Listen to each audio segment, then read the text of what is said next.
How does the world's most popular show Game of Thrones. Game of Thrones? Game of Thrones. Game of Thrones. Game of Thrones? Game of Thrones. Game of Thrones! end so badly that it's just completely wiped from the public conscience? You character assassinate your most popular character. Daenerys Targaryen going mad and Bran Stark becoming king were like the two main issues people had with the ending of Game of Thrones. The first one, Bran Stark becoming king, that was something that was already going to be happening in the books, as said by George. However, Dany going mad, no. You'll still see people saying, and this is a new popular thing to say, oh my god, oh, the signs were always there.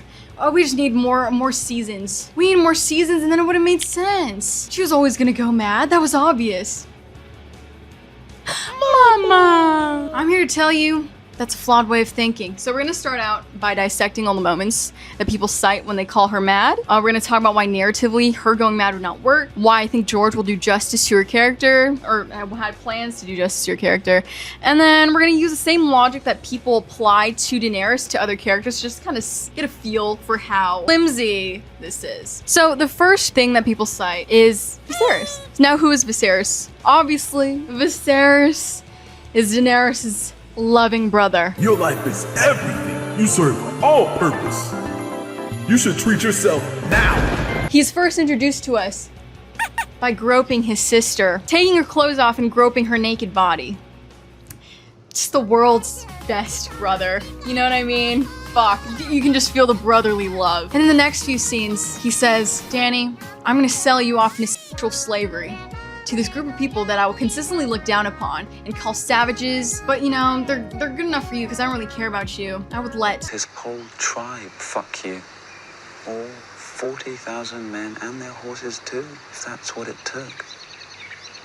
That is exactly the kind of stuff I would want to hear from my brother. And I'm sure everyone else watching this video feels the same. When we just love to hear that from our siblings, have them take our clothes off, grope us, hit us, and then sell us off into sexual slavery and tell us he wouldn't care if we were raped by 40,000 men and their animals. God, it just, oh, it's so dreamy. I would love a sibling like that. And then, oh, can't forget, he was gonna carve out her unborn child. You can keep the baby. I'll cut it out and leave it for him. I think that, for me personally, that would be my favorite gift for my brother. Sugoi! Okay, but real shit, I thought we all hated Viserys. I thought that was a common consensus. I really wanted him to die so bad when he stole her dragon eggs. I was like, oh! But Viserys comes in drunk, threatens to carve out Dany's baby. Dany's trying to calm him down, but then she realizes, oh, like, this is my brother. Fine, like, he's serious about it. The way people talk about this scene, you would think that she was the one who killed him. That was Jason Momoa. Jason Momoa killed him. Jason Momoa killed him, and Dany would not have been able to stop it. I mean, because he just threatened her in front of everyone, and this is a society where they respect strength. You think they're gonna respect Khal Drogo if he's just like, oh, Viserys, well, because you're my wife's brother, throw you in jail and like hit you a few times? No, you don't do that. Just threaten to like kill your kid. Of course you gotta kill him. What could she have done? She would have gotten a backhand for her troubles. She watches him die and she's just like, wow, it's the end of my brother. And that's what's cited as her going mad.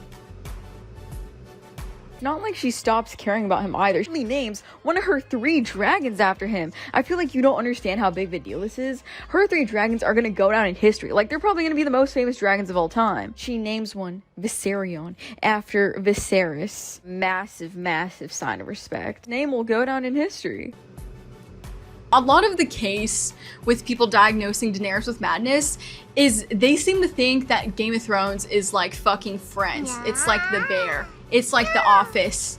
It's set in the 21st century, modern day, and everyone has 21st century morals, which I can kind of understand because the show does like kind of switch that. It literally switches to fucking sitcom after season 5, or after season 4. It's really just a sitcom set in a medieval society, and sometimes they kill people, and sometimes there's dragons. Let me just remind you guys of the kind of world this is. Robb Stark, you know, famously beloved character, he has a scene where he's just like staring blank-faced as his wolf eats some Lannister men alive. He's just standing there fucking mewing, fucking our aura farming, doesn't give a shit, even though these men have not historically, you know, hit the shit out of him whenever he did anything out of line.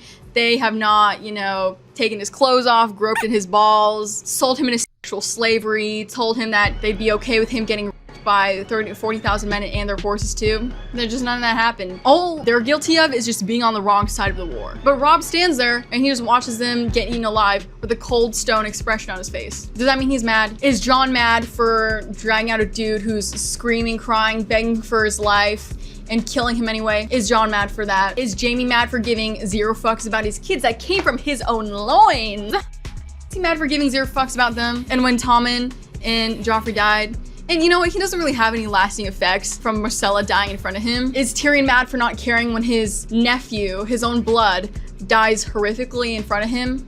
He's more worried about himself. Is Tyrion mad for killing his own father and having no remorse? Is Stannis mad for believing himself to be the Messiah and using his life force to make a shadow baby to kill his own brother? Is Sansa mad for smiling as Ramsay Bolton is torn apart by hounds before her eyes? Dany didn't even smile or anything.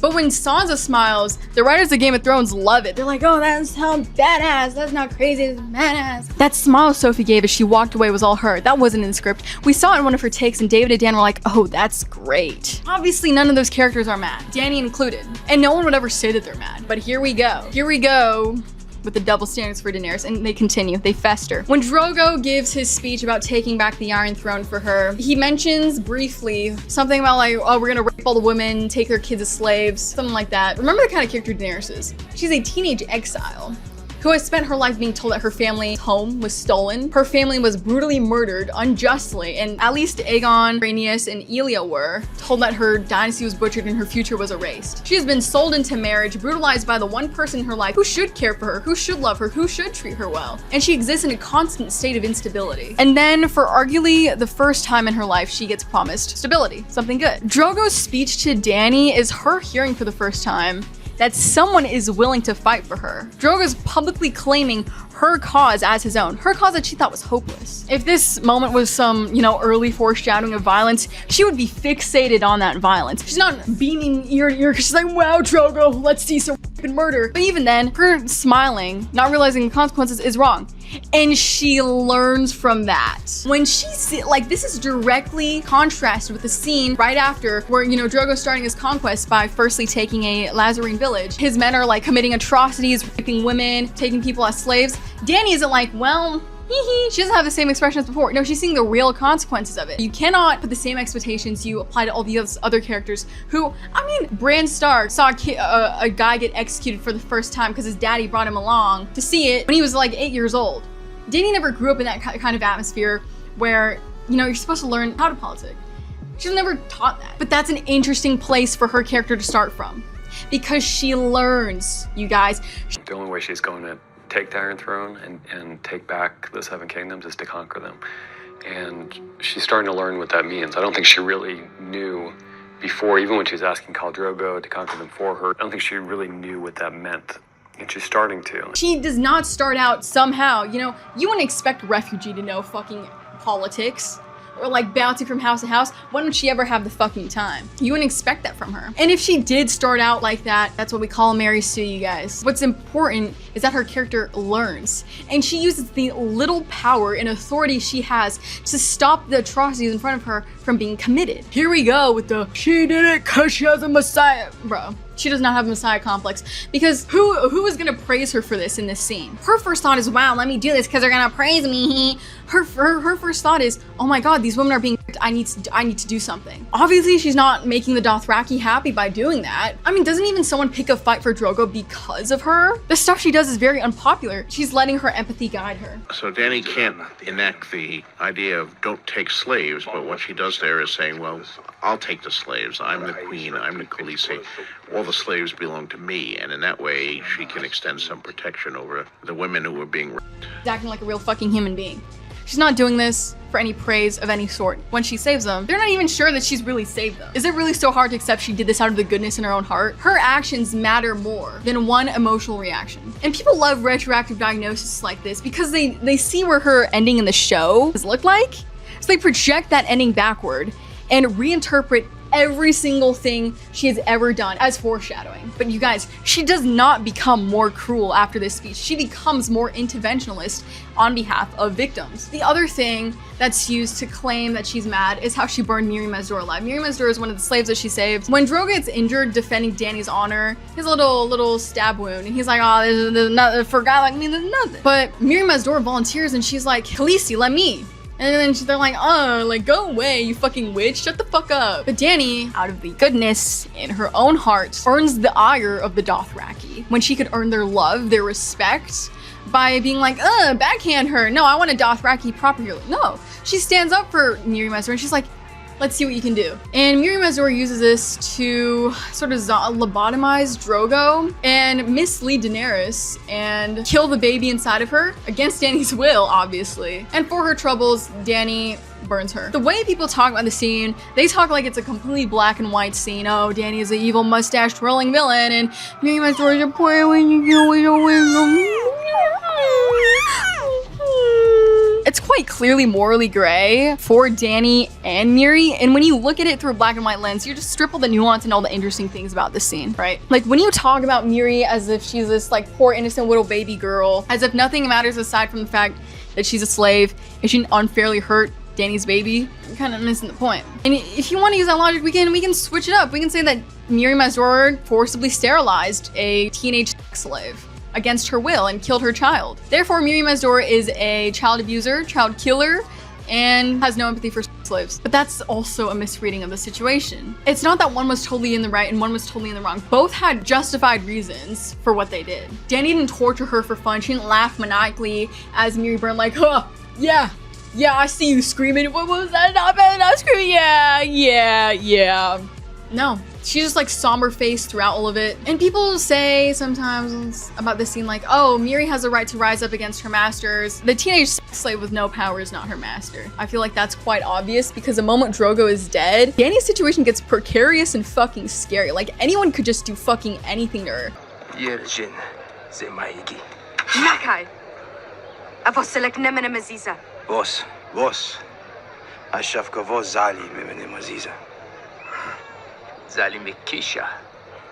Vos aziza ki shafka akka. Shafka asjin maikan fraka trales kishi. Javrati lech. Mezin khalesi shafki. Gash koi tira dise. Medrivoi. Mevosi. And she wouldn't have the power to stop it. Mirri ruins Dany's life because Dany's husband ruined her life. So it's kind of like both their lives are ruined. Mirri is justified for taking revenge against her slave master, but when Dany actually takes revenge against slave masters. Hey,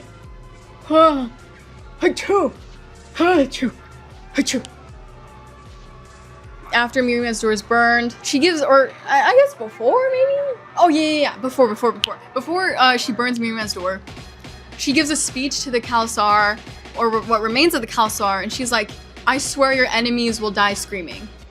I see the faces of slaves. I free you. Take off your collars, go if you wish, no one will stop you. But if you stay, it will be as brothers and sisters, as husbands and wives.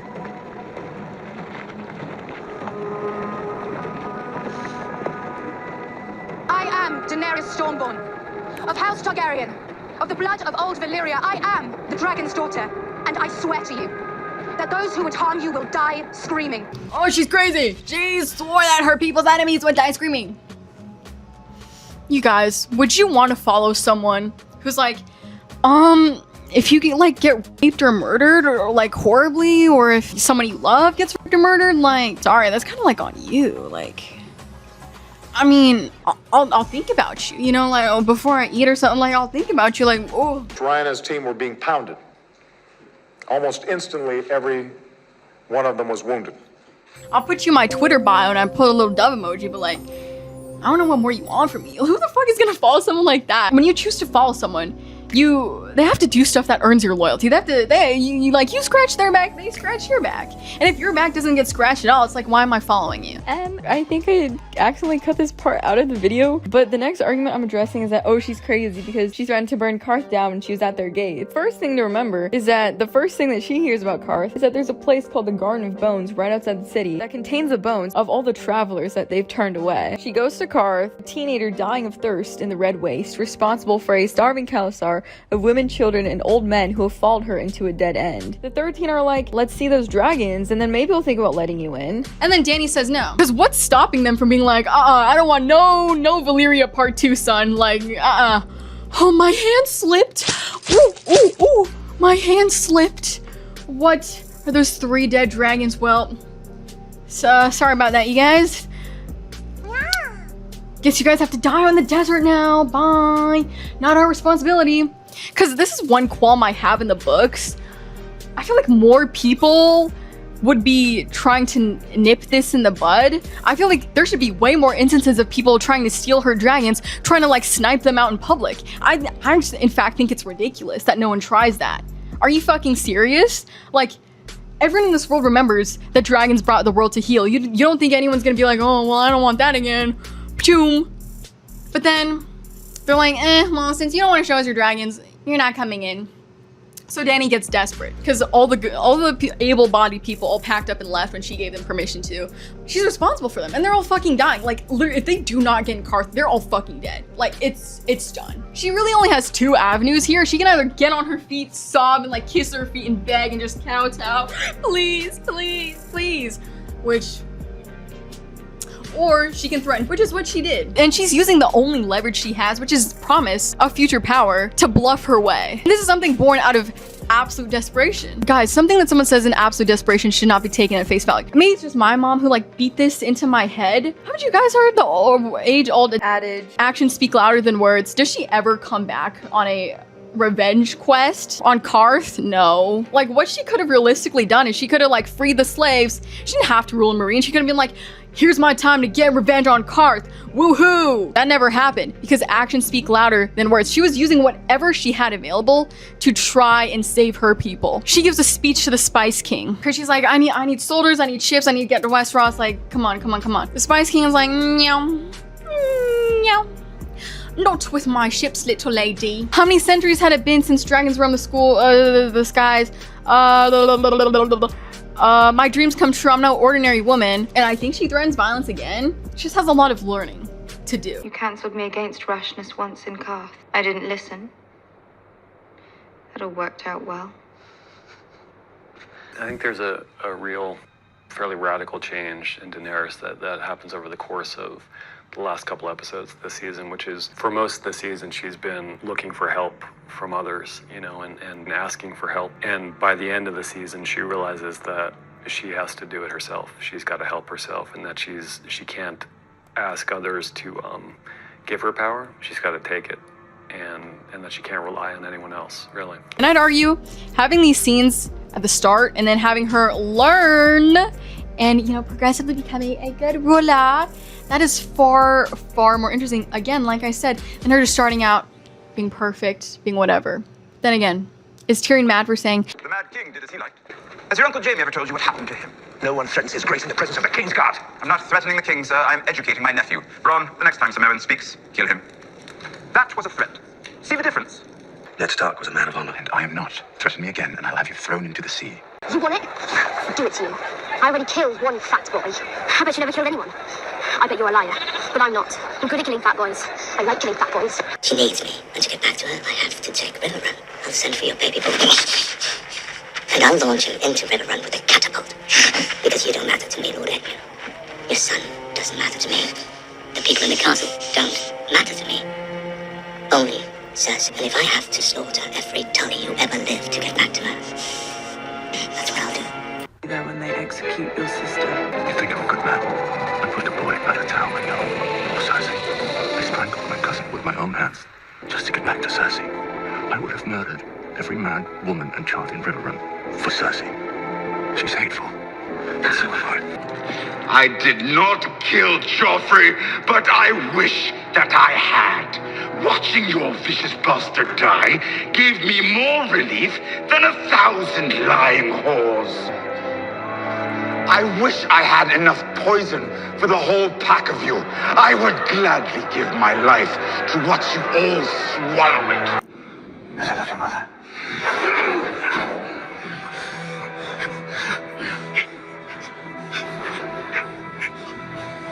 So's my sister, and I'll kill you myself. What you did for her is the only reason I'm not killing you. In front of my son, and he said I have to suck my mother. Okay, well, saying sucking Yeah. mother is not an No, offense, for but me he it's did not say- a good thing. So I am asking him if you did something with your mother or not. Did you do something like this? If you're trying to argue that Daenerys isn't special, that is an argument that you are going to lose every single time. 4 out of the 5 main characters of A Song of Ice and Fire, they're all fucking special, except for Tyrion. Tyrion doesn't really have much going on. Arya is not only a warg, she's a faceless assassin. You can't tell me she's not special. She's fucking special. Jon is a warg, and he's gonna come back from the dead. I'm not gonna sit here and argue that Jon is just an average Jon. Bran is gonna be the 3-eyed fucking raven. You're not gonna argue with me that he's not special. He's special. Daenerys woke dragons. Her ancestors, ever since the dragons started to die, every last one has tried to bring them back. Unsuccessfully. She's the only one to do it successfully. Egg dreams of her. Bald, because, you know, in the book, she comes out of the pyre bald because her hair burns off. He sees that, he sees himself, he thinks, oh, I'm the one destined to bring the dragons back, and he ends up killing himself and a whole bunch of other people because of that. She is the one destined to bring back the dragons. Recipe or the words of the spell, it's who you are, who's doing it, and what are you feeling when you're doing it. The Valyrians, while practicing their blood magic and their fire magic, noticed that it didn't matter whether you pronounced the words of the spell right, whether you made the correct sacrifice to the correct god. All of that may have had some importance, but one of the big things was who you are and what was your relation, particularly to the dragons. Because a show just fucking simplifies this, she's the only person to ever exist to be immune to fire. Why is she immune to fire? Who fucking knows? Maybe because she's Jesus?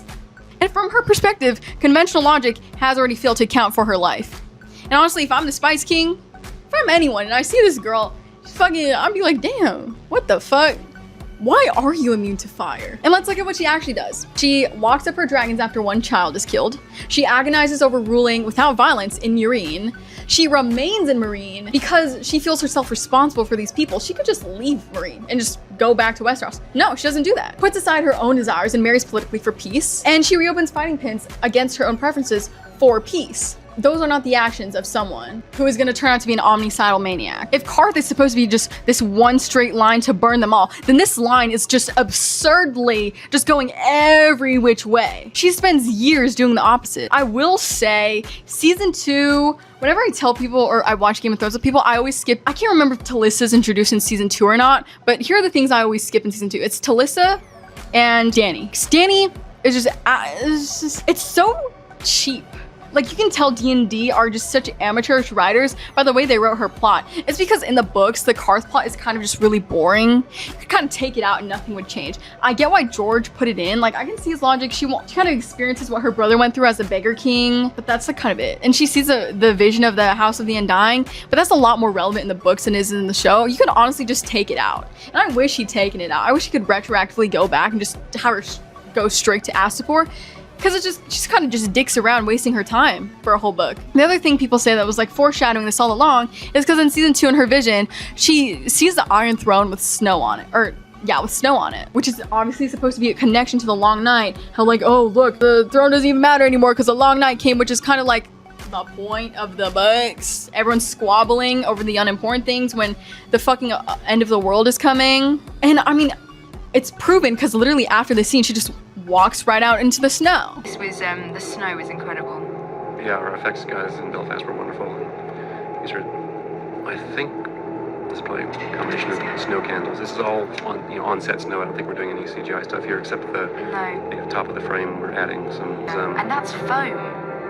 The snow is foam. Yeah, and it doesn't melt, but it kind of crunches underfoot just like real snow.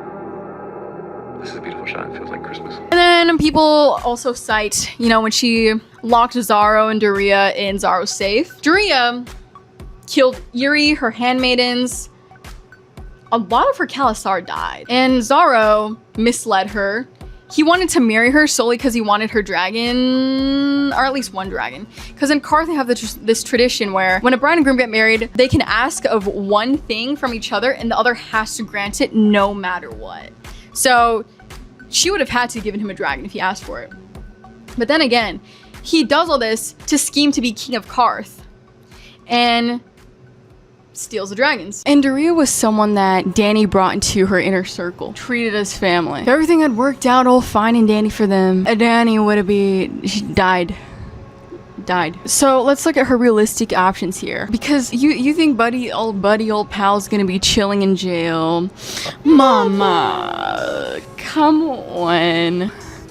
This dude was trying to be king of Qarth. Mother. Should she have executed them in the street? The vault was the most contained and least violent option for her. Then again, this is Game of Thrones, my guy. The entire series glorifies unnecessary violence. Why are we singling out Dany when we have, whoa, again, that scene with Sansa and Ramsay, that scene with Arya and Walder Frey.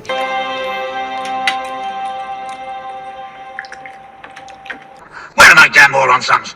Like Walder and Lothar promised to be here by midday. They're here, my lord. Well, what are they doing? Swimming their cunt hairs? Tell them to come here, now. They're already here, my lord. Here, my lord.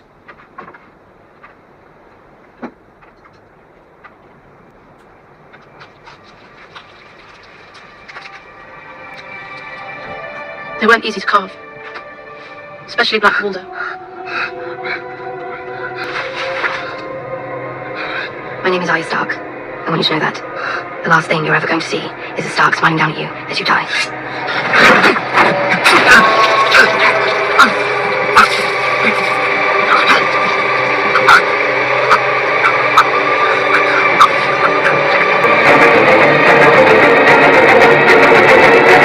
Need I remind you, what she did is she tracked down all these kitties, wore their dad's face, just boom, kill. All right. She lugs their dead bodies over, sets them down, and starts to hack them into bite-sized little pieces. Puts the dismembered body parts into pie as filling, and then she puts it in the oven. Okay, let's see. 350 for 20 minutes.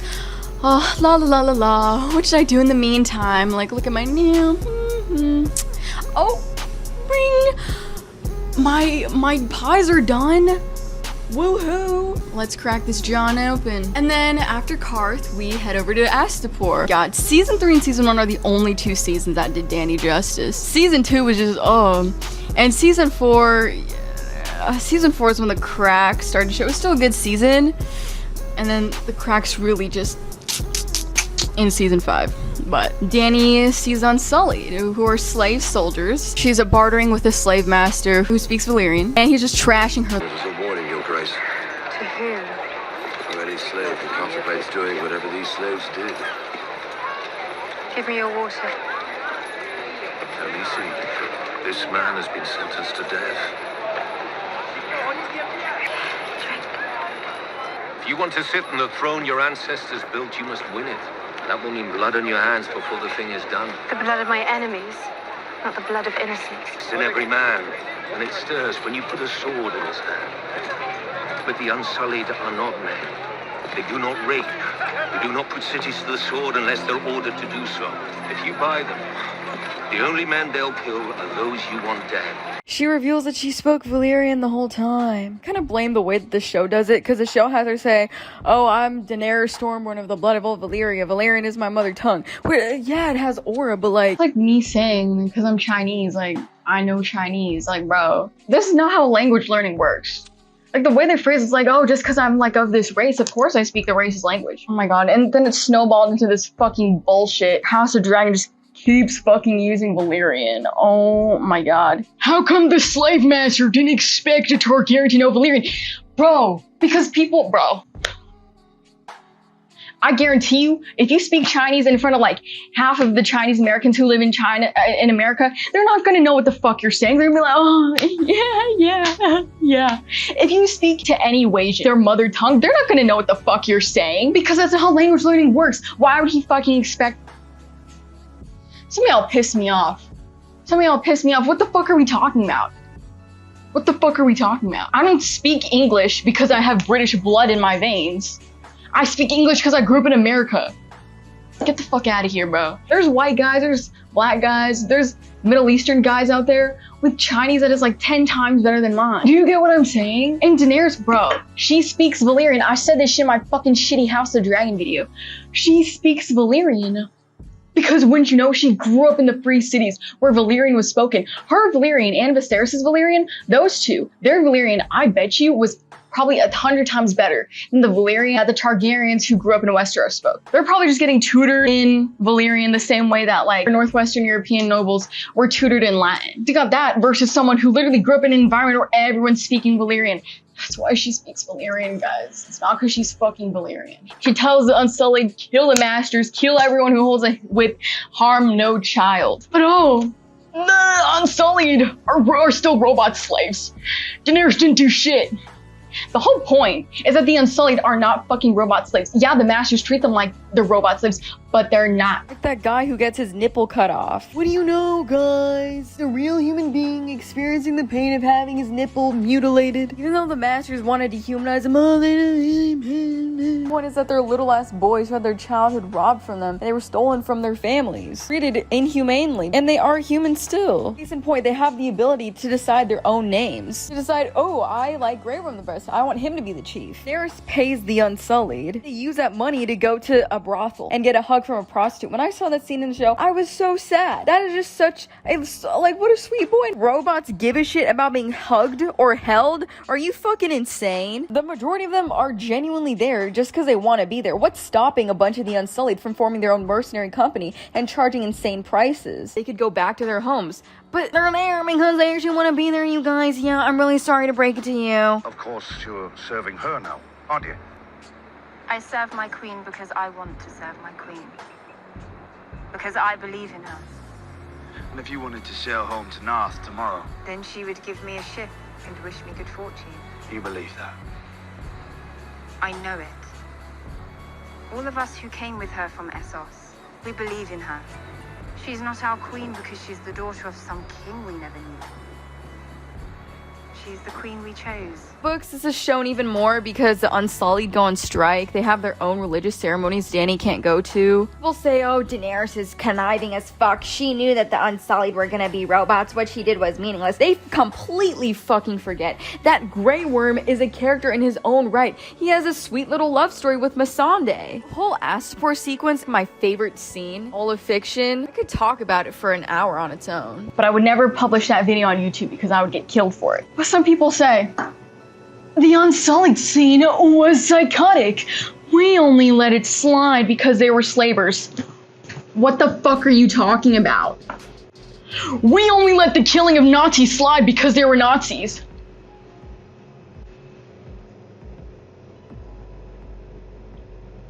Literally, what the fuck are you talking about? You changed the whole context of this scene? And then you're like, wow, she's so evil. What? What are you talking about? Huh? This is the most like outrageous thing ever. We can, if this is what we're doing, then we can warp anything. We can warp anything. Ned Stark killed that deserter.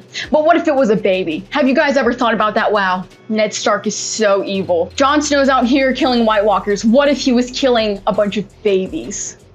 Did you ever think about that?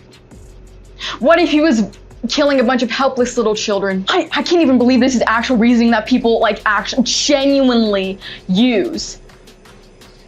This is like the weakest argument you could ever use to argue that Daenerys is mad, by twisting and warping and changing the total context of the scene. Like how it works is these people just sit around, they're like, okay, like she killed slavers, but what if they were all like little abolitionists, and what if they like loved people, and like what if they actually didn't like slavery, and every time they like had a slave they were really sad about it, like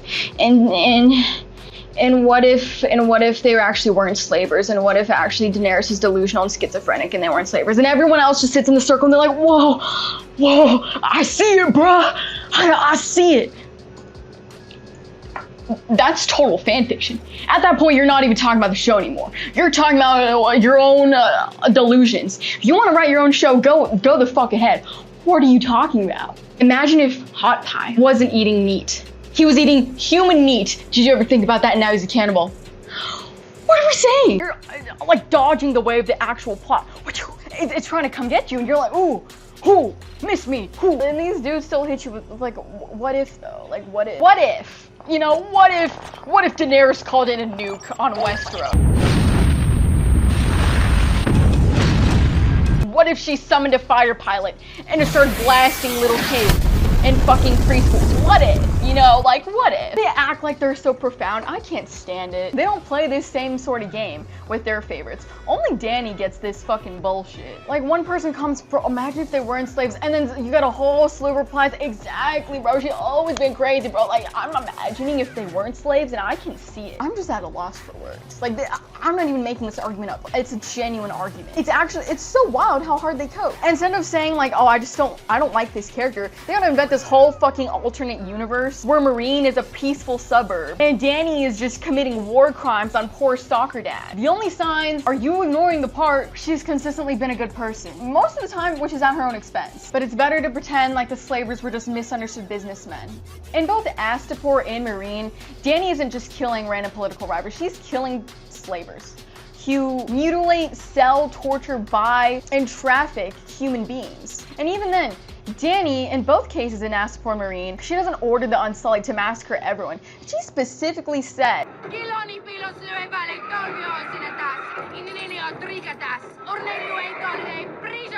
I think her intention is pretty fucking clear. If she really was just gonna kill indiscriminately, then she would have been like, just go Unsullied, I won't tell you to specify anything, just go, you know, like go have fun. If season 8 had never happened, the amount of people who think she's crazy because of this scene would have been significantly reduced. The only way this argument works if you ignore context and treat all violence as morally identical, and then read later plot developments back into earlier material. The payoff and why people love this scene is because she's doing a good fucking thing. Of course, the identity of the victim matters. That's how moral judgment, moral reasoning works. Criticize her for this. You have the burden of proof to show why the slaver's role should be ignored. Oh, but she shouldn't have used violence. I cannot wrap my mind around how people hate Daenerys so much they start defending slavers and slavery. Ned Stark himself would have lopped Jorah's head off for selling people to slavery if Jorah hadn't run off. Is he insane? The slavers don't see slaves as human, as were repeatedly told by the slaves themselves and also shown. They treat them horrifically, like objects to hurt and use and rape for fun. You have characters like Robb, Jon, Stannis, Tywin, all using violence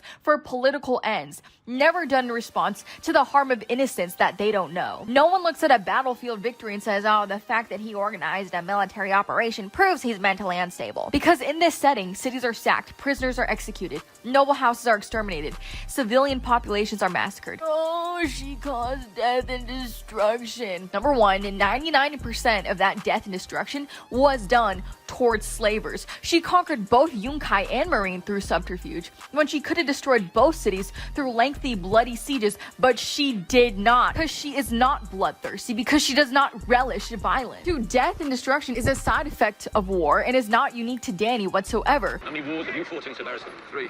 Have you ever seen a war where innocents didn't die by the thousands?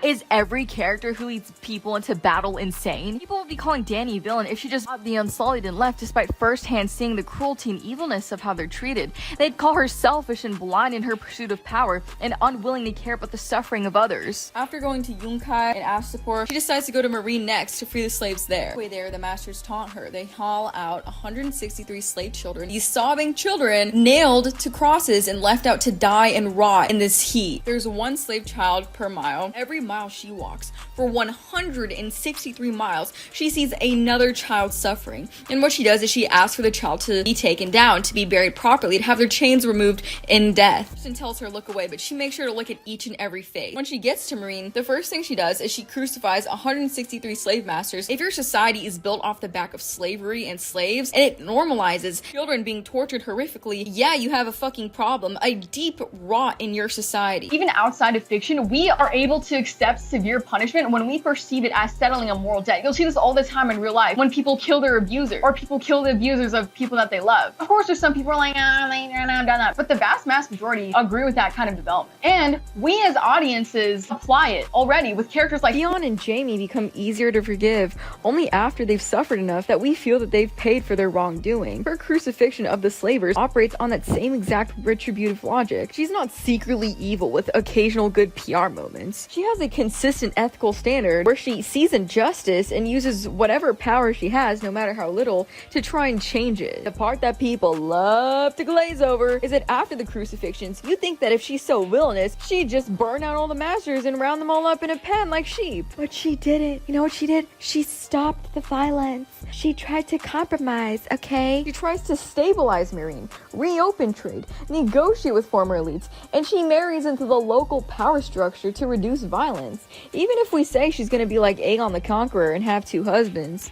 She only gets 1 husband left, and then one's just some foreigner guy. If she does nothing, she signals that the torture of children carries no consequence, and that invites further atrocities. If she responds with force, then she's perpetuating the cycle of violence. She's just like the slavers who own people and abuse them. Getting on her ass because she chose one tragic path over another assumes that there was a morally pure alternative available, but there wasn't. You can't sweet talk slave masters. History has proven that. There's also the human core of her being young, newly powerful. She's trying to end a millennia-old system. In one night, she went from being a slave, lower than the low, to being the most powerful person in the world. Oh, but she killed the masters who were against slavery. See, this is where people just love to make up stuff about Daenerys. There is never a case in Game of Thrones she's killing slave masters who are secretly pro-abolitionist, because that is an oxymoron. That makes no fucking sense.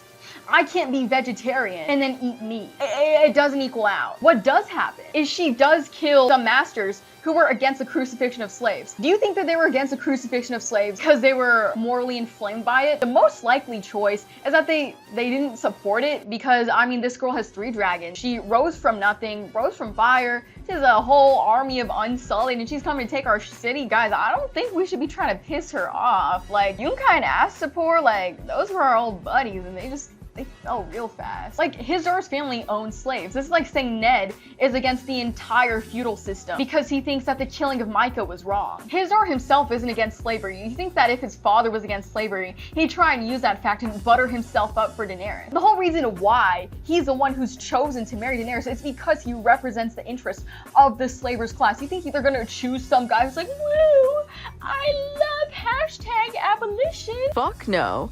Dany's also aware that he's there to represent the interests of the slavers class and to kind of be their mouthpiece. She does listen to him because she is genuinely trying to compromise. Slavers are not some random poor people caught in the crossfire. They are the ruling class of a slave empire built on generations of torture, mutilation, forced breeding, family separation, commodification of human beings, a system that normalized children being crucified. All of them are beneficiaries and administrators of systemic horror. None of them have renounced slavery. That's why they are slave masters, because they own people still. We're not talking about some abolition activists. All revolutionaries in history and in fiction revolt because they are morally inflamed by what they're seeing. That's how fucking revolutions work, you guys. Revolutions start out because people, see something, they think it's bad, and they're like, we need to stop this bad thing right now. That's how revolutions work. Slavery in real life was abolished because of violent revolution.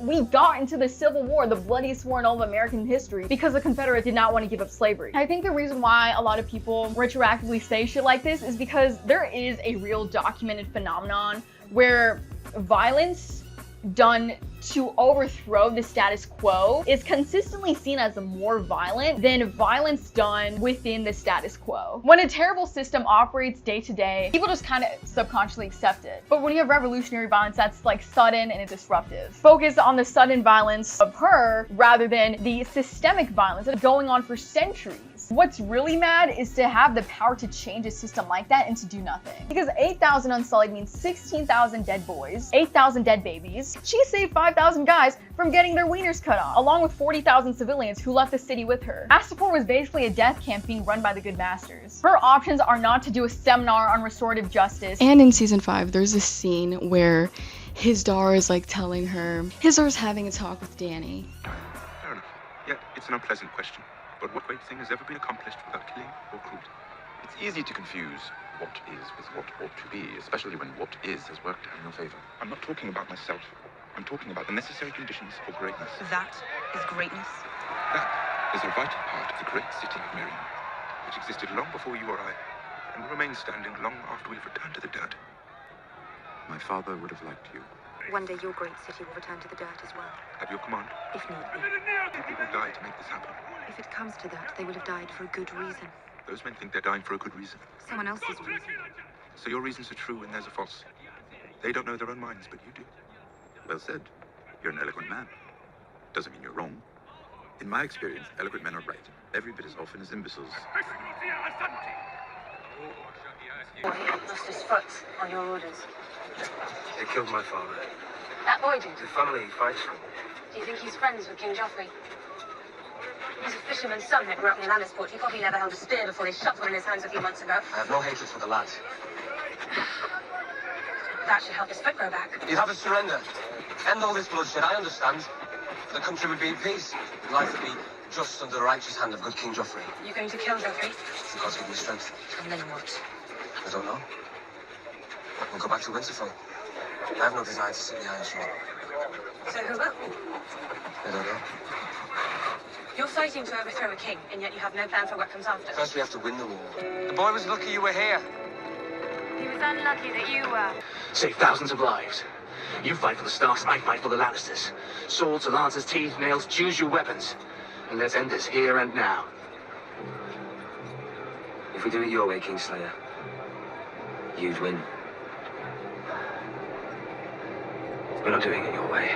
I sent 2,000 men to their graves today. The bards will sing songs of their sacrifice. Aye. But the dead won't hear them. And you still have characters like Tywin Lannister who commit systematic atrocities that are so much worse. Reigns of Castamere, anybody. That's realism. That doesn't mean he was unstable. It's realism. You know what I mean? It's realism.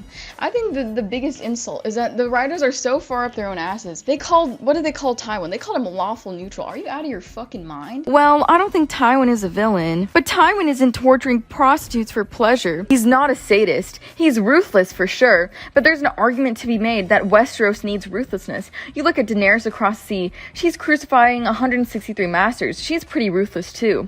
So you love Daenerys even when she's killing people and condemn Tywin. I think Dan's right. I don't think of him as evil. I would call him lawful neutral. Tywin ordered the gang rape of a 13-year-old girl, forced his son to participate in it. This dude did the Reigns of Castamere. Rain brothers didn't have the men to defend the castle walls and retreated into their underground stronghold. From this relative safety, the other turned to my father to avoid a long siege. My father didn't reply. Instead, he commanded that the mines be sealed with stone and soil until there was no way in and no way out. When that was completed, it took less than a day to dam the stream beside the castle and only 2 to divert it to the nearest mine entrance. The Rains had taken more than 300 men, women and children into the mines. A few guards reported hearing faint screams and shouts below them one night, but come dawn, the earth was silent. He orchestrates the Red Wedding, which is, again, like one of the most evil acts ever committed in Westerosi, not even in the world, actually, because it reverberates throughout so much that Daenerys in the books, she even catches a glimpse of it. He has Elia Martell raped and then has her children murdered. Because he doesn't cackle while doing it doesn't mean jack shit. It's true that rulers need to be ruthless, but the problem is that his ruthlessness creates the very instability that he purports to solve. His abuse of Tyrion creates the man who murders him. His favoritism towards Jaime and Cersei contributes to the dysfunction of his own family. He lets Joffrey tar Ned's head and not send it back immediately. Just hung on the wall until Tyrion takes him down. But the North is one of the 7 kingdoms, and it's bigger than the Westerlands,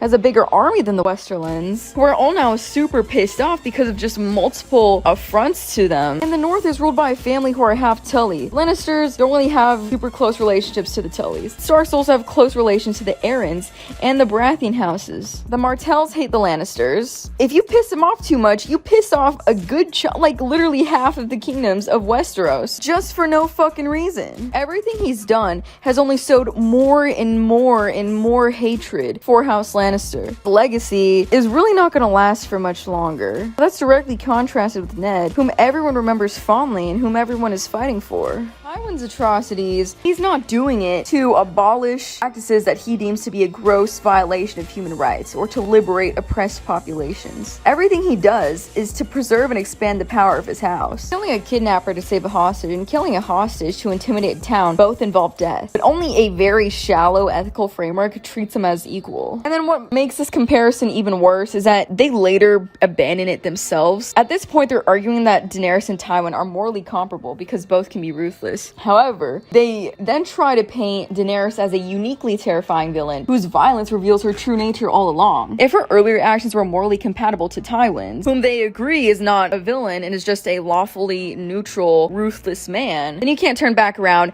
and claim that her earlier actions were actually proof of her being a villain all along. Tywin never loses sleep over the innocent. He never questions whether the weak deserve protection. He never would sacrifice power for morality. He sees people as tools. And I think this is just proof that they were never going to do Daenerys' character justice, because in their mind, she's worse in every single way than a man who orders the gang rape of a 13-year-old girl who's his son's girlfriend, makes his son watch, and at the very last, makes his son rape her. Bravo! And then in season 6, you know, Dany spends her whole time with the cows. They like whip her. They are going to gang rape her. If you have the option of getting gang raped or killing the people who want to gang rape you, you're gonna choose not to be gang raped. And you're going to choose to kill the people who would ever think of gang raping someone. And that's what she does. She goes back to Meereen, and Meereen is being attacked by the Slavers Coalition. While Dany fought her temporary peace, they were using that time to come back even better and stronger, and now they're attacking her city.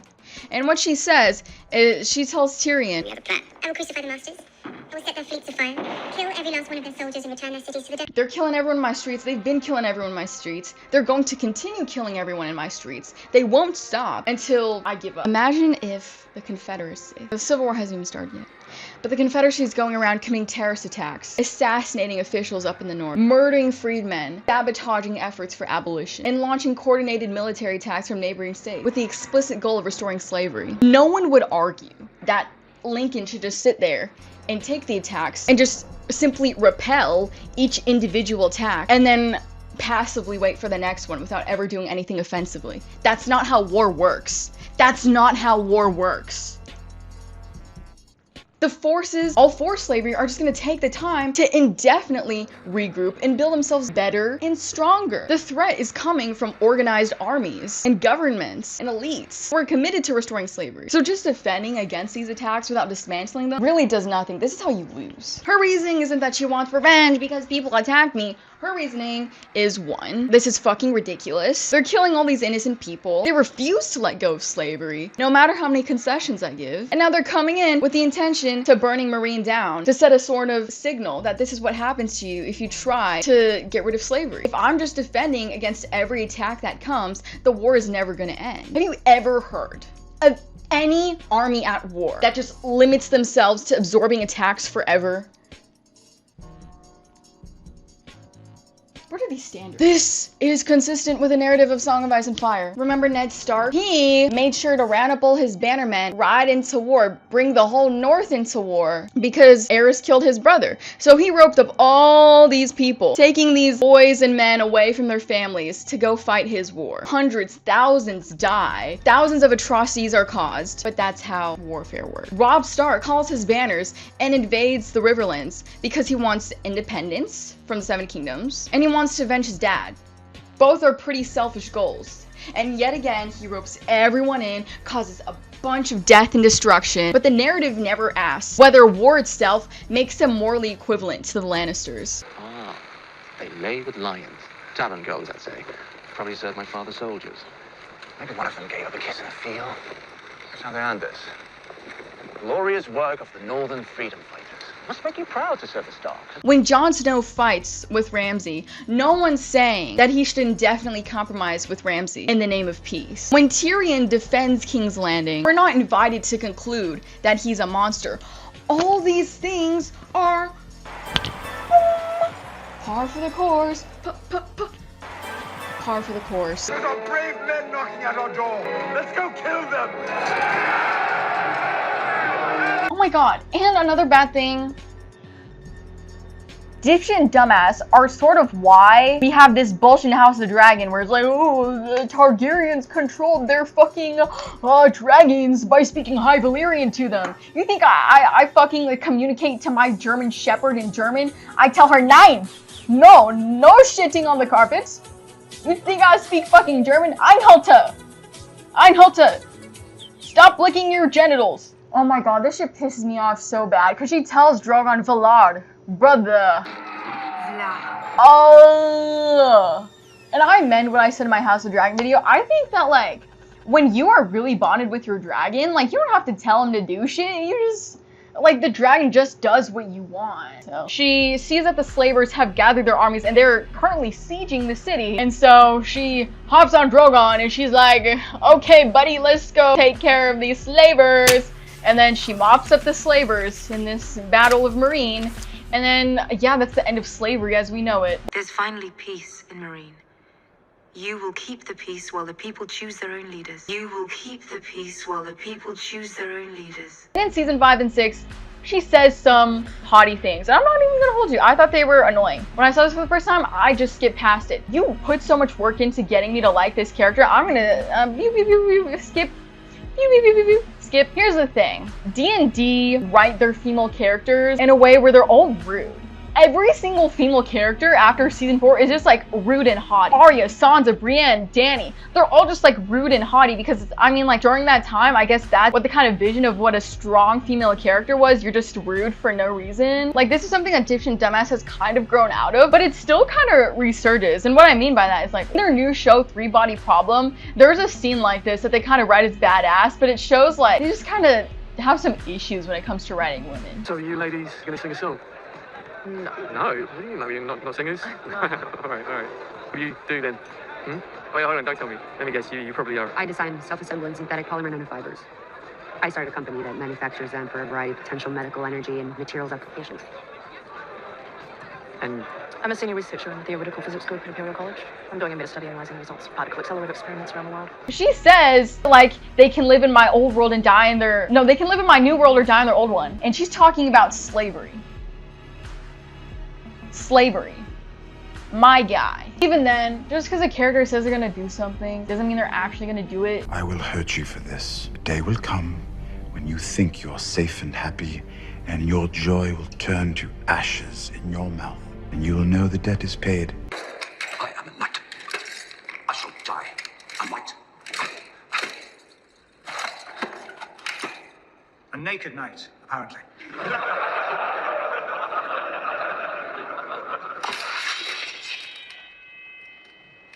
Even now I can cut through the 5 of you like carving a cake. She never burns down any cities, and Robb Stark says, we're going to kill the Lannisters. You are welcome to do so, Lord Umber.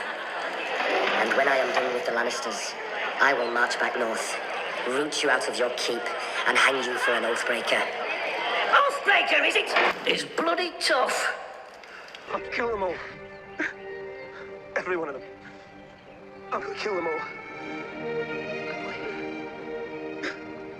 They are your sisters. We have to get the girls back. And then we will kill them all. Disregards this command, they shall suffer the same fate as my father. Only, I don't need a servant to do my beheading for me. These are, Your Grace. These are my terms. If the Queen Regent and her son meet them, I'll give them peace. If not, I will litter the south with Lannister dead. Tell Lord Tywin, winter is coming for him. 20,000 Northerners marching south to find out if he really does ship gold. But then he alienates a large portion of his army because he kills one of his bannermen for killing 2 Lannister children. Escort Lord Karstark to the dungeon. Hang the rest. Mercy, sire, I didn't kill anyone. I only watched for the guards. This one was only the watcher. Hang him last so he can watch the others die. Please, God, they made me do it. I fought Joffrey for you. We are King Stark and Karstark. That didn't stop you from betraying me, and it won't save you now. I wanted to save you. I wanted to hold you to the end of your days. Kneel, my lord.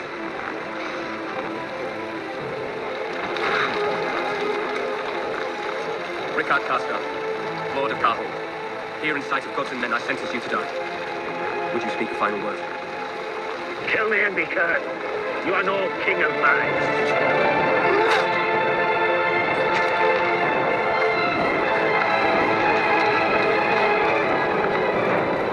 I'm later gonna make a longer and more substantiated argument against the claim that, oh, Daenerys has a messiah complex. But Daenerys does something really similar to Robb. She has a former slave executed because he killed a captured member of the Sons of the Harpy before that person could receive a fair trial, which defied her orders for justice and would have set a bad precedent, which is exactly what Robb does here when he kills Lord Karstark and the people who helped Lord Karstark for killing a Lannister relative. If she had a messiah complex, she would never have done that, because it earns her a lot of ire from the slaves. It's impossible to rule over a city as large as Meereen without infuriating certain people. Dany is trying her very best to do the right thing, to be a good ruler, and sometimes within the context of this world, being a good ruler means doing things like executing Mosador. It's about laying down a justice that's blind and impartial and applying it evenly to everybody, former master or former slave. Of course, she finds that she doesn't win any friends for her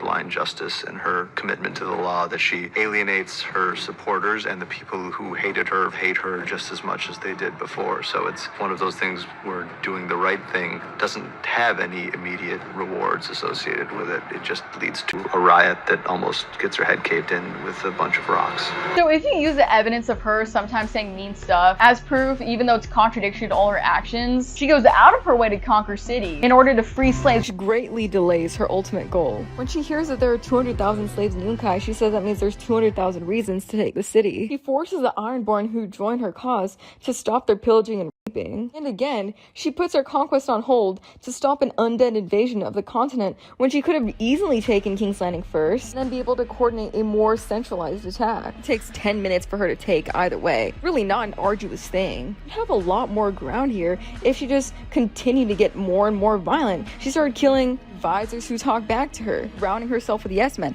taking joy and pleasure in every death that she takes. She's never been that kind of character. Pointing to isolated incidents or edgy lines doesn't build a convincing earned arc, especially when the show spent years showing the opposite. For every cherry-picked moment, there's dozens of moments of her just truly being kind. This kindness makes her life harder. She spares the Yunkai masters, only wants them to send their slaves out, stops rape, negotiates in Meereen, etc., etc. So many characters do stuff that would be classified as crazy, but only she gets this treatment because of the ending that a lot of people want to believe in. She shows no empathy to her enemies. She solves all her problems with death and fire. We would not have seasons 5 and 6 if she did solve all her problems with death and fire. She could easily just mop up all the masters, state a sort of authoritarian rule to make sure slavery nets get started up again, and just leave. In the show, the dragons are basically just really pretty and cool pets, but in the books, the dragons are linked to Dany's identity.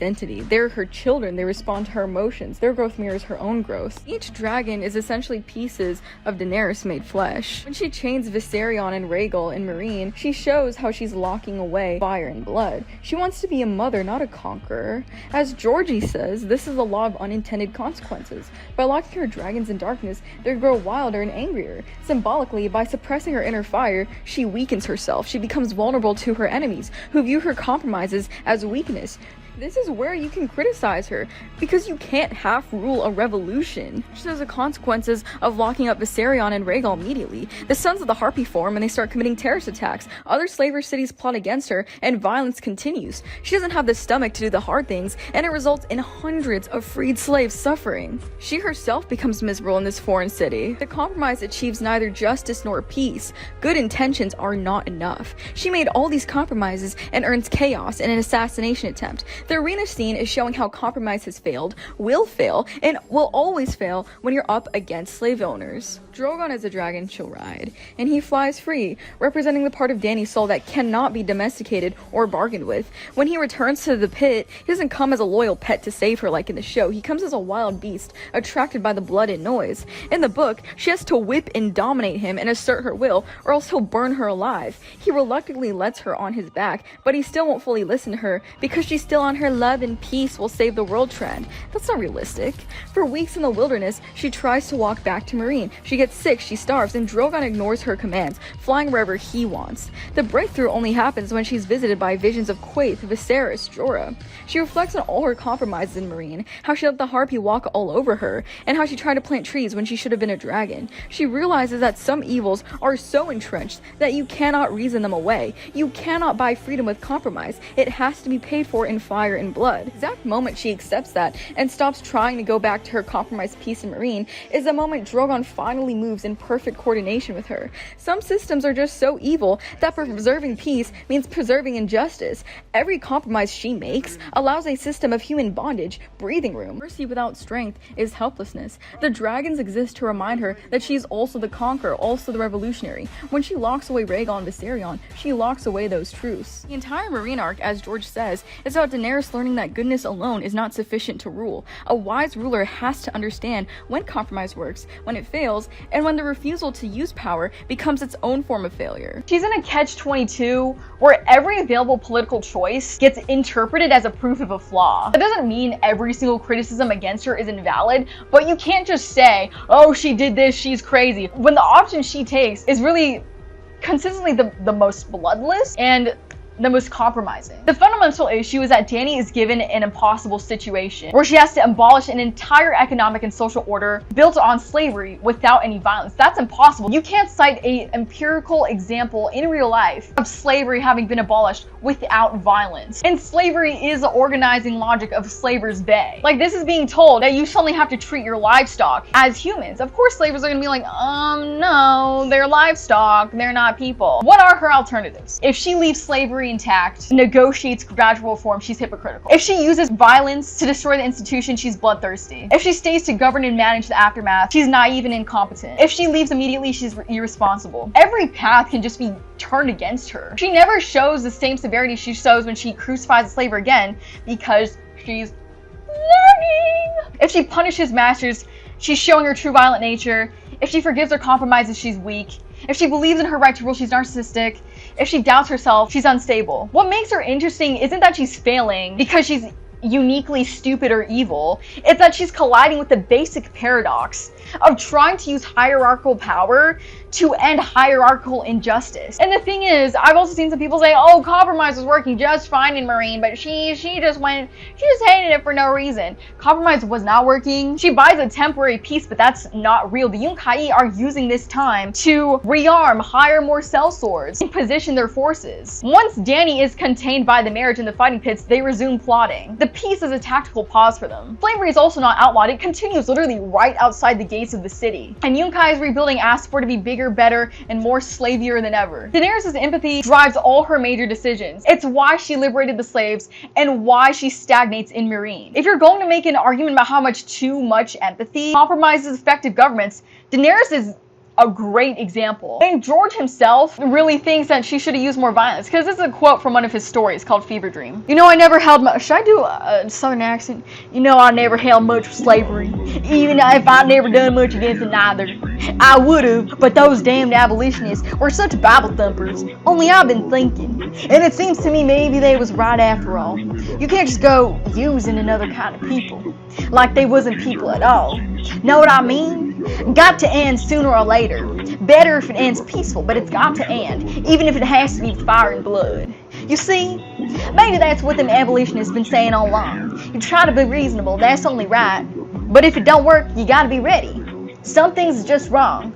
They got to be ended. This whole idea is a textbook slippery slope fallacy. The slippery slope is when someone argues that an action will lead to an improbable chain of events that then leads to a shaky conclusion. Killing slave masters is driven by a desire to stop suffering and punish the guilty. The target is chosen because of what they did. Killing civilians inflicts suffering on the innocent. The target is not chosen for what they did. The assumption is that the willingness to use force is one continuous trait that just scales up. Psychologists generally distinguish between behavior behavior and motive. Two people might perform the exact same physical action while having entirely different psychological goals. Shooting someone can be murder, but it can also be self-defense and accident. The action tells us almost nothing by itself, so the motive is everything. Imagine a police officer shoots an active mass shooter to save hostages. No one watching that officer thinks, well, she's now just one step away from opening fire in a crowded grocery store. Take a doctor who amputates a gangrenous limb to save a patient's life. Would you say that this doctor is one operation away from amputating healthy limbs because she's already comfortable cutting people? To believe this theory, you have to adopt a moral criterion so crude that no serious ethical tradition endorses it.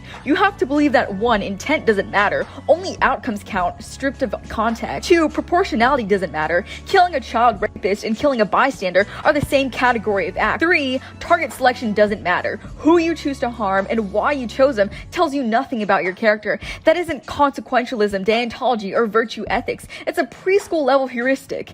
Violence happened, therefore violence doer is bad. Therefore, all future violence is explained. Actual moral reasoning of the kind we apply to real people and real historical figures and other characters in this narrative requires you to ask whom, why, under what constraint, and at what cost avoided.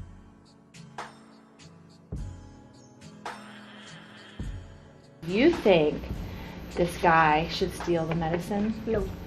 You don't think he should steal it? And why don't you think he should steal it? A police would catch him. A police would catch him? Should Heinz steal the drug? Yes. You think he should? And why do you think he should? So he can save his wife. Okay. And in general, should people try to do everything they can to obey the law? Well, sometimes they should.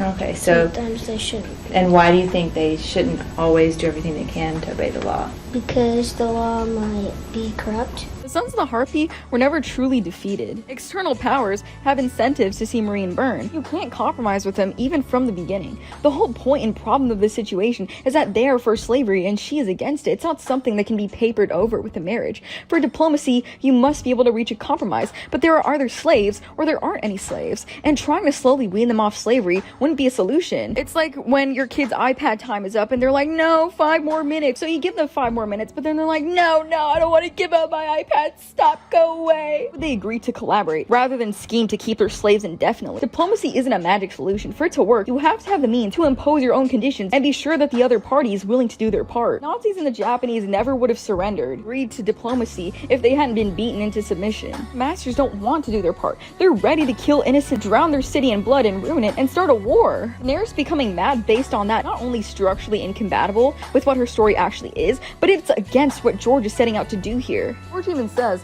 that Dany enters Meereen with the purest of intentions and all that she does is based on good intentions. But he uses her subsequent struggle to expose the naivety of it all. George punishes her restraint. Refusing to decisively crush her enemies with the force at her disposal, she creates a power vacuum. This whole theory that she's gonna be evil views her arc through a black and white lens. George does not write black and white morality plays. It's not a narrative device designed to transition a hero into a villain. Her arc is a painful transition from an idealistic dreamer who uses to get her hands dirty into a pragmatist who understands that trying to please everyone only allows the innocent to bleed. Binary of pure hero versus irredeemable villain is antithetical to his world building. If he treats the assassination of a sadistic child king with such agonizing more complexity, it's lazy to assume that he would treat the systemic deconstruction of slavery with black and white condemnation. People who want Dany to be evil rely on the idea her frustration with suffering makes her a monster, and doing so, you miss the exact gray area he explicitly challenges his audience to wrestle with. Daenerys is, by definition,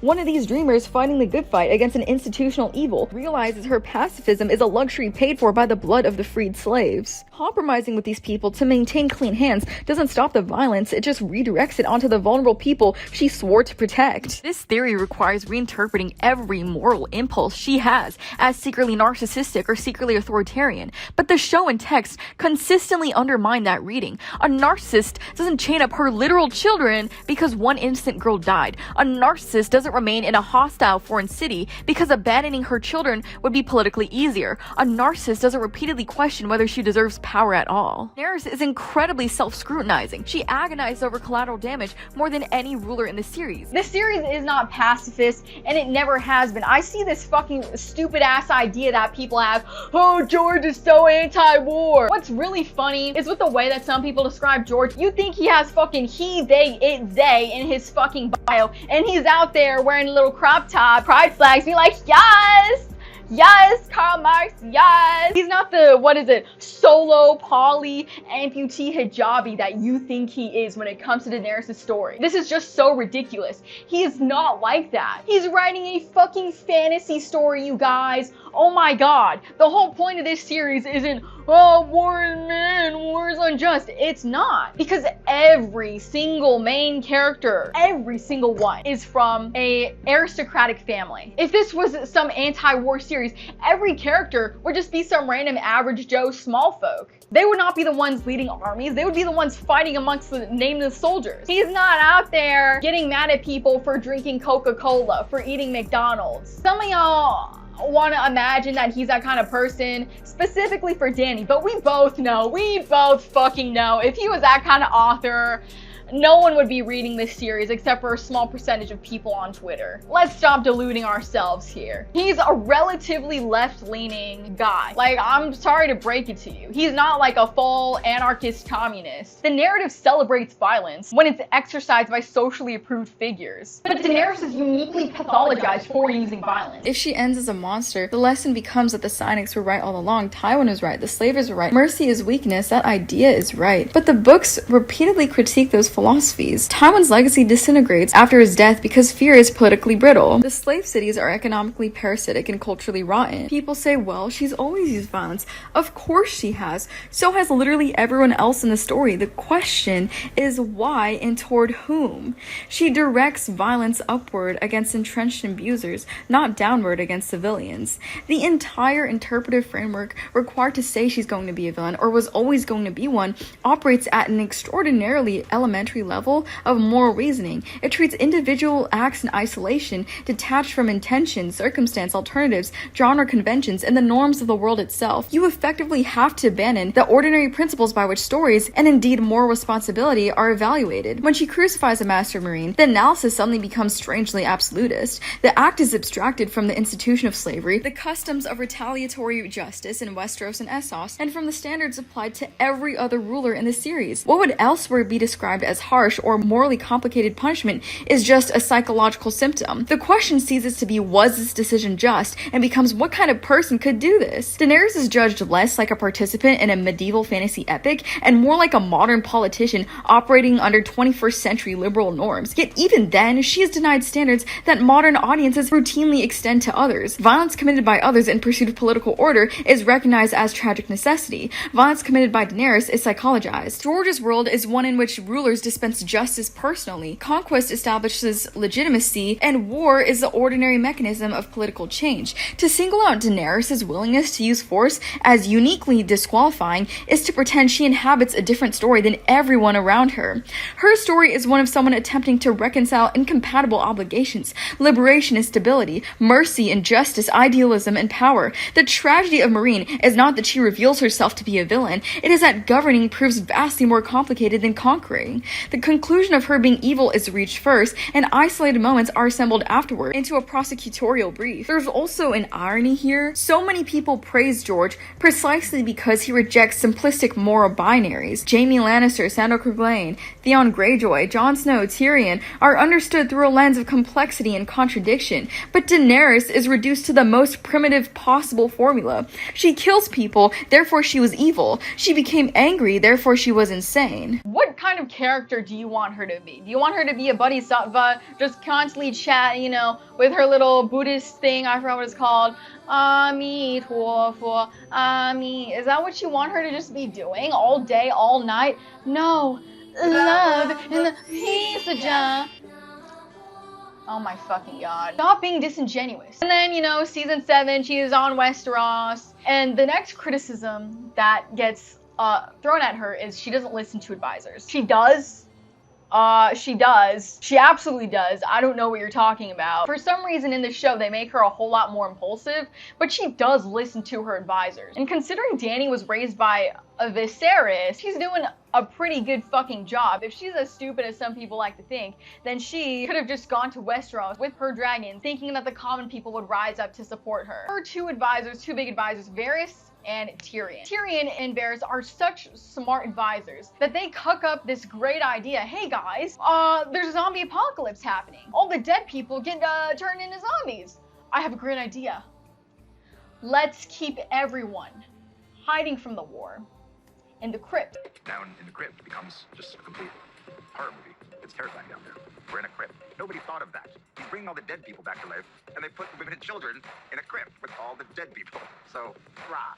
Tyrion is smart, but I guess not that smart. But these are the really intelligent people she needs to be listening to. And again, she does listen. It's not like she's not, she does. It's why she doesn't take King's Landing, even though it would have been easy as pie. Tyrion's advice and attacks Casterly Rock, sending the Unsullied, because the whole goal of attacking the Lannisters' home base is to try and mimic what was done with Winterfell. It was taken, a lot of people were killed, a lot of atrocities occurred there. Daenerys doesn't even want that to happen. That's why she sends the Unsullied in the first place. They're like the only army on Earth that doesn't do that kind of stuff. The whole symbolic thing of Casterly Rock just defeats this and makes it pointless. She loses all momentum and whatever advantages she had. She was at her strongest when she first arrived with her Dothraki horde, the Unsullied, the Second Sons, her 3 dragons, an immense fleet of ships, the Tyrells, the Martells, the Greyjoys. King's Landing had no defense against her. Her dragons would have had free reign, with no scorpions and no golden company and no Euron, and Missandei wouldn't have been a hostage.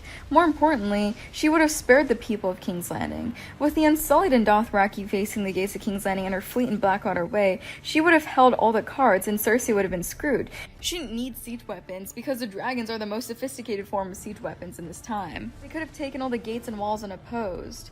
After taking King's Landing, they could have put their full focus on the Night King and his army and use him in like an even bigger army, you know, get all the armies of Westeros, make sure the entirety of Westeros joins in and knows, because a long night really just involved the North and Dany and the wildlings and no one really else. If it's supposed to be this world-ending threat where you have to just unite to defeat it, then you should have gone literally everyone to unite and defeat it. Make it seem more perilous. Jon's idiotic trek north of the wall to get a White would have been averted, and Viserion would have been killed, and then the Long Night wouldn't have even happened in the first place, because the Night King would have been stuck north of the wall without the help of Viserion. Tyrion advises this whole idiotic trek north, and tells her, hey, send some of your most valuable men beyond the wall, just so we can get a White to show my deranged narcissist sister. He told her to treat with Cersei, and Missandei was beheaded. Everything he advised her to do ended badly for her. She was punished for listening to her advisors and then harshly judged and treated like she was crazy when she hadn't even done anything yet. She's portrayed as unreasonable and irrational and power hungry for wanting to immediately attack King's Landing, and this perceived irrationality is a basis for her advisors questioning and betraying her.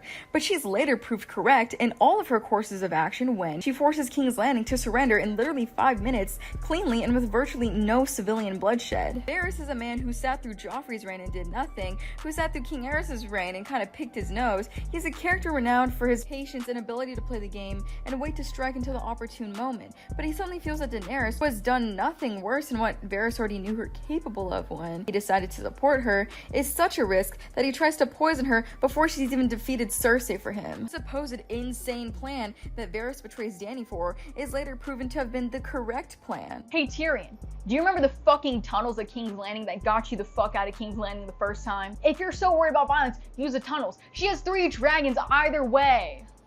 Oh my god. She imprisoned Jaime! She imprisons Jaime in like season 8, which supposedly makes her a tyrant, but she was distrustful of Jaime when he first came to Winterfell. You guys, I feel like the show kind of ignores and a lot of the audience kind of forgets that he came charging at her to try and kill her. Like, she saw his face loud and clear, charging at her with a lance. She decided to give him a second chance, and what do you know? He goes off, time out, she's hateful, so am I would kill everyone for Cersei, la la la la la. And obviously she imprisoned him because that's fucking treason, hello. The punishment for treason is death. She burned the Tarlys. I wouldn't say she's acting like the Mad King because it's rational. I wouldn't say she's acting like the Mad King because it's rational. She's giving them a choice, and they choose not to bend the knee to her, and she accepts that choice, and she does exactly what she told them she would do. The writer for the episode said, at least Dany offers them a choice. Every conqueror offers the choice of bend the knee or die. These lords disobeyed her and disrespected her in rebellion against the rightful queen. Then she gives them a way out and they don't take it. Her deal wasn't even I'll let you live. They could have kept all their titles and land. So yes, in one way it's a horrible death. On the other hand, they kind of asked for it. It's a win-win situation. They somehow managed to find the lose in that. The Tarlys betrayed their liege lords at Highgarden and got Olenna Tyrell killed. She comes back on Drogon and she's like telling them, hey guys, either bend the knee or you get burnt to crisp. The punishment for treason is death. Or you go to the wall. But again, this is not modern day America. This is not Los Angeles. It's not Lorshenzi. It's Westeros. This is hard for the horse, baby. This is what happens. You either submit and swear fealty or you die. Which is how Aegon kind of conquers the fucking 7 kingdoms in the first place. So you don't want to swear fealty? Okay. Correct. What? Meraxes, Valyrian, Viserys, Vhagar. Let's go, you guys. She gave them multiple chances. She defeats them in battle. She offers mercy in exchange for allegiance. The Tarlys refuse. Tyrion suggests a wall. They're like, no, we want to die. If they want to die so bad, let them die, the fuck? That's not an impulsive, psychotic break. It's a formal punishment after repeated refusals. And again, it's Westeros. That's what happens under feudalism. Jon Snow executes Janos Slynt for refusing orders. Lord Janos, I'm giving you command of Greyguard. Greyguard is a ruin. You mistake me, my lord. That was a command, not an offer. Pack your arms and armor, say your farewells, and ride for Greyguard. I will not go meekly off to freeze and die. Give it to one of the fools who cast a stone for you. I will not have it. Did you hear me, boy? I will not have it. Are you refusing to obey my order? Take Lord Janos outside. Ollie, bring me my sword.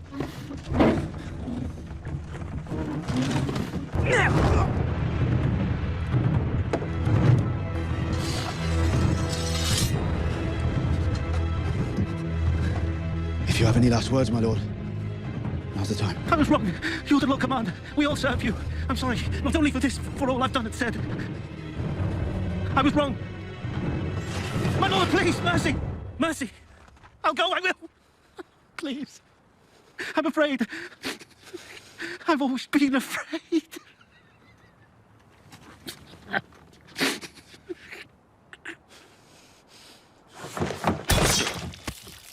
They deserted from the Night's Watch. Get the lads to saddle their horses. Do you have to? You swore an else can't. Law is law, my lady. Tell Bran he's coming too. Ned, 10 is too young to see such things. He won't be a boy forever. And winter is coming.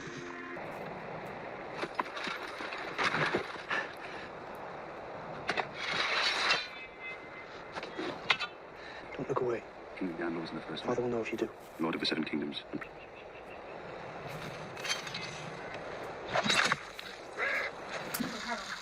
Brothers!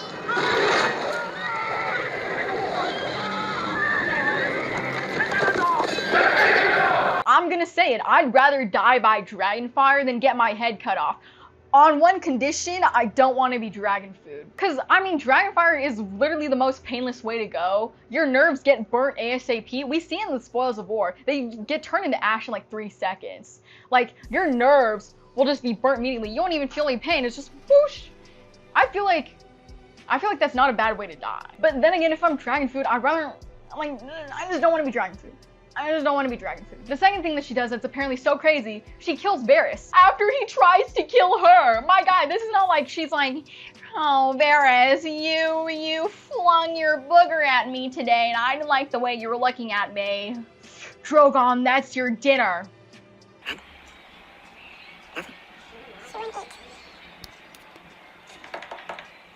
We'll try again, son. What do I tell you, Master? Greater the risk, the greater the reward. Go on. Have you missing in the kitchen? He was actively organizing against the reigning queen he swore for.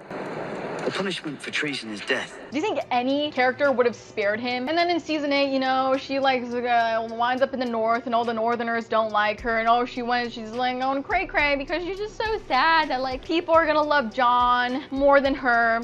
And in the books, people say, oh, she's gonna go crazy because people are gonna love Aegon more than her. For a great leader who's doing something immensely unpopular for a certain segment, whether it's the warlocks or the slave masters or whatnot, she's creating a lot of enemies and powerful enemies, and those people are going to try to stop her regardless of how powerful she becomes. And it's something she's actually, in a weird way, used to, because she grew up with this. She grew up running from assassins with her brother. You know, from the earliest time she can remember, she was being spirited from one city to another, one step ahead of Robert Baratheon's assassins, because there were so many people who wanted to destroy the Targaryen family and make King Robert happy. And now there are assassins out there for all sorts of different reasons, because she's made even more enemies. But I think in her mind, this is just the price you pay for being Daenerys Targaryen, being the last of the Targaryens, and it's not going to stop her. She has the support of the North, Vale, Stormland's Dorm, Iron Island. The Riverlands despise both the Lannisters and the Starks because of the War of the Five Kings, and there are a ton of Targaryen loyalists left. But Dany knows she needs to earn the trust, love, and respect of the people of Westeros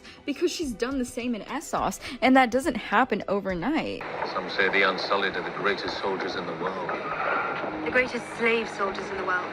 Distinction means a good deal to some people. A lovely day in the high seas. Don't mock them. They're the first dothraki who've ever been on a ship. They followed me across the poison water. If they'll do it, others will, and with a true Khalasar. The Dothraki followed strength above all, Khaleesi. You'll have a true Khalasar when you prove yourself strong, and not before.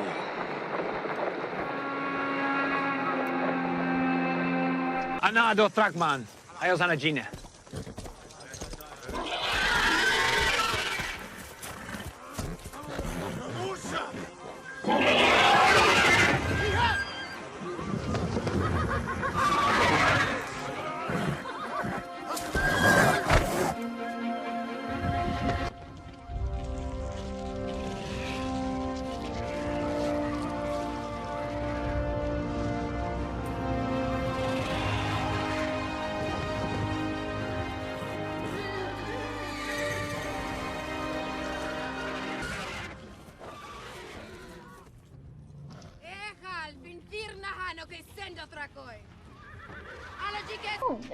If they have this scene in the show too, but there's a scene where someone's like, oh, none of this would have happened in the reign of the old king, and then Arya's like, you mean Robert? And he's like, no, Aerys, gods give him strength. And she wasn't even well liked in Meereen either. Like, they have that whole stupid ass scene that was criticized in season 5 where they write in English, aka the comment, telling Misa is a monster when the official language of Meereen is Valyrian. Even insults to her face horrifically in Essos. A portion of the slaves are turning against her. So why does she care here? You're the mother of dragons.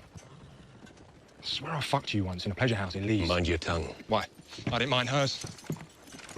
She licked my ass like she was born to do it. Take your clothes off and come and sit on Miro's lap, and I may give you my second sons. Daenerys lost a dragon to save Jon, brought all her armies to side with the North, was the North's main ally, risked her life fighting alongside them, and put herself in danger, saving Jon a second time. He doesn't get a single thank you, and you have Tormund praising Jon for riding a dragon when you got the mother of dragons right in front of your face. And again, Dany has gone through worse with the cause with literally like everyone. If this is supposed to make her go mad and burn down King's Landing, what she should have done is burn down the fucking North, because they're the ones being annoying and ungrateful. If she has beef with anyone, it's them. And since suddenly everyone just cares so much about blood, then Jon should not even be allowed to be king of the North. Everyone should be trying to depose him and put Bran in his place, Arya in his place, Sansa in his place. Everyone hates bastards. Why would they let him do this? Jon could be the Buddha himself. He doesn't have the right blood. There's some ire her way because she legitimized Gendry. Who gives a fuck? Gendry could have the largest army in the whole entire world. He still wouldn't be able to have anything comparable to 3 massive, basically fighter jets that just get bigger and bigger. The purpose of this might be to parallel how Dany was loved by the Dothraki and Viserys wasn't, but the reason why Viserys wasn't respected by the Dothraki is because he made no move to try and assimilate to their culture, and all he did was insult them all day. He brought nothing with him to help the Dothraki. How they remember, oh, the North remembers. They clearly don't remember shit. And if you're gonna accept Jon coming back with a bunch of wildlings, but not her showing up with dragons to help you out. It was the dragons we bowed to, and now the dragons are dead. For all the lords know, Jon led the wildlings north so we could have an army to help him take back Winterfell. He blow past this thing of Bran having the better claim than Jon by having Bran say, oh, I don't want anything anymore. That's basically what Jon says. I don't want it. She's my queen. They still force it on him. People should be forcing this same shit on a Bran. The reason why it doesn't happen is because they gotta create this contrived situation to hurt Dany's feelings. How the fuck can Jon even prove his heritage? Guys, I'm actually the son of Rhaegar. Okay, the only way to, like, have proof of that is to have really a member of the royal family who was there, like Aerys or Rhaella or Rhaegar, like, vouch for you. He can't prove shit. He doesn't have the military backing or popular support to push his claim. He's only known in the north. If I take you at your highest that Jon has a better claim than her, she should have done what Renly did. Renly had the bigger army, but the worst claim. But still, he told Stannis to go fuck off because he had the bigger and better army. And it's not really clear if Jon, even if he was legitimate, have a claim because Aerys disinherited Rhaegar's kids. He passed over them and made Viserys his heir. But the real thing is that she has 3 dragons. You think Aegon the Conqueror was crying with his sisters? Oh, but they talk shit about me and they say that they freaking have their own kings who have better rights to their thrones. Bro, he had 3 dragons. He didn't give a fuck. It's because, as Varys says, power resides where men believes it resides. There is no true heir. It's whoever wins the conquest. That's why Robert sat on the throne. That's how Aegon the First sat on the throne. That's how Aegon the Third sat on the throne. All of them had weaker claims, but they brute forced it. And in the books, this is substantiated by Tyrion. The Red Priest spoke of an ancient prophecy, a prophecy that foretold the coming of a hero to deliver the world from darkness. 1 hero, not 2. Daenerys has dragons, Aegon does not. The dwarf didn't need to be a prophet himself to foresee how Benero and his followers might react to second Targaryen. If I was like an overpowered anime main character and I had like, let's say that I have the power to like control gravity and time, something crazy like that in the modern day, and I declare myself queen of the world, who the fuck's gonna stop me? Who's gonna stop me? Like, I'm gonna just like sure, I might get like some governments like sending armies after me trying to kill me, but when I'm so overpowered, I can just be like boing, boing, boing, boing, boing, boing, try again. And after enough time, they're gonna give up. They're gonna be like, fuck. And they're gonna just have to let me be queen of the whole fucking world because I'm overpowered as shit. They can't do fucking anything against me. I can sit my fat ass on a throne in like the middle of the earth and just be like, I want Beyonce before my eyes. And it would happen because I have the power to enforce it. I have no claim to be queen of the world. I have no claim to be president of America or queen of England, but I could just fucking do it if I have the power to do it. That's kind of what happens when you have power, you guys. Like, this is the whole point of fucking Varys' quote. And if you see someone overpowered as shit, it's quite obvious that it resides with them. Like, you don't have to play fucking mental gymnastics. This is like right there. Don't give me shit. Daenerys doesn't have gravity and time manipulation. Oh my god, bro.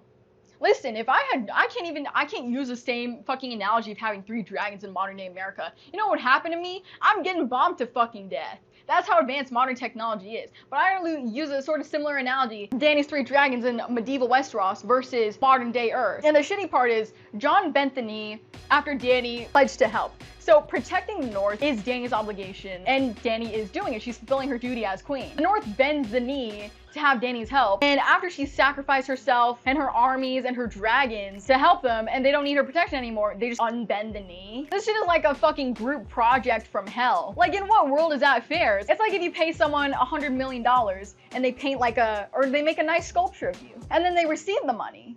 And after they receive the money and they like buy themselves a Lamborghini and a mansion, they're like, yeah, no, there's no sculpture for you. Fuck you. We're gonna take your money. Bye-bye. That's not fucking fair at all. Imagine your homie loans you her car for a month when yours is totaled. She pays for gas. She fixes the brakes. She drives you everywhere. Then the day your new car arrives, you're like, oh, appreciate it, bro. But actually, I don't need you anymore. I'm gonna ghost you. We're not friends anymore. Bye. Dany held up her end hard as fuck, and they treat it as like a rental agreement that they can cancel once the lease is done. Well, actually, the North always wanted independence. It was the dragons we bowed to, and now the dragons I date.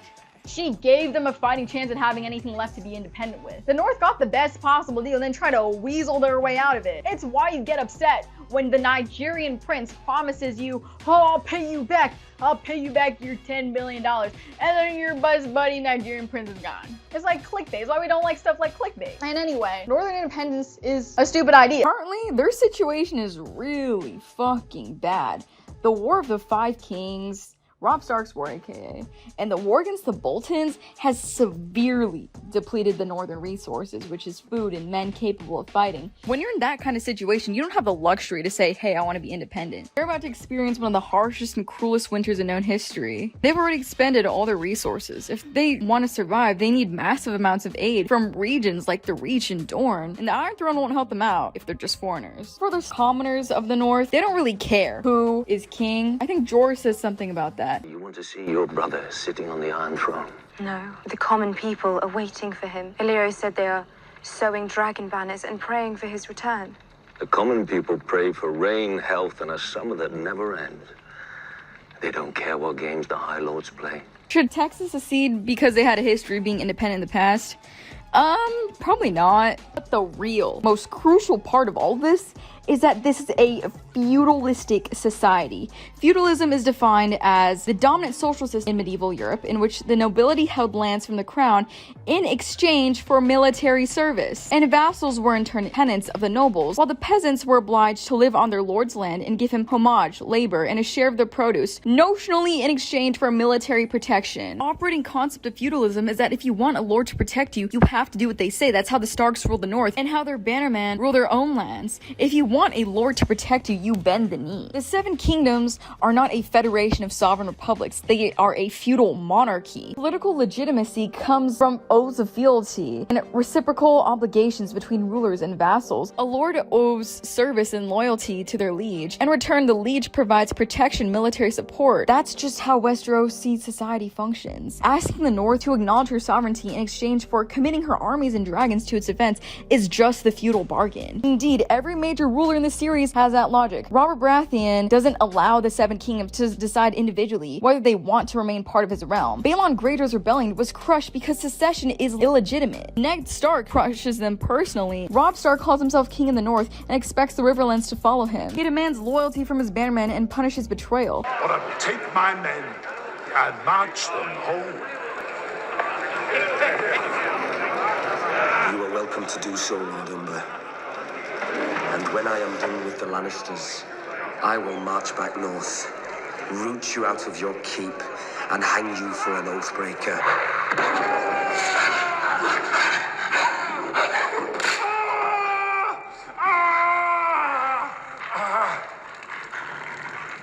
Stannis repeatedly insists that the lords recognize his claim, and he regards refusal as treason. Jon Snow executes men who disregard his commands. And Daenerys, before Jon even formally pledges himself to her, she risks her life and stupidly loses one of her dragons to save his dumb ass. The Starks themselves believe the North should rule itself, while simultaneously expecting House Umber, Karstark, and Mormont to obey Winterfell. They practice the same hierarchical politics that they are now resisting. Imagine being her. You have the strongest army, you're OP as shit, and this random fucking guy from the secessionist north shows up and very impolitely tells you to drop your whole war effort because, oh, there's ice zombies, and just trust him. Like, you just gotta trust him. Respectfully, I need him to get the fuck out of my face. Being petulant, no, I want to fight the dead first. You fight the dead after Dany gets the throne. You have all the armies from every part of Westeros fighting with you. Why Aegon conquered Westeros to begin with, wanted a whole united front. And yes, she did help the North because she's a good person. It would have actually been strategically better if she just stayed in Dragonstone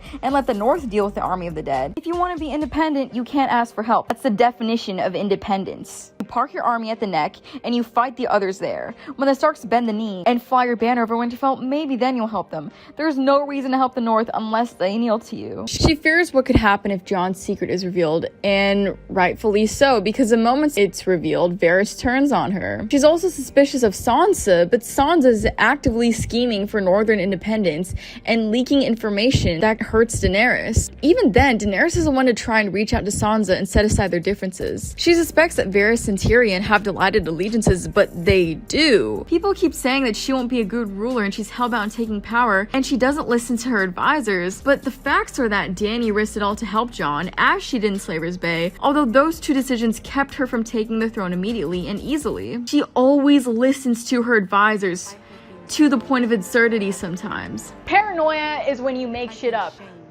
Missandei, you got cameras under your skin. I know Bran's watching me through there. I know he is. Get away from me. Oh, but she lost Jorah and Missandei and all her dragons. That's why she went crazy. The first issue is that even Missandei's actress and Dany's actress have talked at length about how they wish that there had been more scenes between the two of them because their friendship is just kind of like not even that important. Like, we're told rather than shown that they're important to Dany. But then again, Daenerys' whole story is about her dealing with loss. This is fucking nothing in comparison to her losing her baby, losing her husband, and being demoted to the lowest of the low, where again, anyone could just rape her, do whatever they want to her, and she's gone through so much worse before, but somehow this is fucking nothing. This is an average Saturday afternoon for her. Daenerys has always dealt with losses. Her whole life has been full of hardship. It's not like she's lived a cushy life and suddenly she's having to go through these sort of things and she's struggling. No. Even when she was young, she was bouncing from house to house with Viserys, her crazy brother. He was always looked down upon as the beggar king. Even in her worst moments, she never kills innocents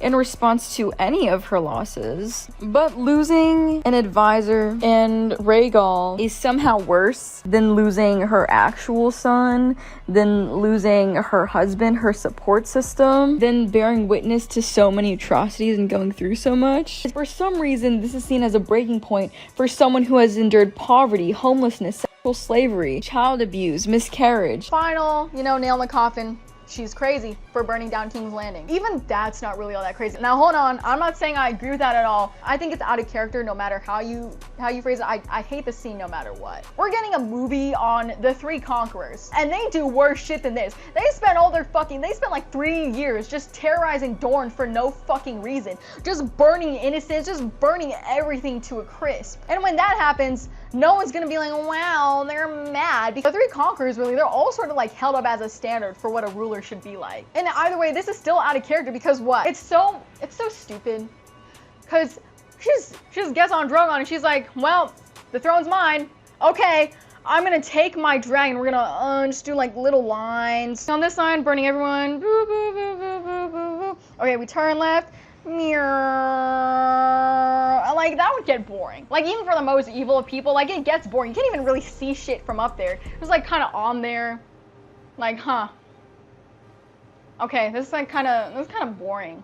Like, if you relish like pain or death, like kind of the worst way to do it. I would get bored so fucking fast. I'd get through like 2 lines and I'd be like, what the fuck? This is a waste of fucking time. Apparently, if I'm so power hungry and all I've ever wanted is a throne, then why am I wasting my time here?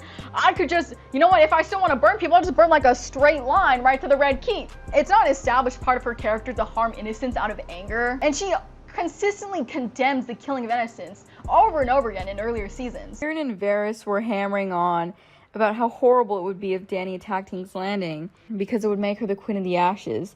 But when she does attack King's Landing, she wins without any civilian casualties, which means that all the time the show demonized Dany for wanting to attack King's Landing were wrong. She was never evil for wanting to attack. She was just sensible, which makes her turn even more nonsensical, because none of those previous moments of wanting to attack meant she didn't care about innocent life. And the fact that there wasn't any civilian casualties means that even moments before burning down the city, she was thinking of people's safety and caring about people. The show uses bells as a trigger for her madness, but she has no previous trauma related to bells. Character who has trauma related to bells is Cersei. Shame, shame, shame. The one who's obsessed with wildfire and who's burned people with wildfire before is Cersei. Since this is all built up to her becoming like her dad, the reason why Aerys burnt down King's Landing was because he wanted to give Robert Kingdom of Ashes to inherit. He wanted to give Robert nothing. So if she's supposed to be so power hungry, why the fuck would she ever do that? It's not even a kingdom anymore. She's not ruling over anyone anymore. If she's so evil, she has no one to really impose her own will on anymore. I also want to say this scene is literally probably the best dragon battle scene we'll ever see in both TV and movies. The dragon battles in House of Dragon look like a bunch of wax statues fighting each other. And this scene actually uses strategy. Some people say that it makes no sense for the scorpions to not miss her. I'd argue that it made no sense for the scorpions to be able to hit her dragons dead on before. Her dragons were slow as shit before and just impossibly nerfed. But now all the nerfs are off because she has to be a villain. This scene is the most realistic rendition of what it would look like if she tried to fight with a dragon this size.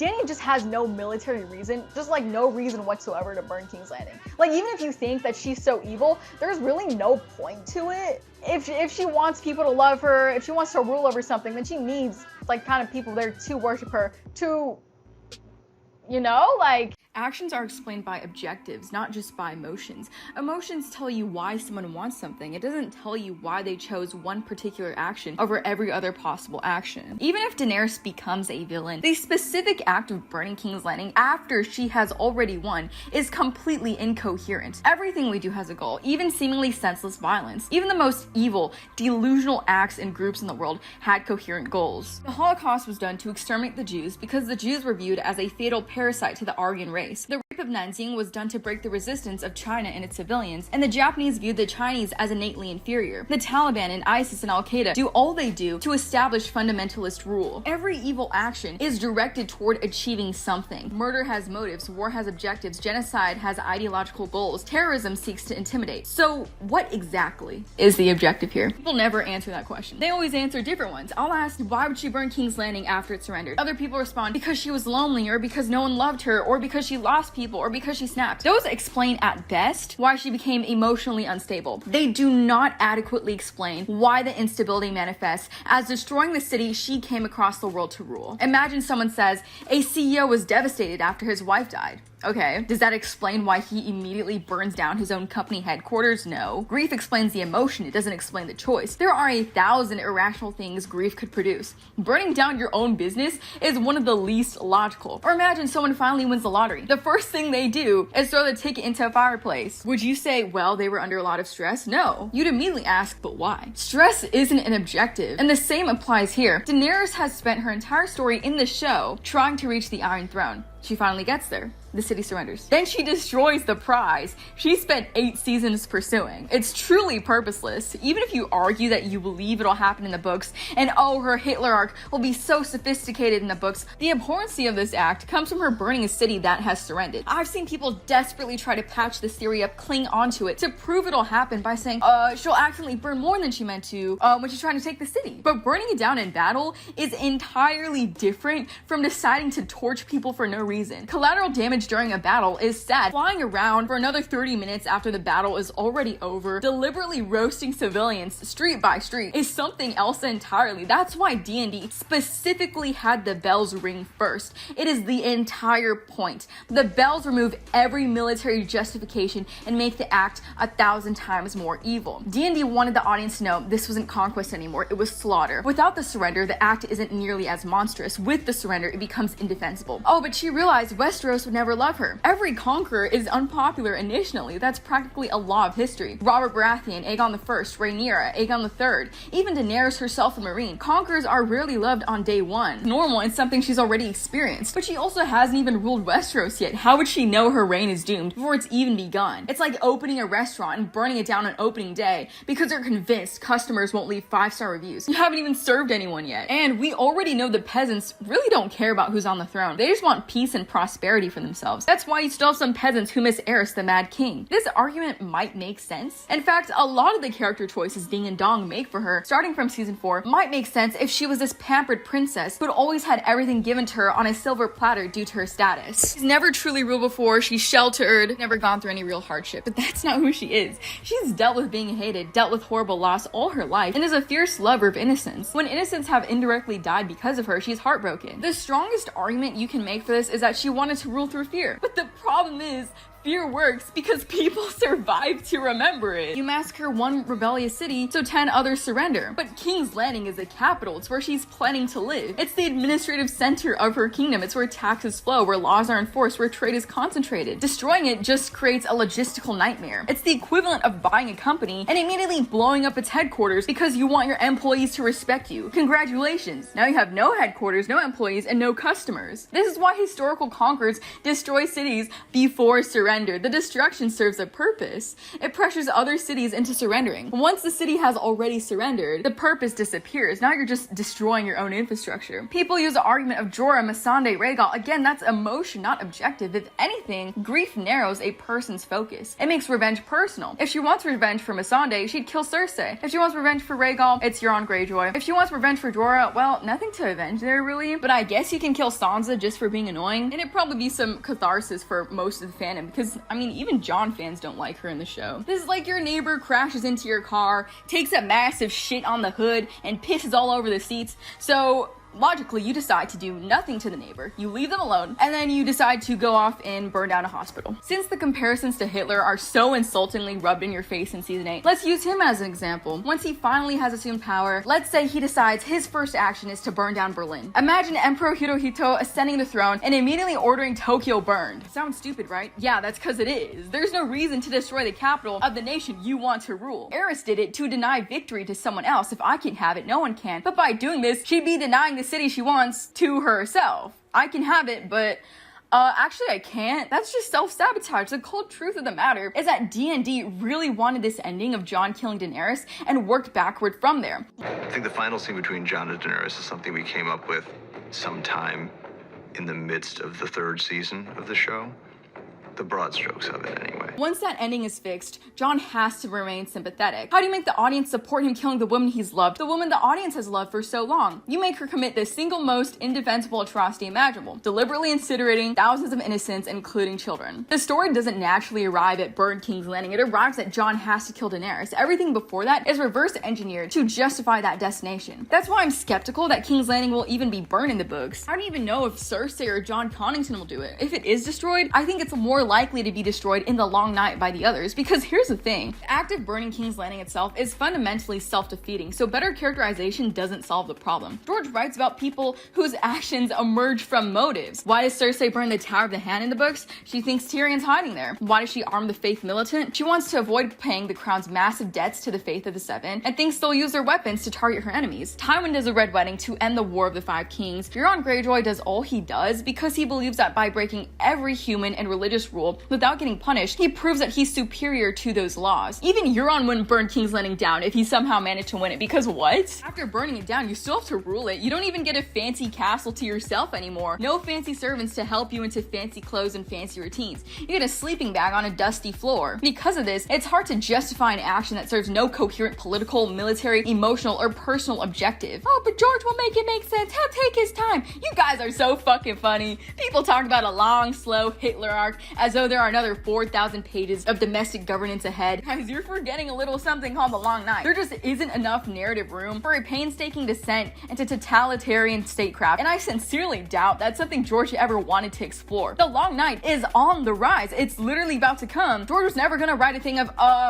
and actually, the others just set up camp outside the wall for another 10 years, just digging in their asses, waiting for Dany to become evil. Oh, and after, that's their calling card to just move right in. Famously abandoned a 5-year time skip because it created too many problems for the story's momentum. He realized he couldn't just pause the world's biggest conflicts. Characters grew older and finished their training arcs so they could become more powerful. Books are accelerating, not decelerating. The political plot is converging with a supernatural one. The story is moving away from the questions of how to rule a kingdom and toward the question of whether there will be a kingdom left to rule at all. If George wanted to write Daenerys becomes Hitler over several years, she'd actually need several years. It would need to take several years. The resident good guy to suddenly become a villain. She'd need time to create systems of repression, but the books don't have that kind of timeline. The world is ending until someone can answer the simplest question of what is she trying to accomplish by burning her city that she's wanted so badly her entire life in the show that had already surrendered. The theory rests on an ending first imagined for television, not on a convincing chain of character logic. People also cite the fact that she's a Targaryen, so that makes sense as to why she went mad. That's easily feuded with Jon also being a Targaryen. Then again, if she goes mad because of her blood, then what does that mean? Bravo! The message of her story is no matter how hard you try and fight against your genes, if your parents suck, you will turn out to be like your parents. Sorry guys! Subverted your expectations. And also, no Targaryen has ever truly been crazy for no reason. Daenerys went crazy because of all the years of torture that he went through. Maegor was just cruel. That's why I call Maegor the Cruel.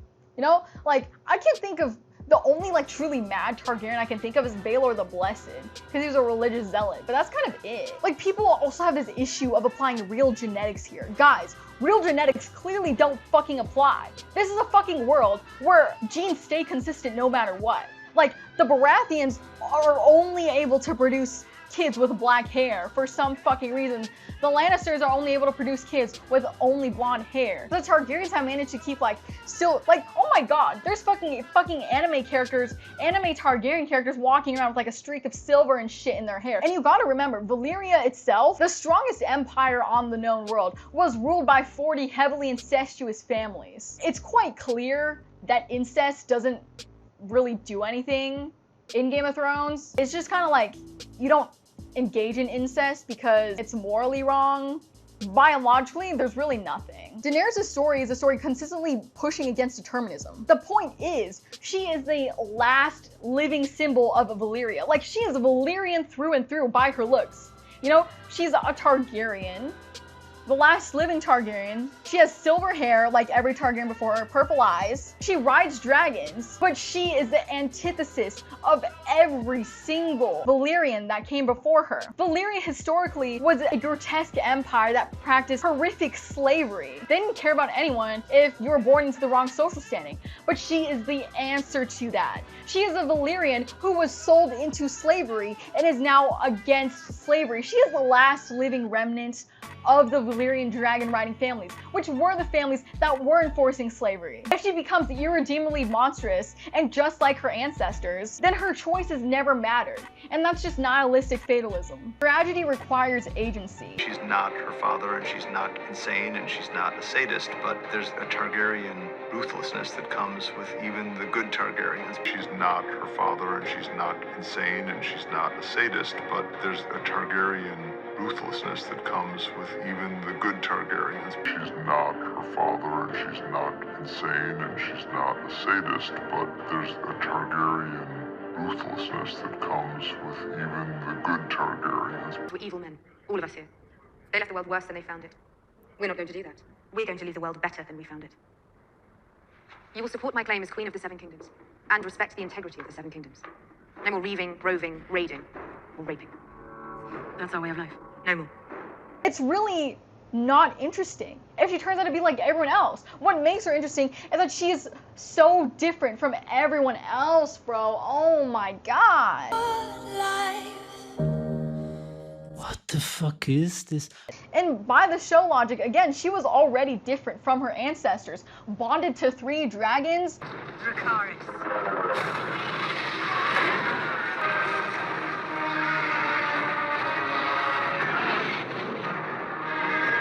Son.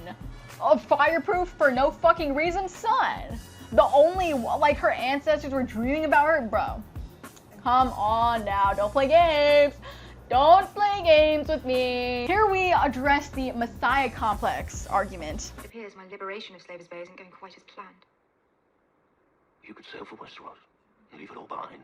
A boy sits on the Iron Throne, a boy many believe to be a bastard with no right to it. They'd never be more vulnerable. You cancelled me against rashness once in Qarth. I didn't listen. That all worked out well. How can I rule 7 kingdoms if I can't control Slaver's Bay? Why should anyone trust me? Why should anyone follow me? You're a Targaryen. You're the mother of dragons. I need to be more than that. I will not let those I have freed slide back into chains. I will not sail for Westeros. What then? I will do what queens do. I will rule. For so long, her sole goal was getting back to Westeros, conquering Westeros, sitting on the Iron Throne, and becoming the queen that she believes she has every right to be. And now she has the opportunity. She's driven by kind of a deep empathy, a much deeper empathy than probably anybody else in the show. It's something that makes her as charismatic as she is to people because they can sense the sincerity of it. Her empathy allows her to look at the people of Westeros and say, why the hell would they ever follow me? If I hadn't proven myself through my actions to be somebody worth following, why would they let me rule if I hadn't proven myself to be somebody who has ruled well somewhere else? She says that she was rash. Someone arrogant would never be self-critical enough to say things like that. And then when Dror tells her that people should follow her based on who she is and what she's done, she rejects what he says. He's saying that Dany is entitled to people's loyalty just because of her name and her dragons, but she tells him that she needs to be more. And being just a Targaryen and having dragons means jack shit. It doesn't mean she's entitled to their loyalty. She doesn't think she's special. We also have other moments in the show that show how humble she is. Listen to me, Varys. If you ever think I'm failing the people, you won't conspire behind my back. You'll look me in the eye as you have done today, and you'll tell me how I'm failing them. Perhaps they didn't want to be conquered. Arya's dead. I know. She was a good... She's dead. She died alone. She died for me, and I couldn't protect her. Doreah? We can't find her. She must be dead too. I led my people out of the Red Waste and into the slaughterhouse. Once I own an army of slaves, what will I be? Who are my people? The Targaryens. I only knew one, my brother, and he would have let 1,000 men rape me if it had got him the crown. The Dothraki? Most of them turned on me the day that Khal Drogo fell from his horse. Your people are in Westeros. People in Westeros don't know I'm alive. They will soon enough. And then what? They'll pray for my return, they'll wave dragon banners and shout my name. So my brother believes him, he was a fool. And what they deserve, I'll have no one left to rule. So Barristan counselled mercy when I took the city, right up to the morning he died. Daenerys Harris thinks I should kill the former masters and let the rest of the city fend for itself. What do you think? Your Grace, I think that I'm not fit to have an opinion on these matters. You are as fit as anyone I know. You know why I'm here. And you know who will suffer the most if this all falls apart. So, what do you think?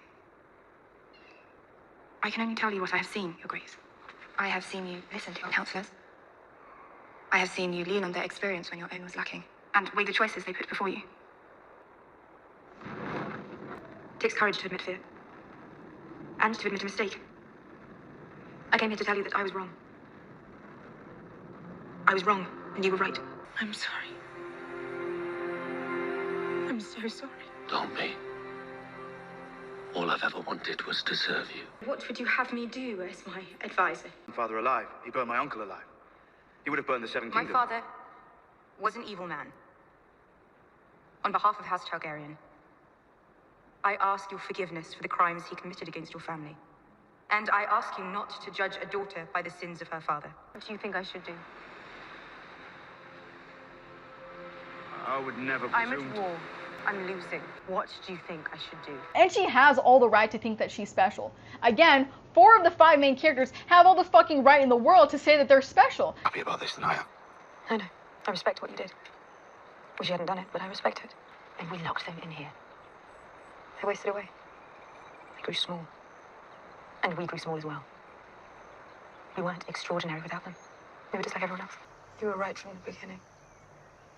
If I trusted you, everything would be different. But she does stuff like she leaves cities under the control of other people. She appoints advisors. She delegates authority. If you have a Messiah complex, you also have to believe your own judgment is morally unquestionable, but that's not true. Her and with the way we see earlier points in the video. Just because she's reformist ambition doesn't mean she's delusional and has a Messiah complex. Every fucking revolutionary idea believes society can be improved. Every revolutionary leader has an idea for what they would ideally like society to be like. What the fuck? If she had no plan, y'all complain still. If advocating systemic change means you have a Messiah complex, then everyone has a fucking Messiah complex. Messiah complexes also rely on a delusion. You have to delusionally believe that you are somehow better and you are special and you have unique powers. But she is under no delusion, as I've said before. Belief that she can change the world is a logical deduction. If I go back to the fucking Stone Age with a bunch of fucking nukes, you think I'm not gonna tell everybody I could change the world? Well, yeah, because no one else has a fucking nuke. But here's the argument. Point A. The current system causes endless suffering and cannot fix itself from within. Point B. I'm the only person on Earth who commands 3 fucking living nukes. Conclusion. Therefore, I'm probably, logically, the only person physically capable of forcing a systemic change. But of course, here y'all fucking go. If she just wanted to sit on her ass and pick her nose, do nothing about justice around the world, even though she's the one person in the world with the power to change it, here y'all go. oh, she's evil, she doesn't care about people. If she doesn't use her dragons to break the world's cruelest systems, no one else can and no one else will. That's the whole point. Slavery is a millennia-old institution. Think anyone was gonna disrupt the slave trade in Slaver's Bay? Hell no. It's the only person capable of doing it. She has the power to fight back against the powerful masters who have vast resources of money, wealth, and armies. When she gets to Westeros, she even mocks what Viserys used to believe. Even before your arrival, they plotted against her. Now, They cry out for their true queen. They drink secret toasts to my health. People used to tell my brother that sort of thing, and he was stupid enough to believe them. Daenerys never had any deluded expectations that people would just fall at her feet. And in season 7, episode 6, she explicitly hopes, We are going to destroy the Night King and his army. We'll do it together. You have my word. To put those who swore allegiance to you. they'll come to see you for what you are. I hope I deserve it. she was never one to believe that she was entitled to love. And she's had people hate her before. Daenerys would not burn people alive because they refused to love her. It's not like she spent her whole life being loved. Quite the opposite, in fact. What I've realized begets the Messiah complex argument is that people who dislike Dany are really responding to the reception of her acts by modern audiences. They're making a category error of unconsciously attributing the audience's relationship with Dany to Dany's relationship with the world that she inhabits. When people argue she's doing all that she does to maintain her image as a savior, the immediate question is, okay, maintain that image before whom? She has never been rewarded for her morality. Even her own advisors criticize her for it, like Barristan and Jorah telling her to stop wasting her time. Performative behavior is incentivized by rewards that she never sees. The only place where she receives the incentives necessary for this interpretation is online. It's outside the fiction. She's actually the most beloved character when you get off bum ass social media. And even on social media, she's by and large the most popular and beloved. Because viewers celebrate her so loudly, people retroactively read that celebration back into the shown text as though she's somehow aware of the people naming their kids Khaleesi after her. No, guys, she cannot perform for an audience that she cannot fucking perceive. Because we live in a culture that praises Dany for freeing slaves and for what she does, people begin reasoning as though she's aware of and responding to that praise. Like she sees everyone, she sees me with a tattoo of her on my body. The fact that millions of people in the modern day love her does not mean that she believes and knows that millions of people love her. She's no stranger to being hated, treated horribly. She doesn't crave adoration or worship. Yeah, there's a whole Misa scene, but how the fuck do you want her to react when she's being lifted by the people she saved? You want her to just cross her arms and be like, what the fuck? Like, she can't fucking win. Well, like, how do you expect her to react? Like, she can either cry, boo-hoo, boo-hoo-boo-hoo. And it's like, why would you even be crying in that scenario? Or she can be like, whatever. Or she can be like stone-faced, like a corpse moving through the sea of people. Or she can fucking smile. Be like, woohoo, guys. We're free. Let's rejoice a little. Let's smile a bit. And need I remind you, for her to have a Messiah complex and do stuff, all the good stuff that she does, let's just say that she does them because she expects praise, she expects worship. That has never happened. There has never been an instant where she unintentionally did something good and then she was praised for it. It's literally the Pavlovian response. She never was taught that she would, earn any praise or anything for what she did. In order for this to be true, she would have had to unintentionally done something good, gotten praise for it, and then constantly chased after that praise. But the first moment that she does in the series where she does something good, which is stopping the Lazarene woman from being raped, she gets zero fucking praise for it. Her husband, basically, he dies because of that. She loses everything, really, because of that. If she has a Messiah complex, she would really stop doing that kind of shit, because she's seen how that's worked out for her. But she continues to do shit like this because this is what she truly believes in. When she frees the Unsullied, like, the camera literally shows her reaction, like, her looking at the slaves. She takes Missandei, not because anyone's there to clap her on the back. In fact, Jorah and Barristan want her out of there. They're like, you're dicking around here, Khaleesi. Like, what are you fucking doing here? Like, let's go, bro. Like, let's get the fuck out of here. Who's like, encouraging her? No one's encouraging her. To have a Messiah complex, you need to put a carrot, like, on a stick in front of her, and, like, hold it in front of her face.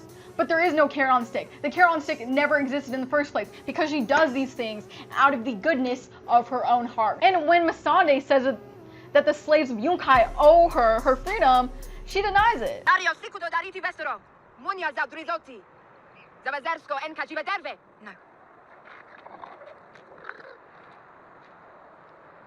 Tarlys elvazie enkot daor. Jevite bagon daor. Dervice risitibilos daor. Gemeli meli sitibilos. Lo miri ziri, mesmalgon bestila. Tolvis jevis.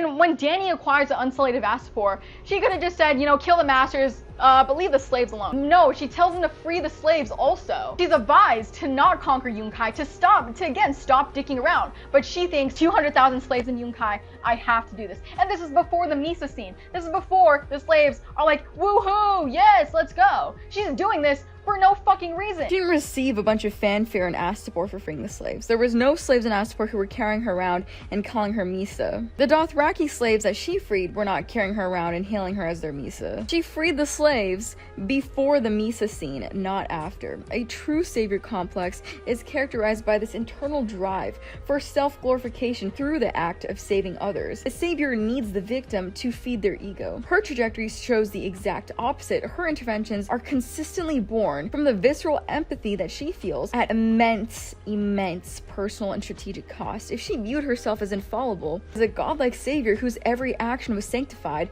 she would not have locked her dragons in the catacombs of Meereen after Drogon killed one child. She doesn't say, well, I'm the queen, rules don't apply to me. She cries, takes her other 2 dragons, and locks them in a dark pyramid. Remember, she thinks of her dragons as her children, the only children she will ever have, and she locks them up in a dark pyramid. She cripples her own military superpower because she refuses to let innocents die, which is a horrible decision. A person with a messiah complex rationalizes casualties as necessary damage for their grand vision, but she wept, she took accountability, and crippled herself to protect her people. Something that a deeply burdened ruler does when they're trying to mitigate the unintended consequences of their power, not a self-absorbed zealot. A messiah can't compromise because to compromise with the corrupt world is to defile the divine mission. Those are the acts of a pragmatist willing to subjugate her own personal desires for the pragmatic goal of governance. Throughout her journey, she is plagued by an acute awareness of her own limitations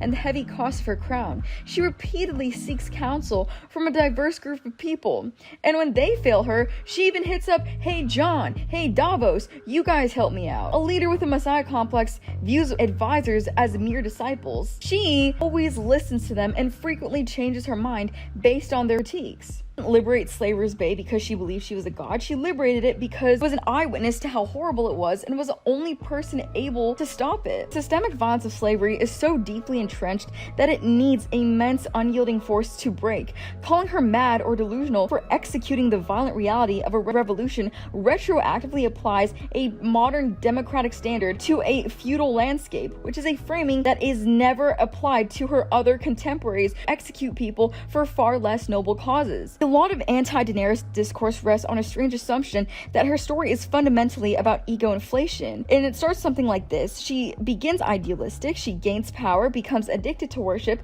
develops a messiah complex, and then collapses the moment reality refuses to validate her self-image. But if you actually examine the structure of her story, that reading has foundational issues. Cersei is the obvious example of someone who's consumed by ego. She surrounds herself with flatterers, mistakes fear for loyalty, and believes herself to be intellectually superior despite mounting evidence otherwise, and she treats dissent as betrayal. Daenerys is written in the opposite way. She constantly doubts herself, constantly revises decisions, constantly questions whether she's doing harm. She agonizes over everything. And that is not how George writes a narcissistic ruler intoxicated by adoration. A person high off their own fumes doesn't spend so much time wondering, what if I'm wrong? What if my actions are hurting people? Yeah, she has a long list of titles, but she didn't sit there and gather all her advisors around and was like, okay guys, we need to think of some cool names for me. No, those were names that other people gave her. Misa isn't something she invents in a mirror because she needs validation. It's projected onto her by the populations she liberated. She somehow needs to be liked, but who are we comparing her to? Jon desperately craves belonging. Tyrion craves recognition. Theon craves appeal. Sansa dreams of courtly validation. Cersei obsesses over status. Stannis craves legitimacy. Jaime's arc is partially about how others perceive him. She repeatedly chooses courses of action that make her less politically secure,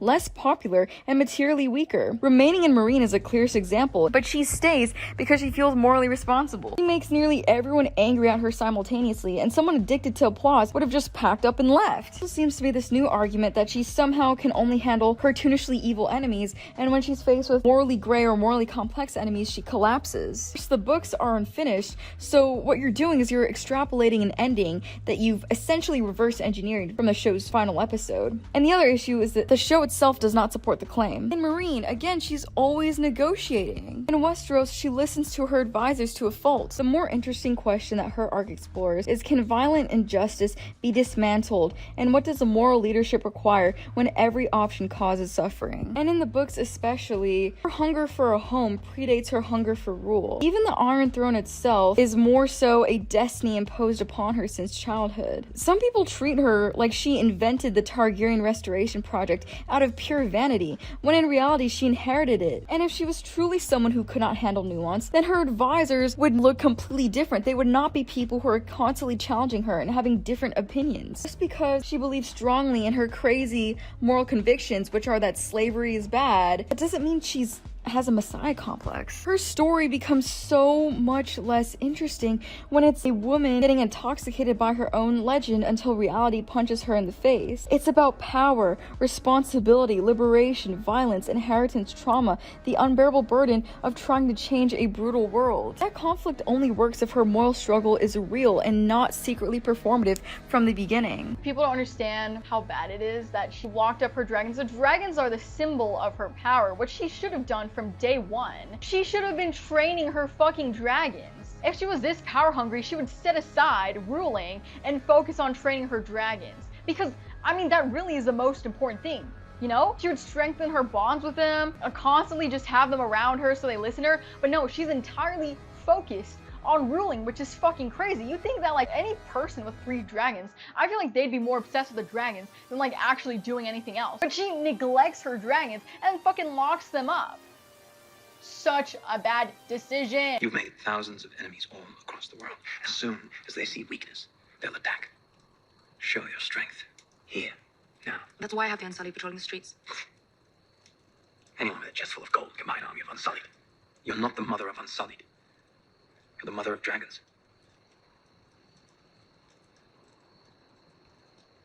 I don't want another child's bones dropped at my feet. No one's seen Drogo in weeks. For all I know, he's flown halfway across the world. I can't control the moon. A dragon queen? No dragons? It's not a queen. In the books, all she wants is to return to the House of the Red Door, the house that she grew up in. She has no desire for the throne. She's really just inheriting Viserys' will, and she feels that it's her duty. Kind of like a little tiny seed, because one of Dany's first lines is, "I want to go home." In season 8, episode 1, she does mention wanting to just take off with Jon and saying fuck off to everything, but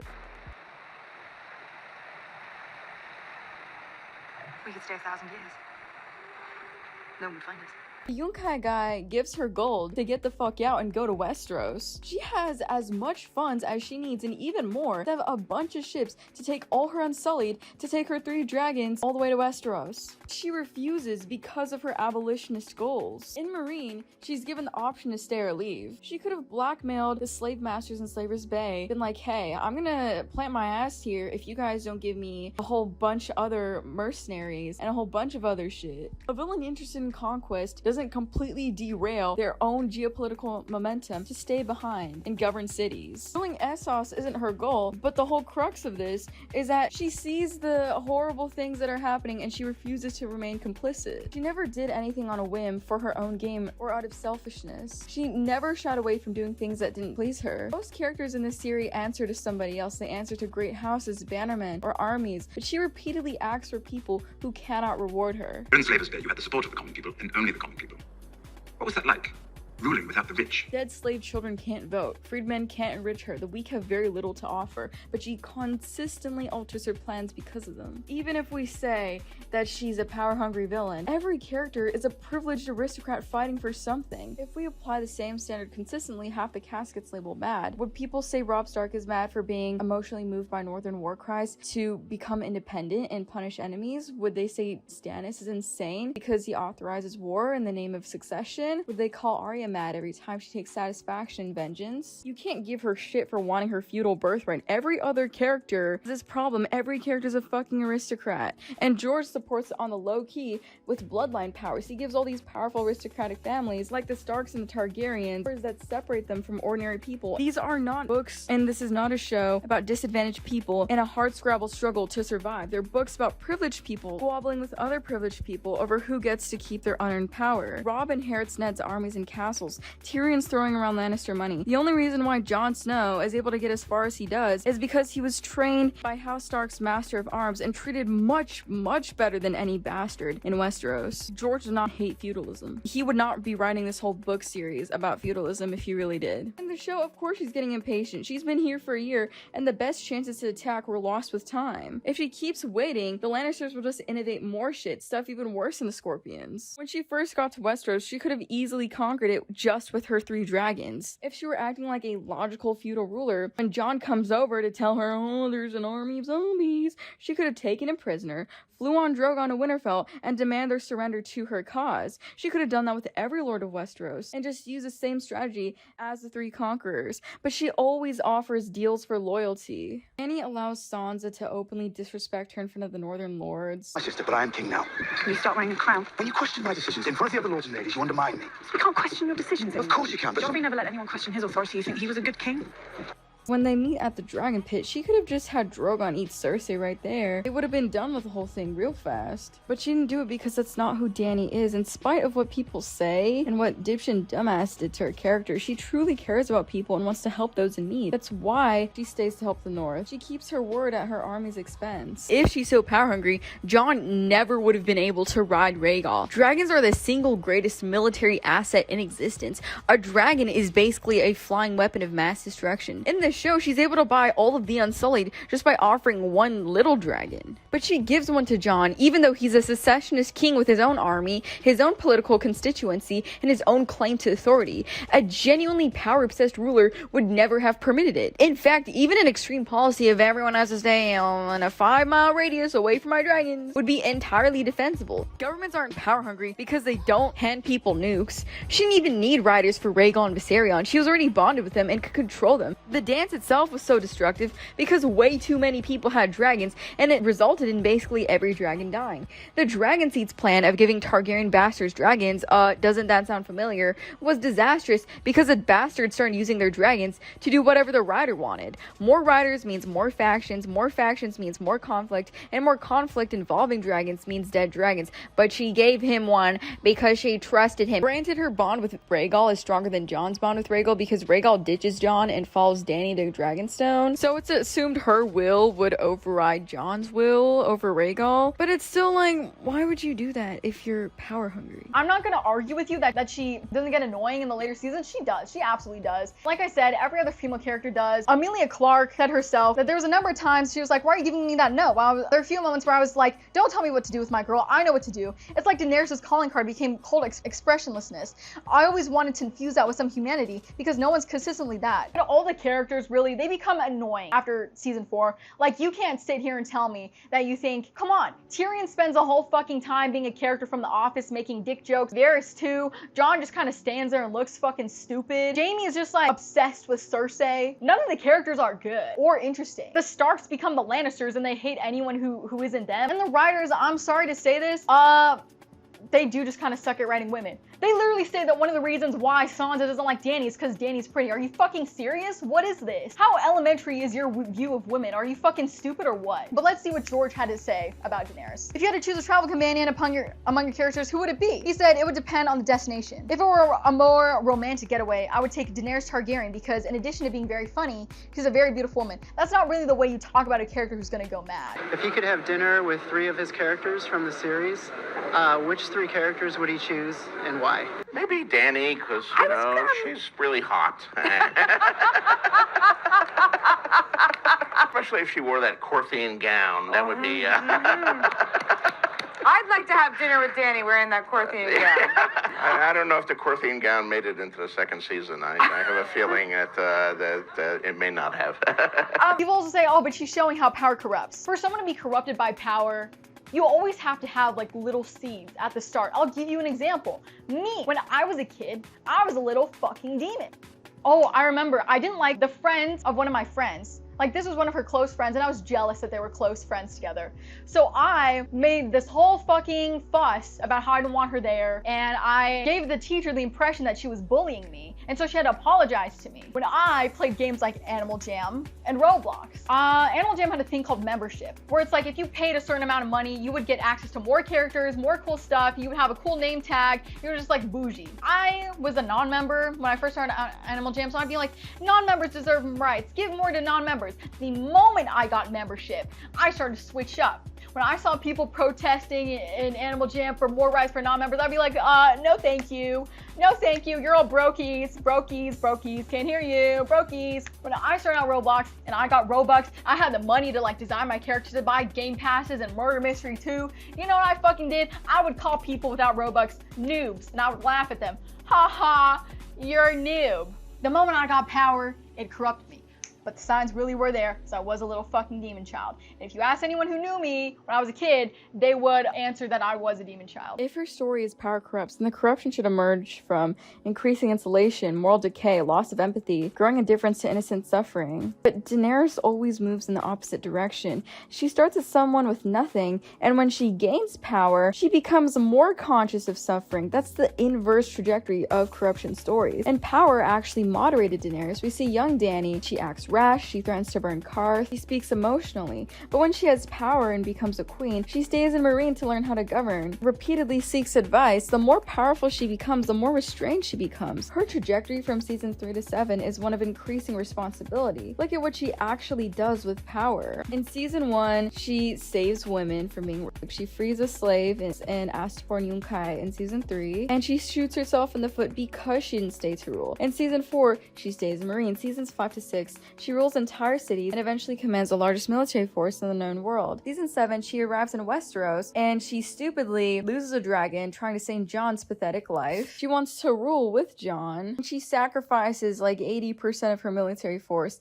to fight for the North. Power itself corrupts. We should see a gradual moral decline across these stages, but her priorities remain largely consistent. She should be abandoning moral responsibility, but instead, she repeatedly delays her personal ambition because she feels responsible. A genuinely corrupted ruler would prioritize personal gratification over public welfare, but she repeatedly sacrifices advantageous positions. She's not a Macbeth figure. She's not someone whose soul deteriorates as authority increases. We see that as her authority increases, she only grows and becomes better. For this to be a story about how power corrupts, that would show someone gradually abandoning empathy and becoming more selfish, but she does the opposite. She delays Westerosi conquest to stabilize Savor's Bay. She tolerates insult after insult from the Master of the Unsullied, from the Second Sons, from the Meereenese elite, all in pursuit of peace. If power corrupted her, why did it fail to corrupt her for nearly a decade? What the final season shows, and what a villain arc would show, would be an already powerful woman suddenly acting in ways inconsistent with years of established motivations. Nobody says Robert Baratheon is crazy for taking the throne through fire and blood.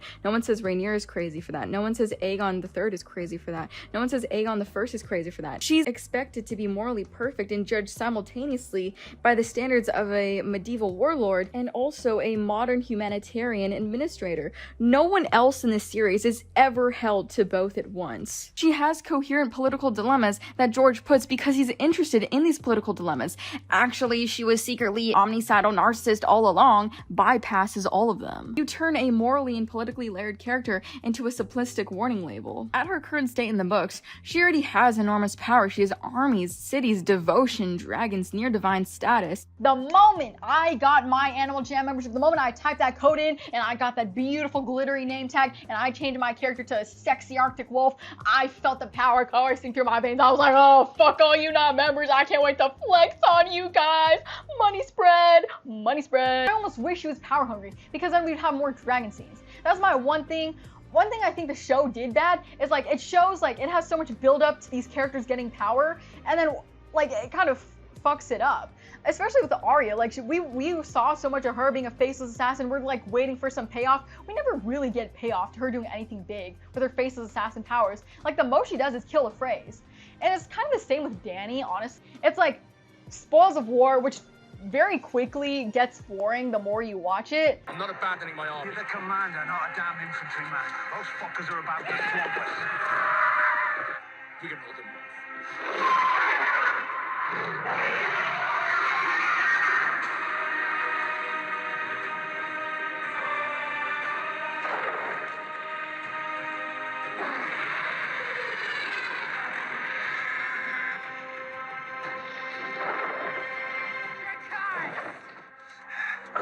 when I watched the scene, I was like, this is cool. Where are the other two? The real answer is this: there was 3 dragons there. Jaime and Bronn would have been gone so much earlier. But the other one is when she storms King's Landing. Well, no, when she's dodging like the scorpions, and then you know astapor. But like, come on, they're fucking dragons. You can't, like, no one's like, whoa, what the fuck? Like, no one's like in awe. Like, you don't have to like her. This is like, it's a fucking dragon. I mean, come on. Like, the worst person in the world can have a dragon. I'd be like, whoa, is that a dragon? Fucking, another thing people say, oh, anyone who didn't heed her worldview was unacceptable and she's self-righteous. When you can't tolerate compromising worldviews, you don't fucking compromise. That's how that shit fucking works. If that was true, then Tyrion would be fucking dead the moment he tosses that hand the kingpin aside. Why the fuck did she let him go? I would have been like, okay, Drogon, this is roast this little guy for me. Worldview is that slavery is evil, rape is evil, and nothing about how she can't tolerate opposing worldviews. There's a massive difference between slavery is evil and needs to end versus everyone who disagrees with me about everything deserves death. If that was the case, then she, again, would not have the advisors that she has. She would surround herself with yes men. She never executes people just because they disagree with her worldview. The thing is, you have random bullshit arguments like this because everyone's coming up with everything they can possibly reach for to try and rationalize Daenerys' ending. But the thing is, you'll notice a lot of these arguments contradict each other. There's a lot of people who argue that power corrupted her, but then there's also people who argue that she was always destined to go mad. But if she was genetically predisposed because she was a Targaryen and madness runs in her blood, then power didn't corrupt her. Power meant nothing. It was all in her blood either way. It's either that she became something she once was not, or she always possessed madness and just merely concealed it. Both cannot simultaneously be the primary explanation. There's also the argument she was power hungry versus she lost to everyone in Snap. The power hungry thesis claims that Daenerys valued the throne above everything else and that her actions were the culmination of lifelong ambition. The grief made her break thesis claims that losing Jorah, Missandei, Rhaegal, the affection of Westeros, created psychological collapse. But if grief destroyed her, then she must have genuinely loved those people and valued them deeply. Her humanity and emotional attachments are the main focus. But if naked ambition drove her all along, then those losses should not be the decisive factor. One narrative talks about something that's tragic and the other presents an inherently tyrannical personality. If you're so power hungry and tyrannical, why the fuck do you care what other people think of you? You can tell them to go fuck themselves. You don't care about their opinions, they're lower than you. But people will invoke both of these simultaneously because neither explanation alone adequately accounts for her turn in becoming a villain. Someone who believes they are the divinely ordained savior acts from excessive confidence. Someone consumed by paranoia acts from distrust and anxiety. If she was corrupted by power, then when she had power in the Dothraki, she would try and get herself to be more liked by the Dothraki and use her power to do worse things that would generate more praise from the Dothraki instead of turning them against her. If power corrupted her, she would have stopped caring about the slaves the moment the slaves started talking shit about her. People also cherry pick isolated lines, but it's normal for characters to say extreme things. What matters is sustained patterns of behavior. They ignore every time that she is shown otherwise. No one argues that Jaime is permanently the guy who pushed Bran from a tower. No one argues that Sandor permanently remains the guy who killed the butcher's boy. No one claims Sansa is still the naive little bird. You have to simultaneously argue she was always mad, but power corrupted her.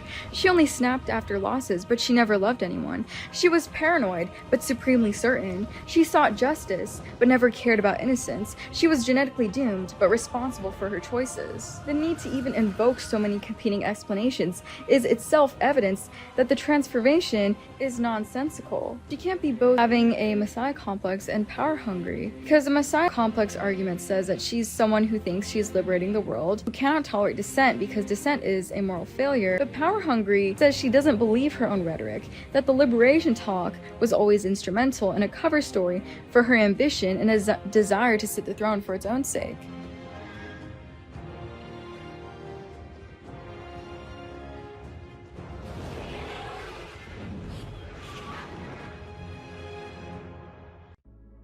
Let's see what happens when we use the logic that people apply to Daenerys on other characters. We'll start with Tyrion, who's easier because, well, in the books, he is a villain. His big goal right now is to Cersei, but they whitewash him in the show, and that's mainly the reason why he's such a shit character after season 4. But when we first meet him, he's drunk in a brothel, and for him, this is a lifestyle. He repeatedly participates in a system built upon the exploitation of vulnerable women. Historically, women forced to work in brothels had either been sold there or were kept in debt bondage for the cost of food, rent, and clothes. Beating by clients and the brothel keepers themselves were routine. Because of their marginalized status, they had virtually no recourse. The vast majority were and are victims of extreme poverty, rural migrants who arrived in cities with no support network, domestic servants who had been fired, or women abandoned by their families. Majority of Westerosi brothels also employ children. It's not a free choice because the women with the fewest choices are often doing this work. He buys consent from people who do not have the socioeconomic power to say no to Lannister, effectively capitalizing on their lack of choice. He views himself as a champion of bastards, cripples, and broken things, and identifies explicitly with the downtrodden because of his dwarfism and the abuse he suffers from his family, but his empathy stops at the brothel door. He uses the exact mechanism he claims to despise to dominate and consume people who are vastly more disenfranchised than he is. When he shields Shae, he believes he's acting out of love and protection, but he fundamentally treats her as a possession that can be hidden away for his private comfort. His relationship with Shae is always defined by the broader system of prostitution. He bought her services, isolated her, and demanded a toxic simulation of genuine love and loyalty from a woman whose literal survival depended on pleasing him. When Shae betrays him to save her own skin during his trial, he cannot stomach the reality that her affection was a survival mechanism he paid for. His reaction to murder her is the ultimate expression of the entitlement he practiced in brothels for decades. He believes he owned her loyalty because he paid for it. Then there's his treatment of children. The first major thing Tyrion does in the series is slap his nephew. How is physical violence against a child acceptable when the audience agrees with the target? That is precisely how madness is normalized. He then arms the mountain clans of the Vale. Instead of promoting peace, diplomacy, or conflict resolution, he recruits heavily armed tribal warriors, one of which has a literal necklace of ears, human ears, and unleashes them into the politics of Westeros. When lost in the Vale, a sane man seeks diplomacy. He shows a complete detachment from societal safety and actively arms and mobilizes crazy mountain tribes. By giving advanced weaponry to mass murdering people, he willfully unleashed a wave of terror upon innocent small folk, showing how he has a total lack of empathy for human life. As Hand of the King, he becomes increasingly concerning. His solution to political problems is deception and blackmail and threat. He imprisons Pycelle, an old senile man. He threatens Cersei, his sister. He sells off his niece into marriage without telling her mother. Then we arrive at the Battle of Blackwater. Tyrion makes the choice to burn thousands of people alive with wildfire and doesn't blink. Thousands of people die here, burned alive, dying horrible deaths, never able to return to their families. The mask fully slips off during his trial for Joffrey's murder. He explicitly confesses his omnicidal desires and gives a manifesto. Then he guns down his own father, who is in a vulnerable position on the toilet with a crossbow. And then he strangles Shae, a woman he purported to love. His hands are permanently stained with the blood of his closest relations. Presented with slavery, he concludes that slavery should continue on for a few more years. But if he were a slave, he would never propose a solution like this. Imagine proposing a gradual phase out of kidnapping, a buffer period for murder, a transitional schedule for cannibalism. His family relationships show even deeper instability. He gives horrible advice to Daenerys because his primary psychological objective is to avoid shedding Lannister blood. He'll bleed Daenerys' allies to death. He only cares about the Lannisters. He repeatedly insists that his siblings deserve endless chances, even though both use astounding amounts of violence and cause thousands to die. Yet Tyrion assumes both of them are good, because his own blood receives infinite charity, anyone else receives impossible standards. He has a sudden sanctimonious horror at Dany's use of violence in the later seasons. He routinely holds her to a pacifist standard that completely ignores his own past. Tyrion walks battlefields in performative horror, but he achieved his greatest historical fame by using wildfire to burn thousands of Stannis' soldiers. His condemnation of Daenerys executing Randall and Dickon is hilarious because he never offers an alternative. He patronizingly tells two former slaves that human nature requires compromise, and his arrogance leads directly to the bombardment of Meereen and causes thousands more deaths. And finally, he gets Jon to murder Daenerys. Tyrion bought Shae's love with gold. When she turned on him, his love curdled into fatal violence. Tyrion tried to control Daenerys with poor advice, hoping to mold her into a puppet ruler who would spare his family. He grew deeply jealous of her intimacy with Jon Snow. When he realizes that he can't buy her love, convincing Jon to commit regicide and also kinslaying so that he can be the permanent hand of the king. They're coming ashore. Rain fire on them. There are too many. And form a welcome party for any Baratheon troop that manages to touch solid ground. He constantly pulls Dany's punches for the sake of his incestuous twin siblings, and he doesn't care about all the destruction and death it causes in the wake of that. He doesn't care that Olenna Tyrell dies, that the Sand Snakes die, that Viserion dies, that Missandei dies. He lectures everyone, while his passivity and bad advice see the literal road to hell. It was on opposite sides of the Battle of Blackwater Bay. Unluckily for me. Last time I was here, I killed my father with a crossbow. Last time I was here, you killed my son with wildfire. Let's go with Jon. When we first meet Jon, he is unhappy. That may sound insignificant. It's not. Because healthy people don't spend entire episodes brooding. From the beginning, he displays an alarming inability to experience joy for more than 4 consecutive seconds. Everyone is celebrating, and his response is to sulk and furiously beat up a training dummy. Future mass murderer behavior. He encourages the Stark children to keep direwolves. He was introducing apex predators into a household full of children. He also burns a white with a lantern.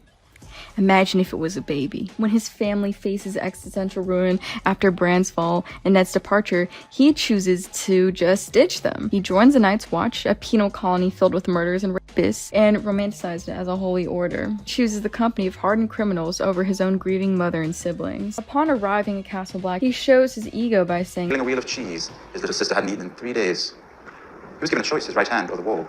I've been asking the Lord Commander about them. Fascinating stories. They hate me because I'm better than they are. It's a lucky thing none of them were trained by master-at-arms like your Sir Roderick. I don't imagine any of them have ever held a real sword before they came here. He intervenes when Sam is bullied, but this is where he immediately begins assembling followers. History is filled with dangerous leaders who started by cultivating devoted loyalists. Early in his training, he enters a violent rage where he assaults someone with a knife because of a verbal insult. He has a dangerously volatile temper and a total inability to regulate impulsive homicidal urges. The moment he's sent on his first real mission, he decides that his Night's Watchos mean jack shit. He completely assimilates into an anarchic tribal faction. Incredibly abnormal behavior. He has no problem at all killing one of his brothers and lets him lay down his life. His self-righteousness only grows from here, and his coldness to murder. He kills yet again, maniacally. He's so self-righteous, he declares they have to kill the mutineers at Craster's just based on how they know Castle Black's weaknesses. They might tell the wildlings, therefore they must die.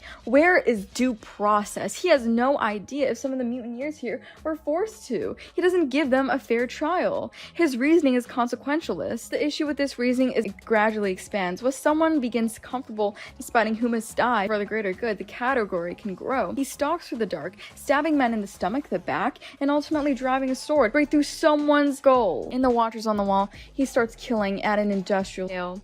He kills 1, 2, 3, all the way 7 men lose their lives. He crushes a man's skull with a hammer, even. Unpredictably violent. A murderer who doesn't bat an eye at the people he murders. Within a remarkably short period of being Lord Commander, he managed to alienate large segments of his own organization. When General Slint refuses an administrative reassignment, a rational commander would throw him in a cell. Jon, driven by a sudden rush of absolute power, drags a crying, begging man out into the courtyard and personally hacks his head off. It's a public display of bloodlust designed to terrorize his subordinates into compliance. As Lord Commander, he unilaterally decides to tear down the wall's political integrity. He invites tens of thousands of ancestral enemies, the free folk who have spent centuries raiding, pillaging, terrorizing, and he ignores the democratic will of his own men. He has a selective, localized sympathy. He humanizes the wildlings, but he remains completely blind to the feelings of the men he commands. They've lost brothers to the wildlings, been brutalized by them, but he can't accept that into his black and white worldview. He has no empathy, no real empathy for his people. He shows his sociopathic tendencies when he commands Ollie, a child who literally watched his parents be murdered and cannibalized to serve the people who did that to his family. A key indicator of an autocrat's descent is the deliberate dismantling of internal checks and balances. His leadership shows a stubborn refusal to rationalize his decisions to his lieutenants, and he instead opts for a top-down, opaque authoritarianism. His political strategy is just to 1. Do the controversial thing, refuse to explain, and then look disappointed when people object. He is so incompetent at leading that instead of keeping his closest, most loyal allies nearby to help build political consensus, he sends Sam away to Old Town. He dispatches Grenadiers and Pip to peripheral forts and later to their deaths, he isolates himself from Sir Alistair Thorne. He treats the Night's Watch as a personal fiefdom instead of a military democracy, having spent his entire life watching Robb inherit the destiny he secretly did. The dormant desire to be the legitimate Lord of Winterfell projects onto his new office. He doesn't govern like a first among equals, but like an entitled lord in his vassals who owe him absolute, unquestioning fealty. His decision to bring the wildlings south and ultimately march on Winterfell is the ultimate Freudian slip of his repressed ambition. By weaponizing the free folk to reclaim his ancestral home, he manifests the very fantasy he was forced to suppress as a kid. He uses the power of Lord Commander to unilaterally override the laws of the realm, acting as the de facto king in the north long before a crown is ever placed on his head. He cloaks this deeply personal craving for legitimacy in this noble garb of saving the world. In his mind, he is the indispensable savior, a delusion that allows him to indulge his deepest ego drive, which is to finally be the Stark Lord he always told himself he could never be. By leveraging the Free Folk as a personal proxy army to settle a northern blood feud, he validates the fear of his men. He risks drawing the full wrath of the Iron Throne down upon an already depleted penal colony. He believes his personal righteousness exempts him from the law, customs, and consent of the people he governs. Not once does he really and truly try to compromise and set aside his own personal desires. He never concedes power to make an effort to appease the Night's Watch and the wildlings. Then he returns from the dead. It's already established in the show how resurrection permanently changes you. You lose a piece of yourself when that happens. He does a mass hanging and even hangs a child. By any 21st century metric, the execution of Ollie is a violation of the Geneva Convention and the UN Convention on the Rights of the Child. He was a traumatized, radicalized child soldier whose village had been cannibalized. Instead of psychological rehabilitation or juvenile detention, he places a noose around a child's neck and personally pulled the lever. He never meaningfully self-reflects over his mistakes. After the executions, he just up and leaves the Night's Watch to wash his hands of the moral obligations. He never felt entirely welcome at Winterfell growing up, so he joined the Night's Watch because he had nowhere else to go. He fell in love with a wildling woman, and then he thought he'd found a place he could fit in at the Night's Watch, only to be murdered by his brothers. He realizes he's unwelcome no matter where he goes because bastards by nature are sinful and lustful. In the Battle of the Bastards, he abandons strategic planning and charges an entire army. He leads thousands of his own loyal soldiers into a literal meat grinder, completely unbothered by the mountain of corpses suffocating his men, all to satisfy his own individual death wish. He never thinks about their own lives. If not for the Knights of the Vale coming in to save him, he would have led all his men to their deaths. And it's during this battle that he kills 17 separate human beings whose only sin was being on the wrong side of the battlefield. His rage comes in again when he beats up Ramsay and then leaves him bound in a cell to be eaten alive. Despite Sansa being the true-born heir to Winterfell and the architect of their victory, he allows himself to be declared king in the north. He actively participates in the systemic erasure of her political rights, taking a crown that belonged to his sister. His threats of violence show where the mask starts to slip. He even eventually kills Daenerys, his romantic partner. There's no due process. He never stopped to wonder, what if Drogon was controlling her the whole time, and she had no control over Drogon, and Drogon was just going crazy and she was hanging on for dear life. He doesn't speak Valyrian. His whole gang is a penal colony surrounded by ice and darkness and misery, where rapists and murderers and criminals of all kinds go to work and die. They're already bad, but the wildlings are on a whole new level, and this guy just welcomes them through the wall. The Night's Watch is meant to be neutral, is never meant to take parts in wars of the realm, so why is he hosting a king? Why is he marching south? He believes himself so above everyone else that laws don't apply to him. He becomes convinced that he sees reality more clearly than everyone around him. By being resurrected, he knows he has been chosen for a higher purpose, and he is better than those around him. An unfortunate pattern. You knew nothing. But honestly, Jon and Dany parallel each other, because Jon tries and tries to rule justly at the wall and he fails. That's what his speech to Davos is about post-resurrection. After he's reborn, like Dany, he immediately decides to tell the Night's Watch to piss off that his watch has ended. He's done trying to be the honorable Lord Commander. He then goes back to his Stark roots by teaming up with Sansa to go save Rickon and take back Winterfell. Like Dany, they both try to be fair and just. They fail, they are reborn, they go back to their roots, and they set out to take what is theirs. But what if he hadn't killed someone who'd burned down King's Landing? What if he was killing Sansa? Did you ever think about that?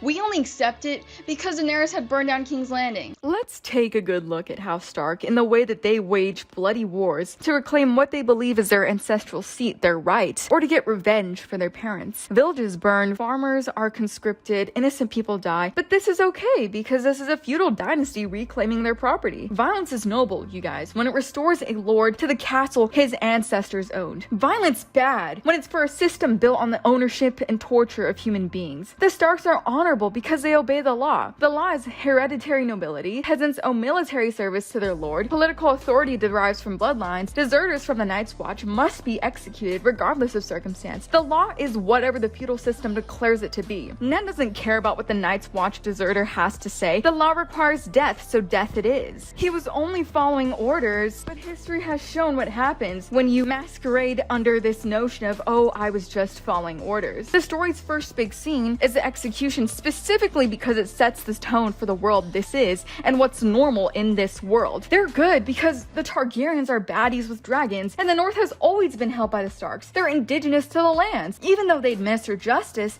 they administer it according to the laws, and their ancestors have always been that way as well. But wait, that's not what the lore is. The lore is that the Starks raised, murdered, raped, exterminated rival petty kings and entire bloodlines. They genocided the children of the forest, and their ancestors after were just as violent. King Theon Stark lashed a man's corpse to the front of his ship, burned a score of villages, and put thousands to the sword. The heads of the slain he claimed as prizes, carrying them back to Westeros and planting them on spikes along his coast as a warning to other would-be conquerors. North doesn't belong to the Starks either. It belongs to the children of the forest. The North as Stark territory is a settler colonial fact that's now treated as legitimacy because enough centuries have passed to launder it, and enough children of the forest have died to be unable to fight back. Their claim rests on Bronze Age ethnic cleansing. There must always be a Stark in Winterfell is treated by the fandom as a line that increasingly becomes more tragic, but said flatly, it's a hereditary entitlement claim to a specific seat of power justified by blood alone, phrased as prophecy. If Dany said there must always be a Targaryen on the Iron Throne, that would be cited as Exhibit A of her megalomania. Indeed, violence follows the Starks wherever they go. Brandon Stark wrote to King's Landing in a rage, talking about some bring Rhaegar out, I'm gonna fucking kill him, bring him out right now. That results in him getting killed, his father, and his household guard as well. Ned's response to that is to become a principal architect of a war that kills tens of thousands of small folk who had zero say in a succession dispute between great houses.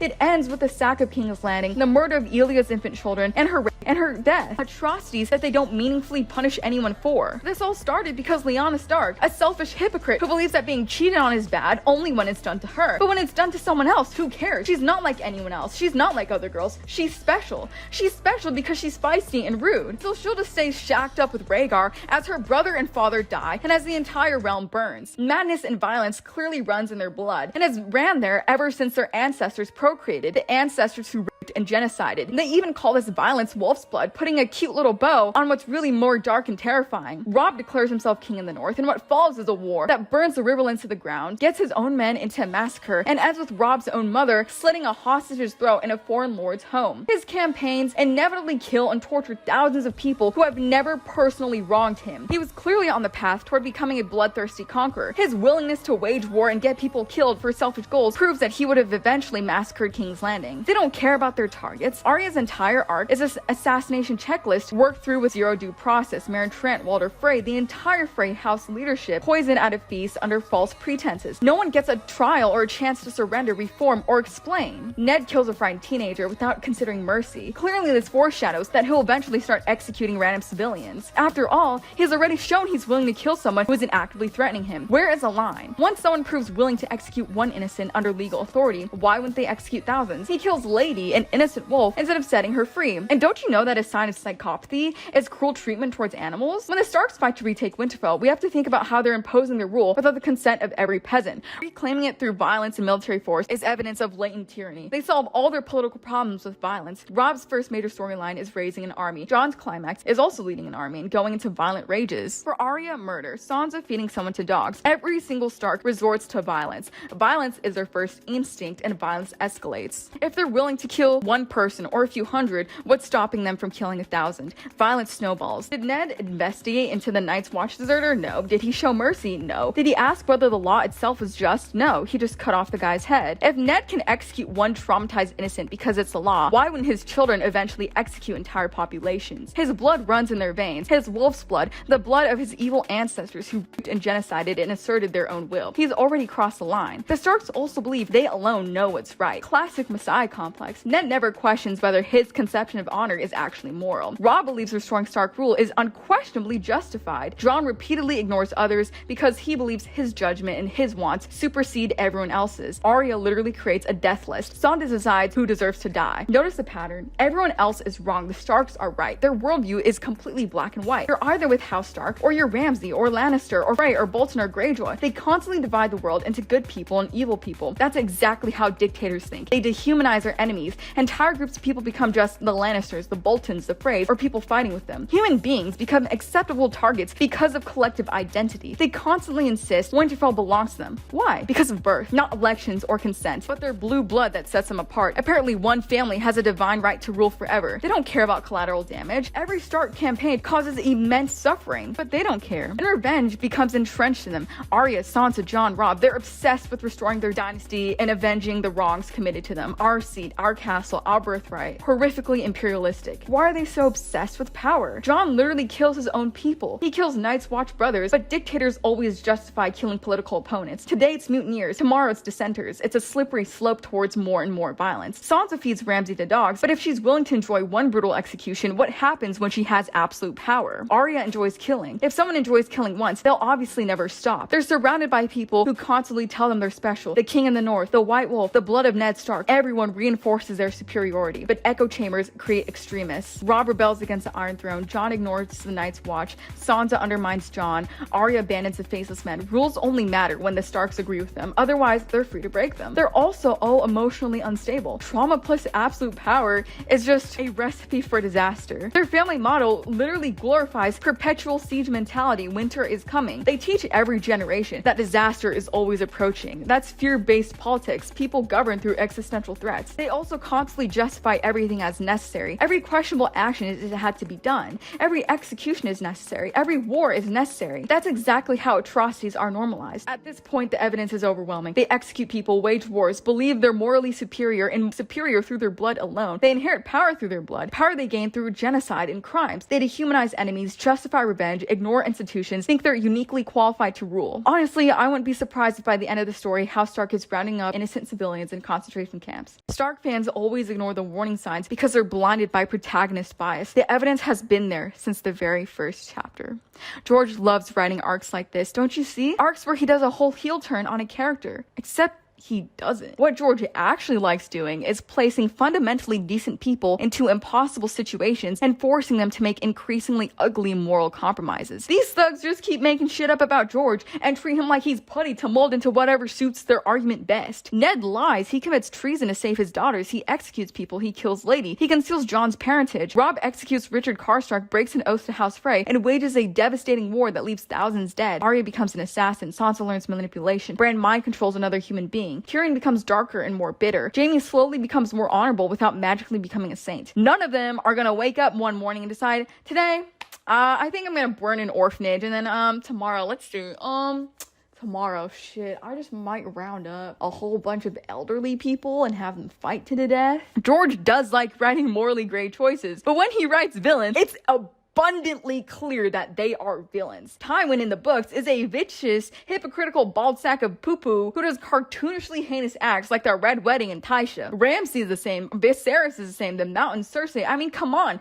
Reading her chapters is a little fucking grating because of just how fucking insane she is. Euron, who in the books allows all his female captives to be raped by his men indiscriminately, no matter the age, raped his own younger brothers, Aeron and Uragon, on a regular basis when the two were children, starved warlocks to the point of madness, cut off a warlock's legs, and forced the warlocks to cannibalize one of their own after Euron killed him. He had all the female family members, lady companions, and female servants of House Hewitt stripped naked, humiliated, and abused in front of the many laughing Ironborn attendants. The girl's own family lord was forced to witness this while tied up on his own chair. He included a 10-year-old girl in this who cried at the humiliation. The night after the feast, the women and girls were all raped by Euron's men. He raped women by the dozen and planned to sell innocents like widows and children to any nations in Essos like Lys and Volantis where slavery is legal. He had one of his pregnant lovers' tongue ripped out and leaves her naked and chained on the prow of his ship when she's literally pregnant with his child. The Boltons are a family of serial killers and rapists whose family history is just getting people to make clothes. There's Craster, a father who rapes his daughters and their daughters and leaves his infant sons out to die. Vargo Hoat, who chops off the feet and hands of randoms just for funsies. The Slavers in Slaver's Bay force cripples and elderly and children to fight to the death, crucify children, and eat unborn puppies. Unwin Peak, Roose Bolton, Joffrey, Aerys, literally every single villain he has, like, there's just no ambiguity to the fact that they are villains. When George writes villains, he generally writes them while leaving very little doubt about their moral status. He makes it pretty fucking obvious who's a villain and who isn't. Your cherry-picked moments mean jack shit. I'm sorry. If George meant for her to be a villain, she'd be hacking people's limbs off and raping kids and skinning people alive, peeling them and giving the flesh to her dragons like how you peel a grape. When he writes heroes, he generally writes them with increasing moral compromise while leaving very little doubt about what they're fundamentally trying to achieve. When people argue that Daenerys is obviously heading toward becoming the final villain because George loves that kind of twist, I gotta ask,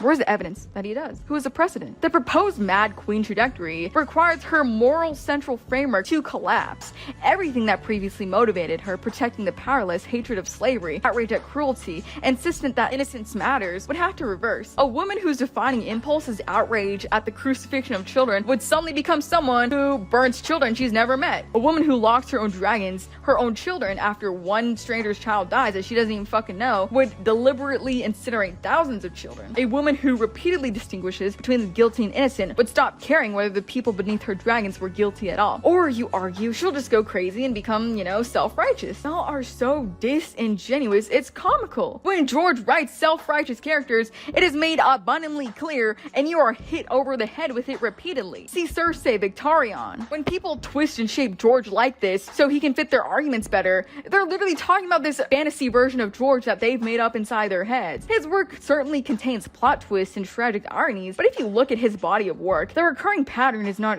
hero secretly becomes monster. It is that good people are forced into uglier choices, while monsters reveal just how monstrous they always were. Daenerys becoming a sterner, more ruthless conqueror would fit that pattern. And let's keep it cute. Every single character is gonna be more ruthless. I cannot believe that some people think that Jon is just gonna do ring around the rosy with all the guys who killed him after he comes back from resurrection, which we know resurrection fundamentally changes you as a person. Plus, he's gonna be in his feral fucking wolf just running around.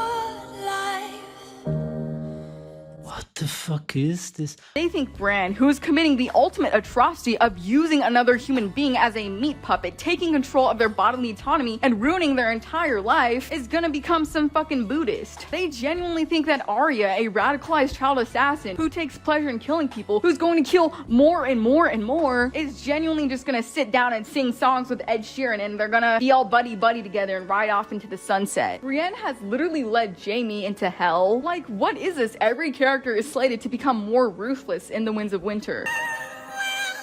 What the fuck is this? The Mad Queen idea fundamentally embraces a different kind of character arc than the ones George writes. There is no conquest without blood. How many wars have you fought in Severus? 3.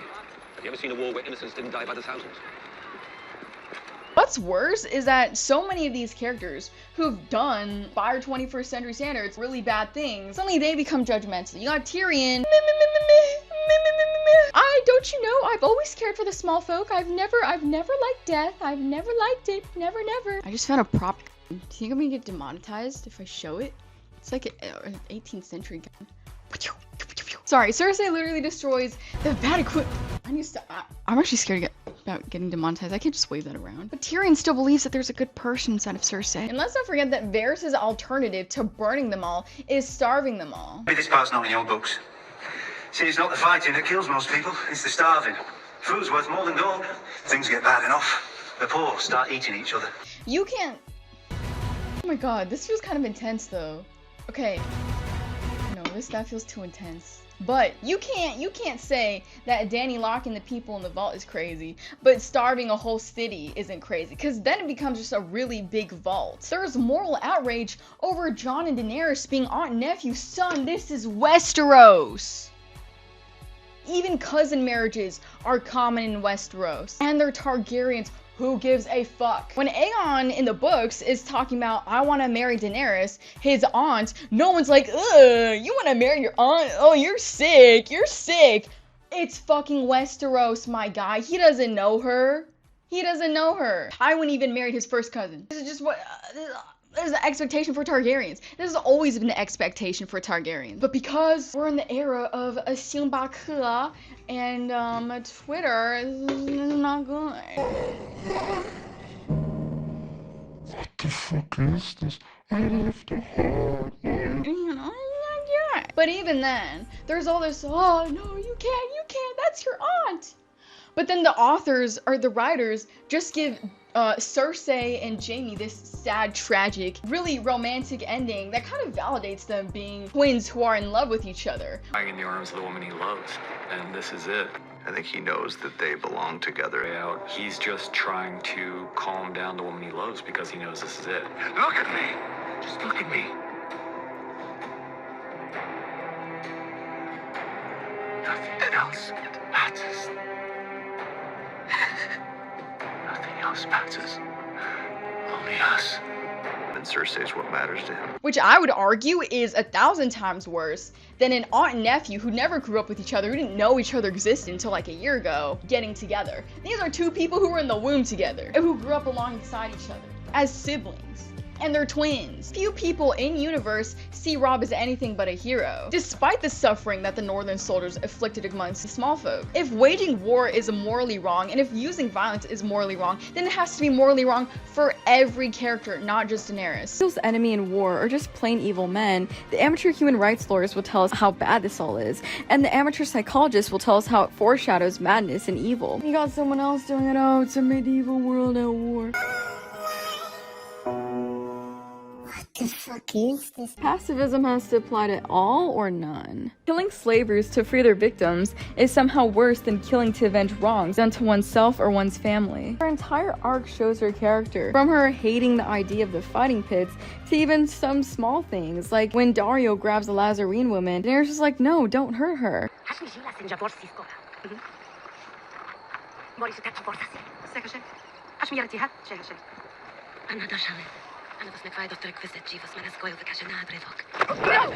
give us away. We have to go now.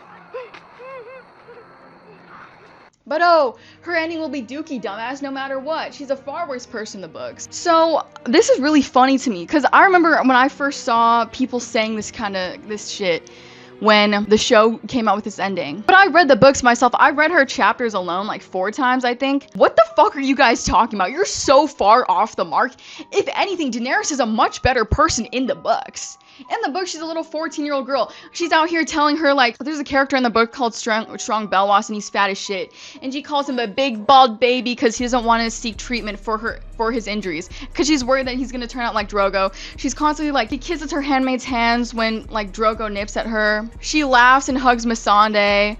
And they like fall asleep together, and she tells Missandei, like, I'll send you away from this horrible place, just say the word. She tells Missandei to tell her stories. There's child hostages from all the slaver families in the pyramids, and she's always laughing with them, like kissing their cheeks, like holding them, treating them so nicely. Like, she's such a sweet, like, she's nothing but like a sweet little girl in the books. Her character is like very, very different from the show. Very different. So this has always confused me, because they make her a lot more impulsive in the show. They make her a lot more arrogant in the show. Quite literally the most moral person in the books. I don't understand this way of thinking. I encourage you to like read the books or to listen to audiobooks. She's such a different character.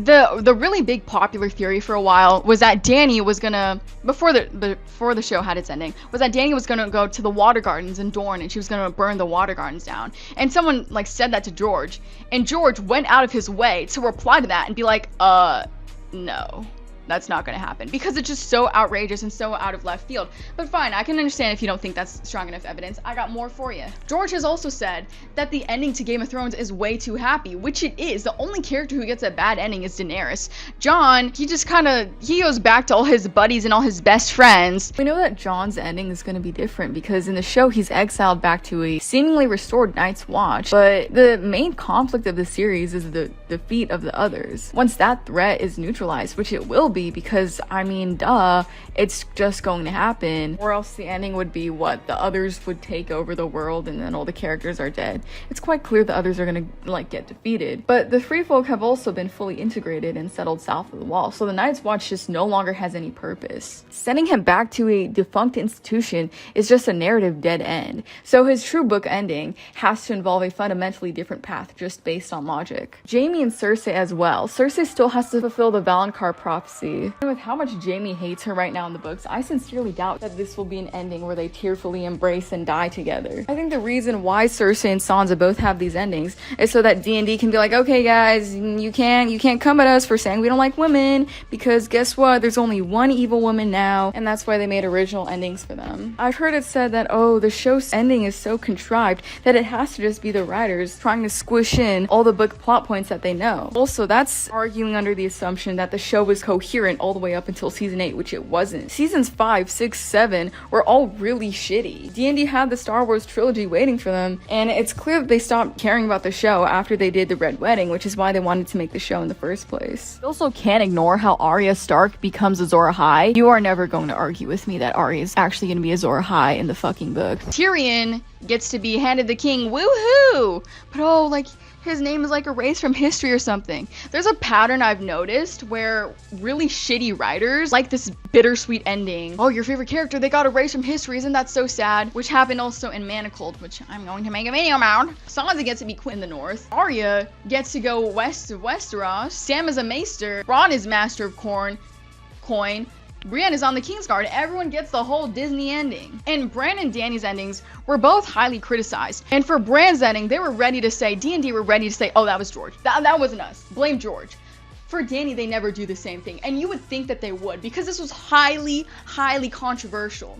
I mean, Bran, him being king, that's a very fucking big spoiler. For some people, that's all they cared about, like who was gonna be on the throne. So you can't just say, if they spoiled like Dany going crazy, that'd be a big spoiler. Bran becoming king is an even bigger spoiler. So why would they never just come out and say, George gave us this? George gave them 3 big moments. David and Dan talked about what they were. I think it was a Hodor moment, Stannis burning his daughter, and then Bran being king. Don't you think Daenerys, the most popular character, becoming a villain, don't you think that would be one of the big 3 things? When George first told us about this, it was one of those moments where I remember looking at Dan. It was just like, God, it's so horrible and so good in the story sense. We had this meeting with George Martin where we're trying to get as much information as possible out of him, and probably the most shocking revelation he had for us was when he told us the origin of Hodor. And he kind of figures things out as he's writing. When we went to visit him back then, and this was while he was still writing book 5, he didn't know yet where the story was going, and he knew a few key things, and one of those key things was that the final king at the end of the story would be Bran. But oh, the showrunners speak about it so assuredly. That means it must happen. Here's what the showrunners have said about Sansa's ending, for example. Pilot, Sansa's main function was informing members of her family and the audience that the only thing she wanted was to get out of Winterfell and go live in the big city and become queen, except a very different kind of queen than the one she ended up being. So Sansa's storyline was always meant to have a note of triumph at the end, especially after all that she went through in the middle of the series. It was appropriate that she came full circle at the end. She was the only Stark left in Winterfell and leads the North into this new chapter. She's the best hope for the North's future. But we know his plan indefinitely is to kill Sansa. They speak about Sansa's ending so assuredly, but we know that George's plans are different. And then here's them speaking on Tyrion's ending. Tyrion is the smartest guy and the funniest guy and one of the most pragmatic guys on the show. Wouldn't it be great if he was in charge? By the time you get to the end, like many people who have those qualities, he's made many mistakes. It was a fun way of having Tyrion driving the day-to-day operations of things without having him be on the Iron Throne, which for reasons he himself states wasn't really feasible. He was always going to be doomed or blessed to not be the person in that situation. He was always going to be the person who doesn't show up in the history books, but made a lot of decisions that determine things. But we know, as George has said, that Tyrion is gonna get a tragic ending. It's not a tragic ending to be hand of the fucking king. And the stuff that David and Dan cite, they never once say, oh, George told us this. I feel like you guys don't understand how easy that would be to deflect all criticism, because that's what they were able to use to bounce off the criticism about Bran. Also, the actress for Daenerys, Emilia Clarke, has said multiple times, even when the show first ended and she was first getting interviewed about it, she made clear how pissed and how sad she was about it. You don't think she would have said, oh, but you know, I just kind of had to swallow it because George said it was his ending. Bran's actor is, I think he's the first one to come out and say that George gave him this ending. So why wouldn't Emilia Clarke? I'm sure it would help her feel a lot better. I mean, just a week ago, she was still mad about the ending. Oh my god! Yeah, I'll just kill them all. And I wouldn't, but it would be different. Fucking outrageous. I was so pissed. I was absolutely livid. Outside of the controversy around her actions, him killing me really bummed me out. I'm over it, clearly. I'm so over it. It's unreal. Livid. They could have just said, oh, this was a trajectory that George mapped out for us. If you have an issue, take it up with him. No, the reasoning that they do use is... We didn't know the details until after the 3rd season, but Dany's trajectory was so implicit in the 1st season. You're rooting for her because she's in this horrible position, but there are a million different ways Emilia could have played watching her brother die, and she played it with a stone-cold killer-like lack of effect. She has dark currents running through her, which makes sense when Viserys, the only person she knew growing up, was a sociopath. And that whole thing of her viewing her brother's death coldly isn't really in the books. Again, they base it off of Emilia Clarke's acting. And they even say that they came up with the scene of Jon killing Daenerys. The final scene between Jon and Daenerys is something we came up with sometime in the midst of the 3rd season of the show. The broad strokes of it, anyway. But there was a tremendous amount of pressure to get it right, because we know that this is not a scene that's giving people what they want. We got there and was just kind of like, oh my god, this is gonna be so emotional. And then it was realizing that we actually had to do so much work to get. Worst choice. Who was that? Around season 3, we went to visit George R.R. Martin, and he writes and he kind of figures things out as he's writing. When we went to visit him back then, and this was while he was still writing book 5, he didn't know yet where the story was going, and he knew a few key things. And one of those key things was that the final king at the end of the story would be Bran. I mean, we were talking about the Jon and Dany fallout, going back to, I remember talking about it with Dan in Morocco, you know, during... Was that prep for season 3 or something? And this was before. They figured out all this shit before. They figured out their own little ending before George told them the 3 big things either way. And then George even says himself, every character has a different end. And then someone asked someone who ended up interviewing George. In the show, there is no throne at the ending. The showrunners have said that the Jon Dany ending was something they came up with, an invention on their part. After having spoken yourself with the author, do you think that the ending of A Song of Ice and Fire will be very different? And this person responded, based on what I've been told, yes. I think Martin's ending will be very different. Has also said, until by the end, I really didn't even know what was going on. Some of these things I've watched like everybody else, and oh, okay. There's also the thing that she and Cersei are meant to be foils. Cersei is already the Mad Queen who's burned shit down. George himself said, Cersei and Daenerys are intended as parallel characters, each exploring a different approach to how a woman would rule in a male-dominated, medieval-inspired fantasy world. George also said that one of the things he regrets losing from the POV split is that he was doing point and counterpoint with the Dany and Cersei scenes, showing how each was ruling in their turn. And one of the things I regret about that division is that in the original version, when they were one book, you had Daenerys trying to rule in Meereen and you had Cersei trying to rule in King's Landing. 2 women in positions of power trying to deal with difficult and intractable problems and adopting very different attitudes for it.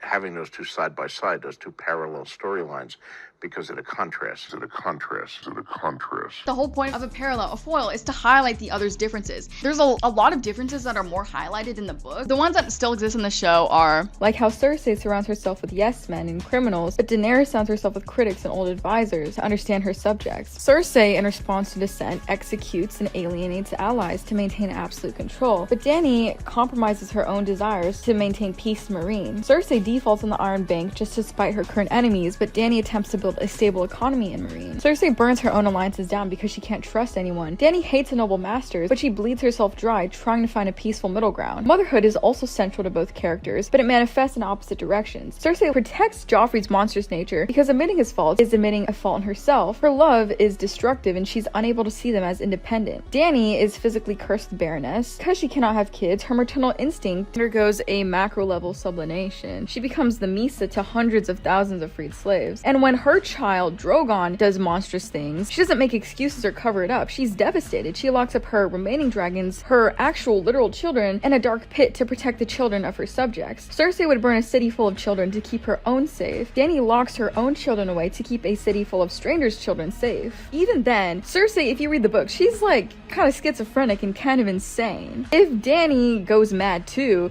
it's just like bravo. Every female ruler is insane. Rhaenyra never got the throne. Cersei is insane, and Dany's insane too. Sansa can't be brought up because Sansa is literally just gonna die in the book. She's never gonna be queen in the North. Even in the show, Sansa becoming queen is sort of a conciliatory prize, but Sansa proposes nothing revolutionary. All she demands is independence for the North, and she reestablishes the very traditionalistic vision of life that perfectly fits into Westerosi society. She doesn't fight for the oppressed, and she's actually shown to be fearful and loathing of anyone who's different from her. If you're not a Stark, you might as well just die in a pit. But the biggest proof that she won't become evil is that Dany has to help during the Long Night plot. One of the biggest signs that the show's ending isn't organically derived from the books is the ordering of events. The show resolves the Long Night first and then pivots back to who gets the throne. I'm gonna talk like this.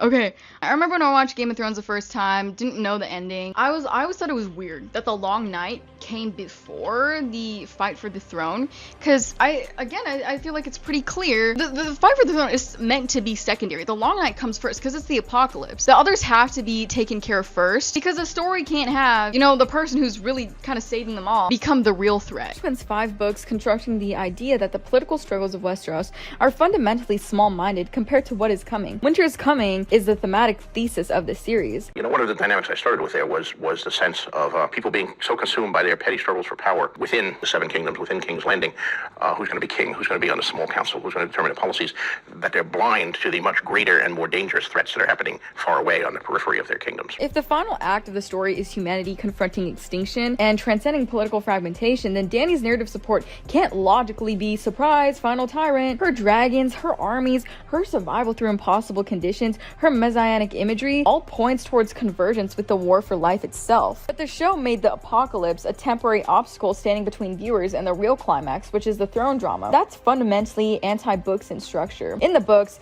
the Iron Throne is increasingly being demythologized. The closer winter gets, the more absurd the obsession with succession is. Entire regions are collapsing, the dead are moving, magic is intensifying, reality itself is destabilizing. Meanwhile, the southern nobility keeps arguing over inheritance law. Thematically, the others have to overtake the throne conflict because they represent the collapse of the worldview that created the throne conflict in the first place. People forget that Dany's story is increasingly cosmic by A Dance with Dragons. Her dragons are tied to the return of fire magic itself. Seasons, prophecy, blood sacrifice, ancient history, her narrative is on a mythic register that goes beyond ordinary politics. Before Daenerys receives her dragon eggs or even knows that they exist, the dragons call to her in her dreams in her very first chapter. In this dream, she feels thick and ungainly, body as impediment, as wrong. This is a body of someone who hasn't yet come into herself, who's not yet what she will become. It is a self that is not yet available to its own power. She has blood on her thighs, which evokes both the trauma of physical abuse and her period, laying her emerging womanhood through the awakening of the beast. Dragon emerges as an answer to her distress. The true dragon isn't Viserys abusing her, but an internal force waiting. Her second dragon dream, she's being forged by the fire. The slowing away of her soft flesh represents the destruction of the terrified exile, leaving behind an invulnerable essential self. Drogon is covered in her blood, her own life force, and he sings to her, calling to her. She wakes from these dreams and her blisters have healed, her legs have grown strong, her handmaids notice a change. The inner transformation has leaked outward into her body. She experiences a profound somatic alignment with the largest dragon egg, which feels strangely warm beneath her fingers. The dream has changed her biology, and it's preparing her to act as a living vessel for ancient magic. The eggs respond to her, warm to her touch only, but no one else's. She comes to draw strength from them. She knows deep in her blood what to do. She knows that the ritual to wake them requires fire, but doesn't yet know it also requires blood. It feels like something deeper than reason in her, absolutely correct. Egg, on the other hand, knew exactly what he needed. He had Valyrian scrolls, a pregnant Valyrian woman, blood sacrifice, pyromancers, but he failed. As George says, in magic, it's not just the recipe or the words of the spell, it's who you are, who's doing it. Daenerys feels Rhaegar move while she's holding an egg as he were reaching out, brother to brother, blood to blood.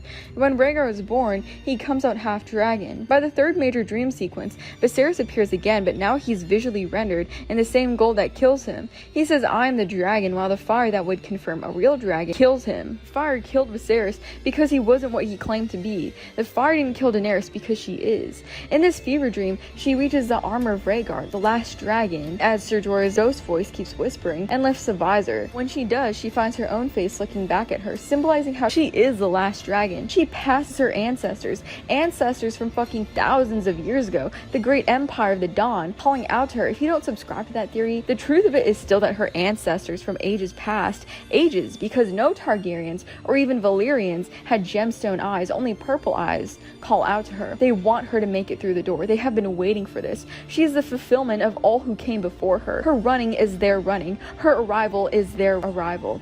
Generations have culminated towards her.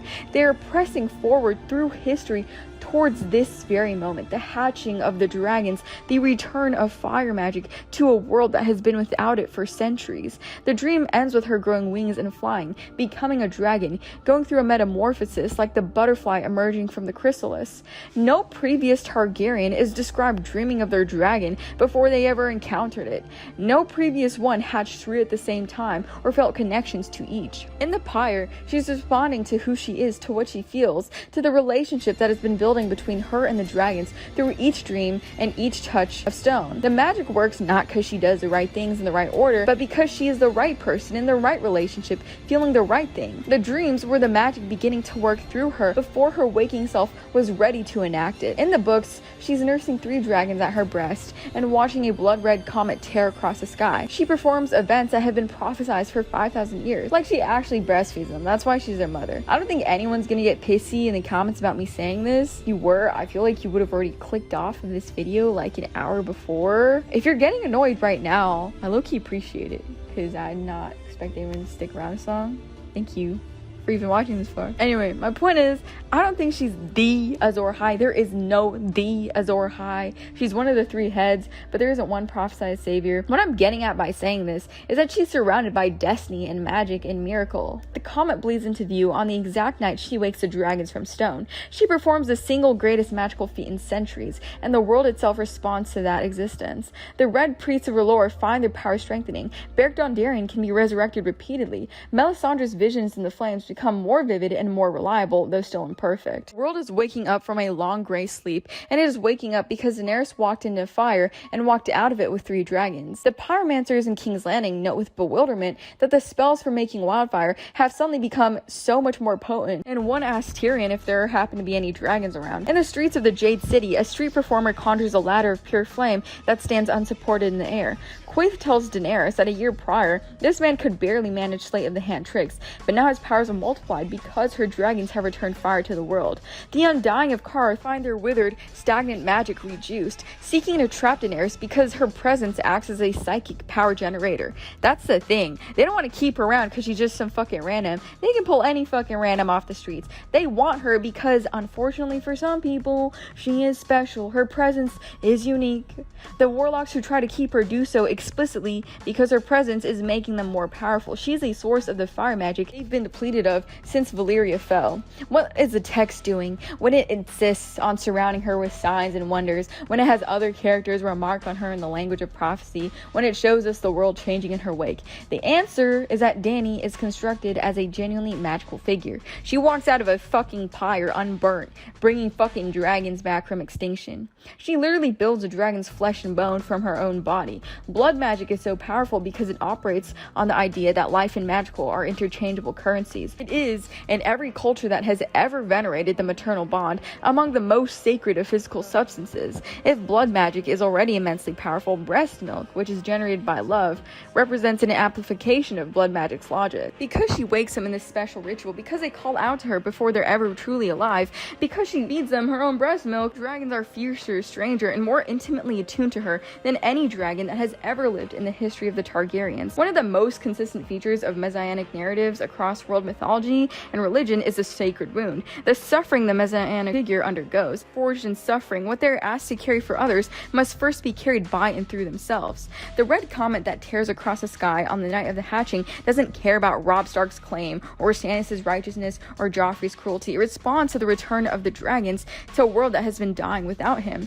The seasons literally have been getting colder and longer in their absence. All this to say, she's not just there to inflame the political situation. Her existence changes the nature of the world she inhabits. She's very similar to Bran in this regard. Just because he's probably gonna eat Jojen doesn't mean he's gonna blow up Westeros because he's angry that Jon Bastard is ruling in the north. He is also deeply entrenched into the magical nature of this world. The reason why Egg failed with hatching the dragons, despite having better resources and better knowledge, is because he lacked the main ingredient that George says is a real key to magic: who you are. Magic in this world is not a cookbook recipe, and George specifically wanted to avoid a system like that. World universes that are very high magic. It's something that anybody can learn and anybody can do. I can make it, you can make it, you have the recipe, it all comes out right. To my mind, that took the magic out of magic.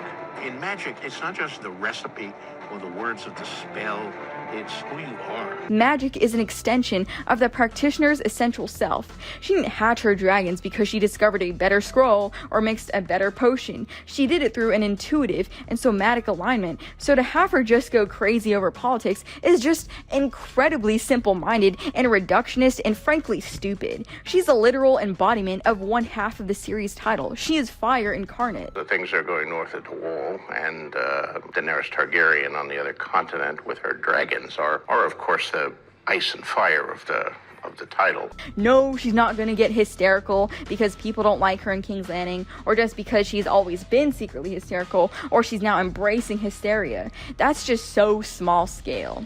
The tragedy of a messianic figure is fundamentally different from the tragedy of a politician. Mythic figures can fail, they often do, but they fail mythically. Politics is just way too small. You spend thousands of pages constructing a character around fire, prophecy, rebirth, transformation, destiny, blood memory, apocalypse, resurrection symbolism, and cosmic renewal. But she gets her period and goes crazy blasting little kids because she wants an iron chair really bad, and the iron in her period blood is drawing her to the iron chair like a magnet. Did you ever think about that? A Song of Ice and Fire is not titled Game of Thrones for a reason. The deepest conflict of the series is on a level far beneath politics. Having her go crazy or become a villain, it really just makes a lot of her story useless. The dragons are the most magical creatures, as said by George. They're doing so much for magic in the world. They're the answers to the apocalypse, but if she's crazy, then the dragons are just her medieval F-15s. That's all they are. The return of magic is just a plot device for her mental breakdown. The red comet might as well have just been a weather balloon. Magic did not pick Daenerys out of everyone in history, rewrite her body and dreams, heal her through stone eggs, and literally restart fire magic in the world because it needed a crazy girl with anger issues. Then it would have just chosen her dad or Rapegar. Congrats, guys! What great story ideas you have! Ancient figures all the way down weren't pushing through time just so she could have a breakdown over politics. They called to her because she's the real deal and the fulfillment. The dragons stopped being this ancient miracle that fixes the dying world and just become attack helicopters. The payoff has to match the setup. It's not a cheap soap drama where she's gonna turn evil. She's a Song of Fire. So I don't want to hear none of y'all saying, "You're so why you fuck, take your tongue out of her cooter if you want to speak clearly." My tongue is out of her cooter. It's out of her cooter. I think it's pretty fucking clear that with all this shit going around, you think Dany brought back the dragons to sit on the Iron Throne? No, I don't want that to be her ending either. I don't want her to be sitting on the Iron Throne. My ideal fantasy Disney Channel ending would be like she starts like a new proto-Valyrian empire that is against everything the Valyrians stood for. I don't think that's gonna happen. I think she might just become like a recluse, like a hermit with drogon somewhere in the mountains. In the books, winter is already coming. The north is starving, armies are freezing, there's a whole hard home thing, the landscape itself is dying. The show's ending feels false because it never allows winter to fundamentally transform anything. The long night becomes the brief night. There's no lasting repercussions. It just ends up being a big Marvel battle. Dany is one of the only leaders in the series capable of thinking beyond local feudal boundaries. Her entire journey already forced her into multinational, multiracial, cross-cultural rulership. Compare that to most Westerosi rulers whose political imagination barely extends beyond hereditary obligation. She's narratively positioned for a world crisis because she already operates on a broader conception of humanity. As the story expands outward into apocalypse and memory and prophecy, her role should become more morally and symbolically central, not collapse into personal insanity or villainy. And the point about D&D wanting Jon to kill Dany in the middle of season 3 is pretty revealing, because that's not something you'd say when you follow an inevitable character conclusion. I think the final scene between Jon and Daenerys is something we came up with, I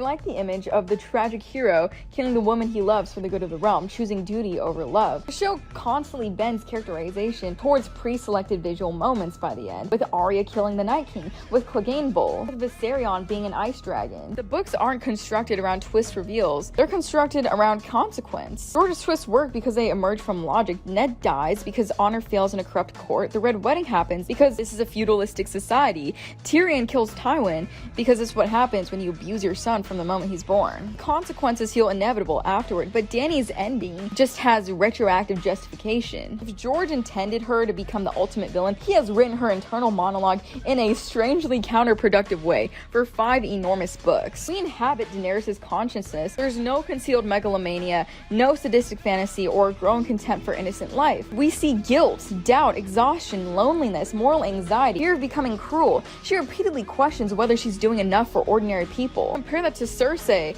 whose chapters are full of paranoia and narcissistic reinterpretation. Victorian's chapters are him being a bumbling idiot full of himself. Tyrion is always thinking, where do whores go? Oh, I want to rape my sister. If she was meant to be some concealed authoritarian whore, the books would be planting much larger seeds. Series are pretty fucking flimsy if you have to have a million different reasons that even coexist at the same time about why she's so crazy and scrutinize every little thing that she does. If she was truly going to be crazy, you wouldn't need to do that shit. Dany's internal conflict is overwhelmingly about how to be a conqueror and protector both at once. I guess great power can't be used responsibly. Fuck. Dany is also one of the few characters who consistently moves towards responsibility, not self-indulgence. Early Dany wants home and belonging, but later Dany increasingly accepts burden. Villain arcs usually follow expanding ego, but her book arc follows expanding obligation. What thematic purpose does it serve by turning Daenerys into another version of Cersei? Again, it's just not interesting, but what is interesting is contrasting them. Cersei clings to power through fear and insecurity. Dany struggles to justify power morally at all. You can't have that contrast if both become variations of, oh, this crazy woman. The books are also far too invested in magic for Dany's role to culminate in just being another despot. She's a symbol of hope in both the books and the show, especially in places like Volantis.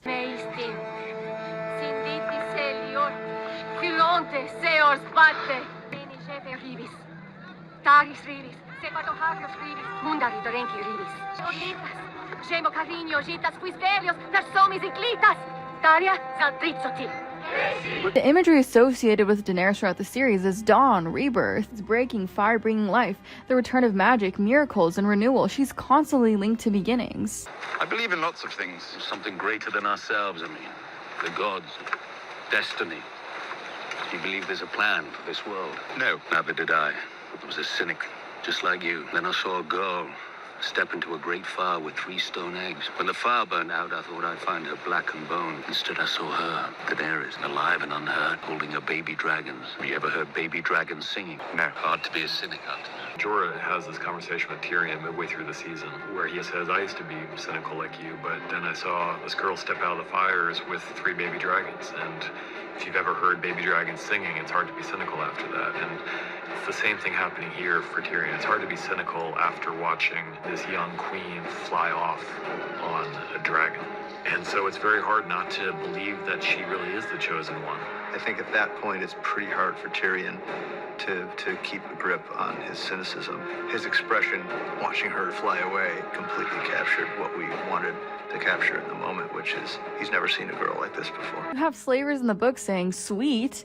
If even half the stories coming back from slavers bear true, this child is a monster. They say that she is bloodthirsty, that those who speak against her are impaled on spikes to die lingering deaths. They say she's a sorceress who feeds her dragons on the flesh of newborn babes, an oathbreaker who mocks the gods, breaks truces, threatens envoys, and turns on those who have served her loyally. They say her lust cannot be sated, that she mates with men, women, eunuchs, even dogs and children, and woe betide the lover who fails to satisfy her. She gives her body to men to take their souls in thrall. If she goes crazy, this is just validating what that guy just said. Abolishes slavery in Slaver's Bay. But suppose she eventually burns cities and becomes worse than the masters. Then what follows?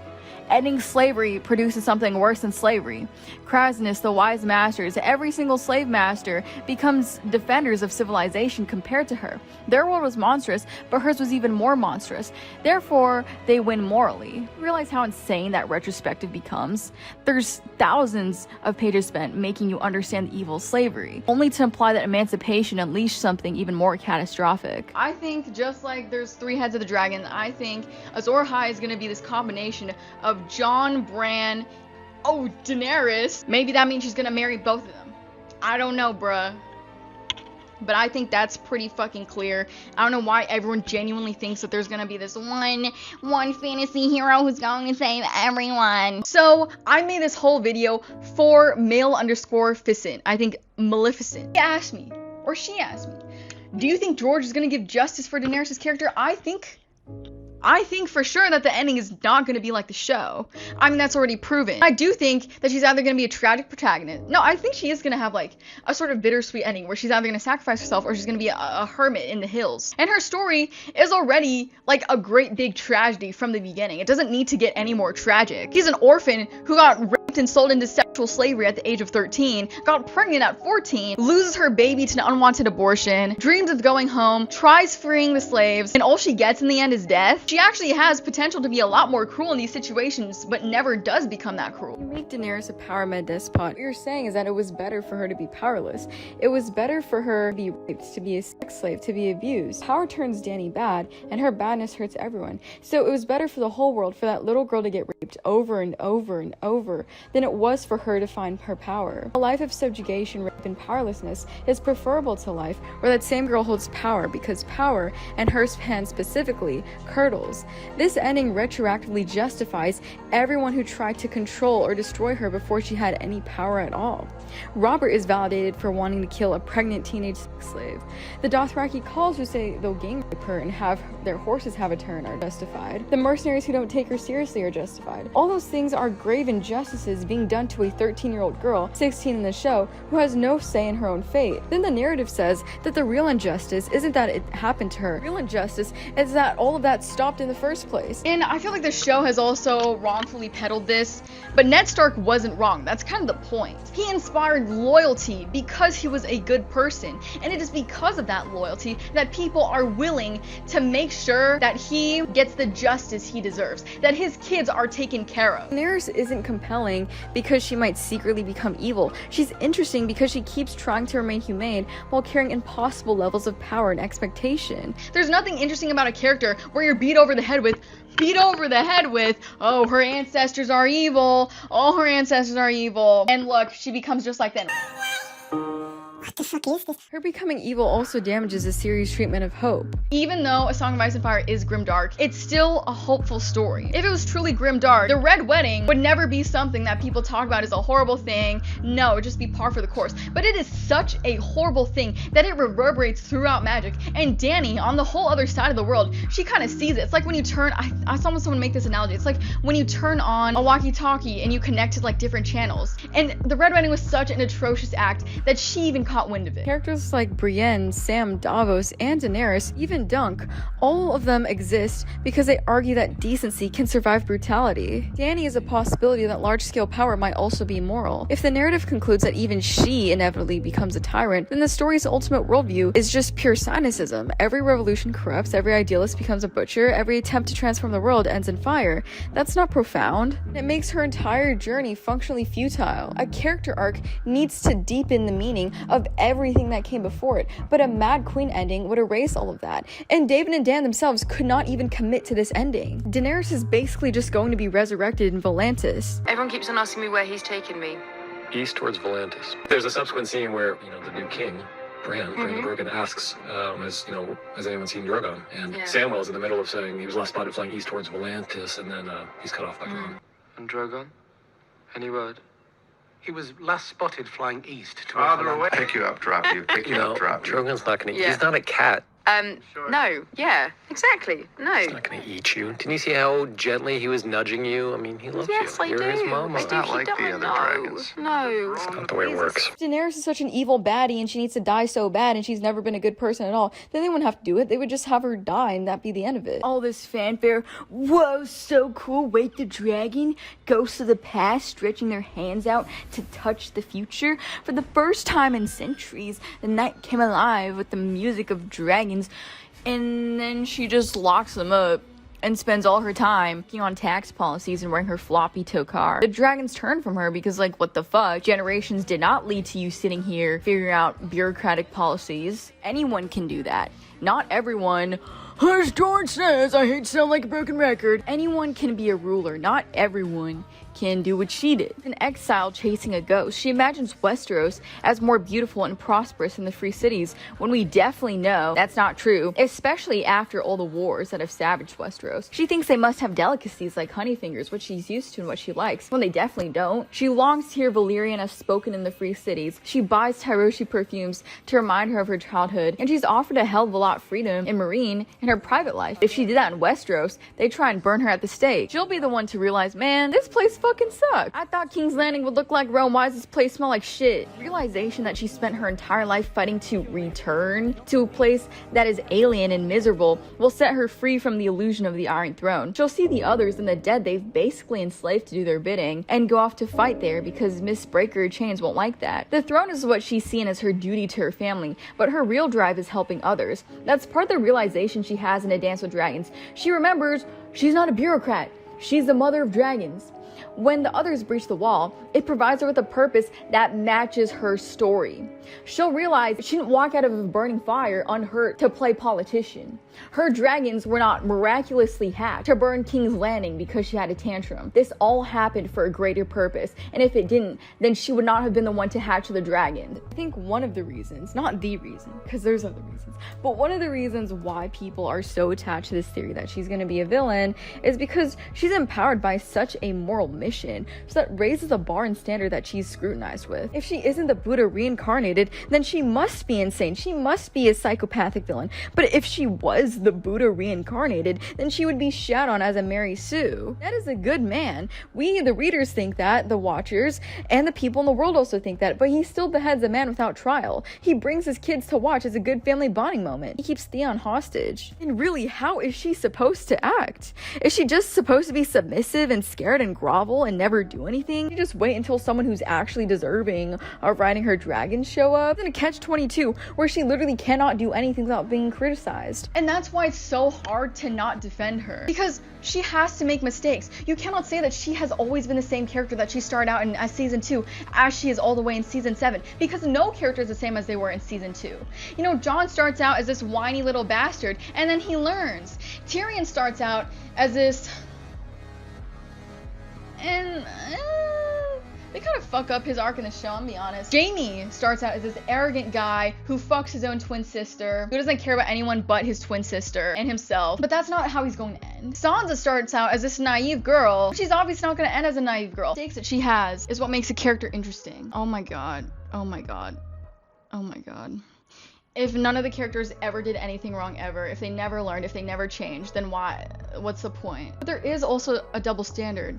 When Dany rides a dragon and when she's a Targaryen, oh boo, boo. But when, oh, Jon Snow's a Targaryen, when he rides a dragon, yes, yes. Oh my god, Jon, let me do some more jumping jacks on it. Having dragons is only bad if I'm not involved. Yes. But if I'm part of that, having dragons, I'll defend it.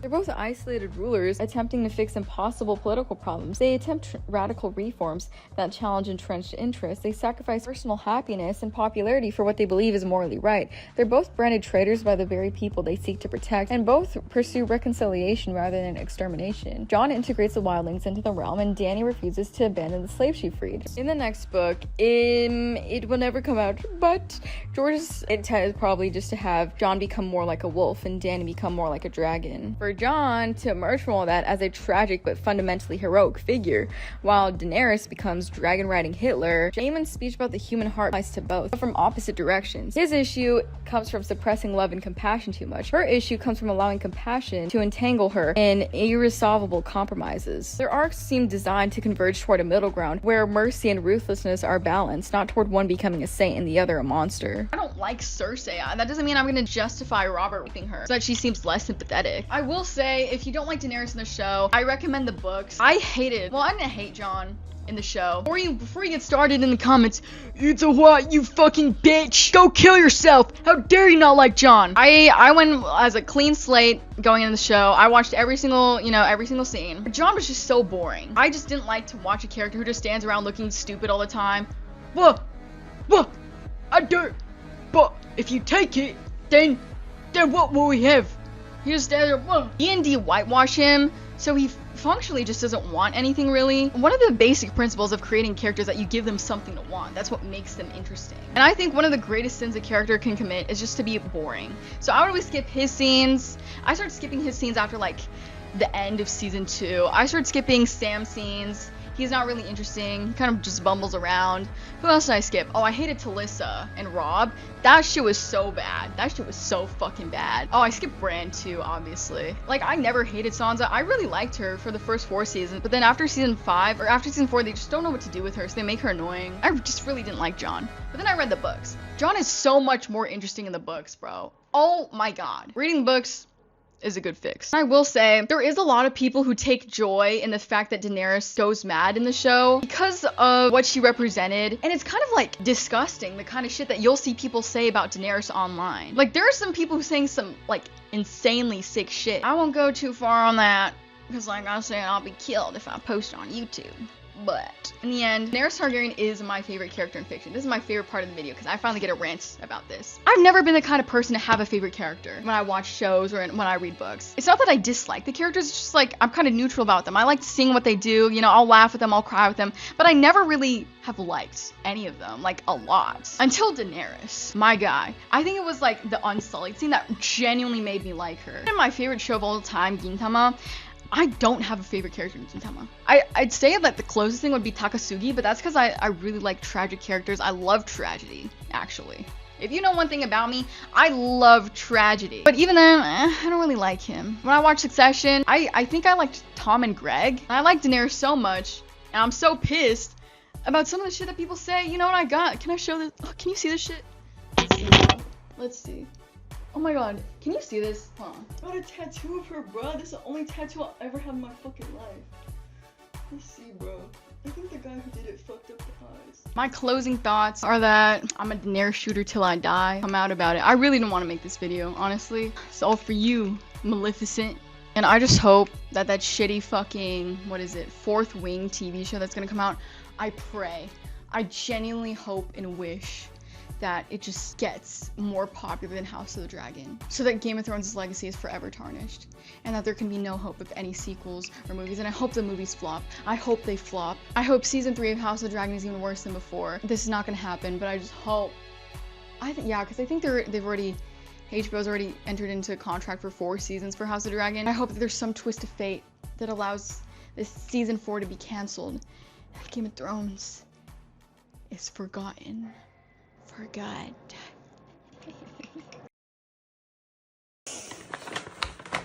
Well, open it and let us try it. You did not pay full price for this. I got it half off, so it wasn't full price. It was half price. The anthropology rock. What? Who? Anthropology rock. You can't find them anywhere. What are they supposed to do? These are $350. You cannot find these anywhere. Well, I wouldn't pay $3.50 for it. What's it supposed to be? It's a rock. It's a I rock. know it's a rock. I can go pick one up out of the yard. But it's not just. This is the rock, it's anthropology rock. But I still don't understand what it does. Look at, hold it. If you hold it, you'll understand. It's a rock. And no, you cannot have it. I don't want it. The other half of it. You got another one? Bitch ass nigga done killed the queen, cuz. I'm mad, cuz. Burn his motherfucking ass. Son of a fucking bitch. I know I'm late. I don't give a fuck. I just got back home and I'm watching this fucking Game of Thrones. This shit pissed me off. This nigga killed the queen, cuz. Motherfucker.